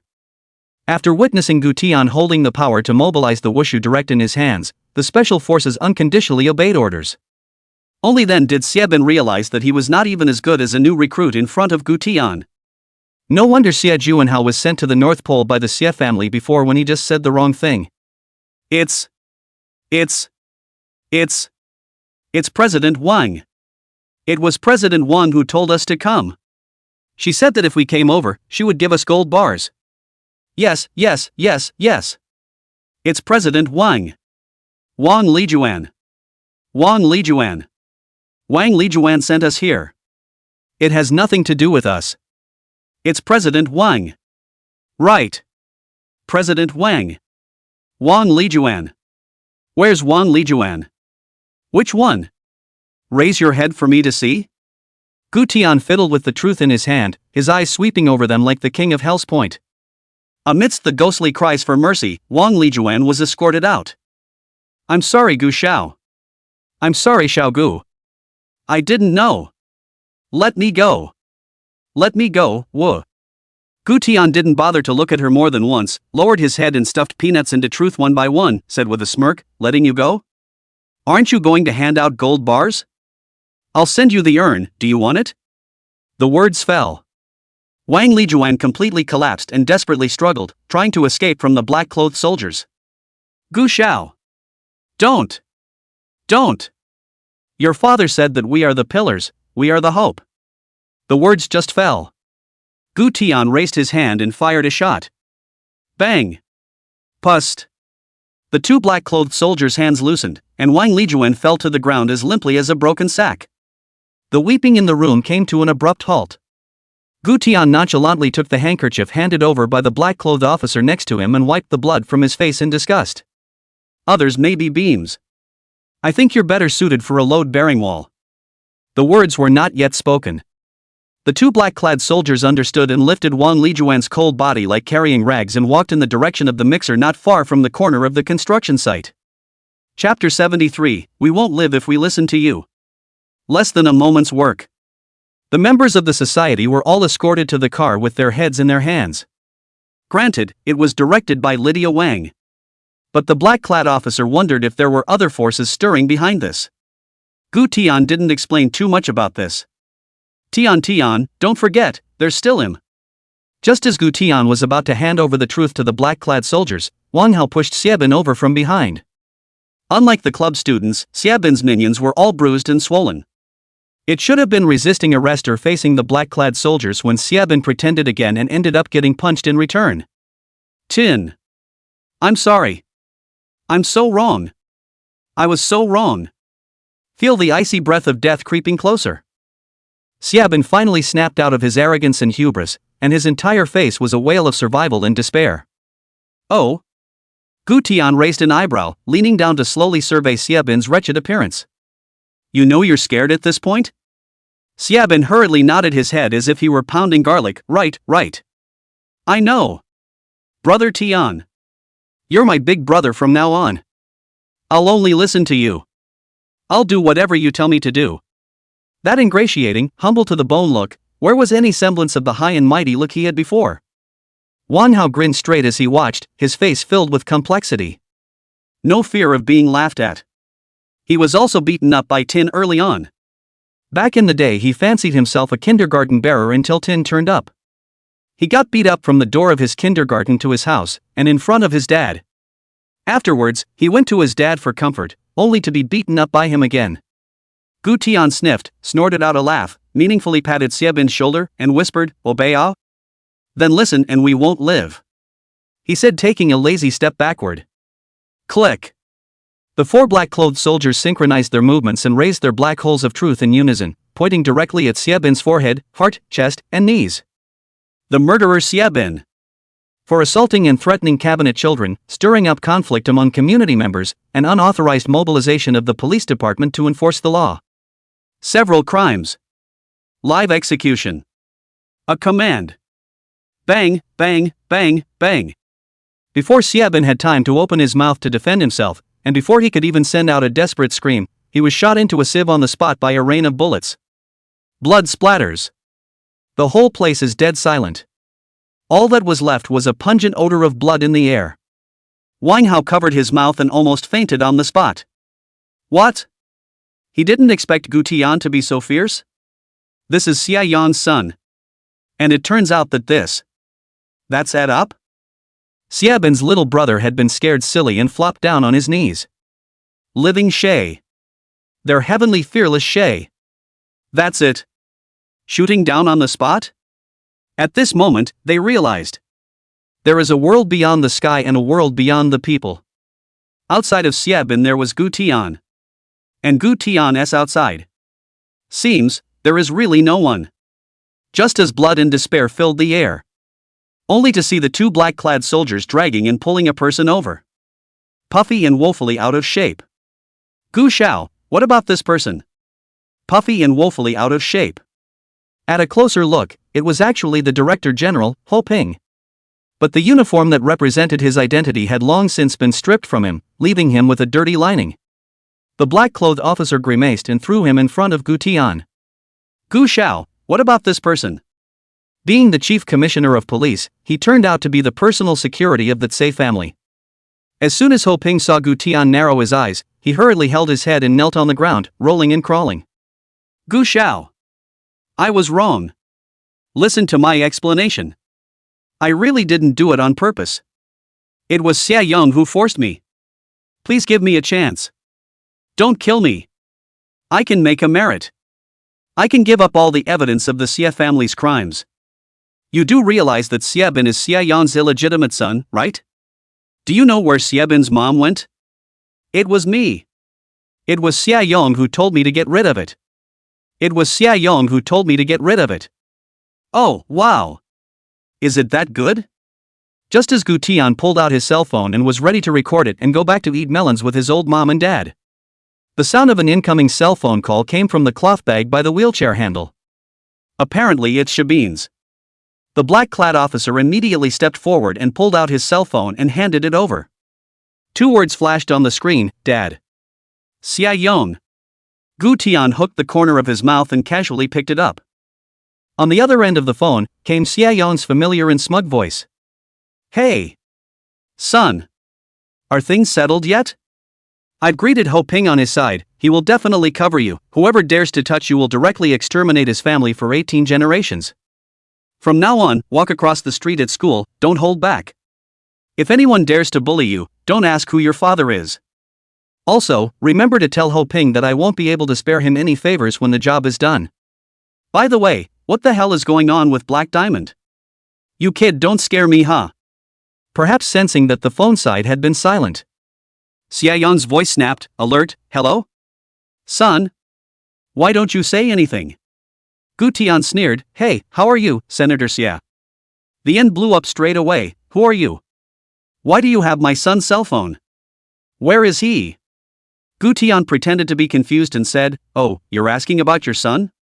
It seems like he's been gone for a while. Xia Yong roared, gone? Gone where? Where the hell did it go? Who the are you?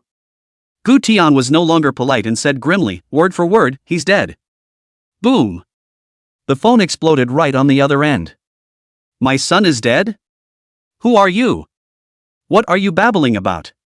How much money do you want? I'll give it to you. Who are you? Where's Haoping? Where's Haoping? The explosive thunderous sound was so loud it jumped out of the lifter. Although Ho Ping, who was next to him, heard Xia Yong frantically calling out for himself, he didn't dare to open his mouth at all. Does he dare to say yes at this time? But if you promise, you can catch up with Xia Bin and cross the Naiha bridge together in minutes. Gu Tian glanced at Ho Ping and said to the cell phone and with a smirk, ask Ho Ping, he seems to be dead as well. This statement was made. What? What? Wait a minute. Haoping jerked his head. I'm dead? When did I die? Just as he was looking around to see if there was someone around who was renamed after him, a black hole of truth was placed directly against his forehead. Chapter 74. The black-clothed officer grimaced and said word for word, Director General Ho, have a good journey. Ah! Wait a minute. Can I talk to you? Bang! The gunfire was deafening. Ho Ping didn't even have a chance to struggle and fell straight down. On the other end of the phone, Xia Yong's rant continued. But no one cares about him anymore. Gu Tian casually threw his cell phone to the ground and smashed it with a snap. Clean up the trash and keep starting. After saying that, he got into the car and left under the escort of the black-clad soldiers. Not to mention Gu Million, when he saw Gu Tian sitting in the car, he immediately plopped down in the next second and didn't even dare to lift his paw to lick it. The school was also the first to make an announcement about the scene. They are afraid that if they are late, the whole capital will know about it, and their heads will not be saved. The crew came to shoot. War Gallery 4. To explain it a little more like that, literally called the crew over. This is something they don't go and cover up, they are the ones who get covered up. As of dinner time, news of this farce has vanished without a trace. Early the next morning, inside the dining hall of the Finance and Economics Institute, since Gu Tian stepped in, the entire restaurant had a new look. The originally crowded queue for picking up food is instantly bright and spacious, and the number of seats has doubled several times over. The quality of the food is even more improved for the naked eye. The most crucial thing is that the sister-in-law who is playing vegetables is like suddenly awakening a professional conscience. The hand that had been shaking like Parkinson's was now as steady as a mechanical arm, spooning into place. What spills is rice and what falls on you is peanuts. Many boys were so moved that their eyes glistened with tears, and their meal cards almost rushed to overdraft just to have 2 more bites of this hard-won light that Gu Daoxiao had fought for. But it's better than this soul-sucking meal. Instead, the student's attention was firmly drawn to the 2 figures walking through the doorway. Schoolgirl Su. Schoolgirl Shun. I Nima. The iceberg and the clear sweetness are in the same frame. What a divine day today. OMG. 2 goddesses coming together? Only to see ahead, Su Nanxue and Xinyao held their arms and walked into the restaurant. Su Nanxue is as cold and dusty as ever, wearing a white blouse and high-waisted skirt, with a cool temperament. Xinyao, on the other hand, was dressed in a simple white short-sleeve, sky-blue jeans wrapped around her long slender legs, and a soft smile. The 2 walked side by side talking and laughing.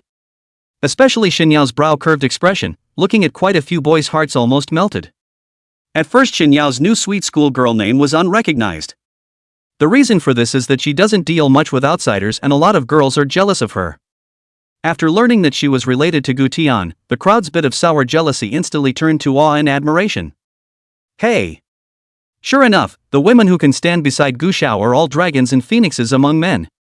1 sweet and 1 iceberg. TSK, which one do you think Gu Xiao will choose? I'll take both. Amidst heated stares and mingled murmurs, Su Nanxue and Xinyao were incomparably calm as they lined up and punched their meals. Their temperaments were worlds apart, yet unexpectedly harmonious. Xinyao, say yes my treat. Su Nanxue smiled slightly and handed Xinyao the dinner plate that Auntie had brought out. Xinyao raised her head, blinking her watery eyes, and laughed sweetly. Then thank you Sister Nanxue, said, taking the dinner plate with both hands, carefully, as if afraid of spilling this tenderness. Yesterday, I met Su Nanxue in a restaurant, and the 2 of them were considered to be very familiar, so I invited the other to have a lunch. And last night, Su Nanxue messaged her and asked to go to a restaurant together. Which side are we sitting on? Xinyao looked around. The seat by the window over there is good, and it just so happens that the wind isn't too strong. Su Nanxue pointed to a clean table for 4 against the corner. The 2 then walked softly. Not far away, a student quietly turned on his cell phone camera to capture the scene, but didn't dare to be too blatant. Wow! One's an iceberg and one's a milky sweet. Too good to knock. It feels like if these 2 were to form a CP, they could directly blow up our Finance and Economics Academy posting bar. Pull back. They're all women around Gu Xiao, you think too much. Hey, Xinyao. Su Nanxue sat down, sucked a mouthful of milk tea and tentatively asked, where do you stay at night? Xinyao and Gu Tian knew each other so early and were still on such good terms. So she was wondering, Xinyao this came to Kyoto, it couldn't be that Gu Tian had arranged some kind of accommodation, right? I live in the dormitory. What about you, Sister Nanxue? You shouldn't be living in the school dormitory, right? Me I don't live in the dormitory. Su Nanxue smiled faintly, I'll go back to my aunt's house at night. Xinyao nodded her head obediently, but in her heart, she was puzzled. She had never heard Sister Nanxue mention anything about her family situation or that she had any aunts. But she was by nature meek in her place, so naturally she wouldn't ask too many questions. Su Nanxue beamed as if she was organizing her words. Hey, Xinyao, do you want to stay with me or not? Honestly. Since the last time Gu Tian sent her home. The way her aunt's family treats her had gotten to the point where she couldn't get used to it. Every day when she came home, her aunt would gather around her to inquire about Gu Tian, asking her if the 2 had met today. Did the other side mention anything about the Qin family or anything? Her aunt also bought her a lot of clothes and jewelry and kept an eye on her every day so that she would be well groomed before she could leave the house. That JK. And black silk. That's what my aunt gave her. Says boys love this outfit. So now, going back to her aunt's house is more or less scary for her. More than a little bit scary. The family's enthusiasm had gotten to the point where she couldn't take it anymore. Faced with the sudden question, Xinyao froze throughout. One at the same table had told her about Sister Nanxue. Sister Nanxue said what high cold people do not approach, not to mention the boys, and girls will not get too close. And now, offer to invite her to live with him? This shouldn't be. My goodness. Nanchua-san shouldn't be. Lara? Thinking of this, Xinyao's expression was a whole lot of shock. What are you thinking? How could Su Nanchua not see what drifted through her mind? Immediately her pretty face flew red, and raised her hand towards Xinyao's slender waist and gently pinched it. Yikes. Xinyao didn't hold back a soft cry, her voice soft and sticky. A couple of boys eating not far away jerked their heads sideways to look. What's that noise? Who's reading study materials in public? I'm going. Ask for a share. What nonsense are you thinking about, La? Su Nanchua's scarlet blushed and hummed lightly. I mean, if you don't want to live in the dorms, we could rent a villa or a small house or something off campus and live together so I don't have to drive back to my aunt's house every night, which is too much trouble. Oh, Xinyao then realized, her little face flushed red as she nodded her head. Yeah. She enjoyed spending time with Su Nanchua, plus the other party was also on good terms with Gu Tian. She naturally had no problem with the two living together. All daddies. Pro daddy. The pace is a little hard, slow me down for 2 chapters, I'll get out of the car.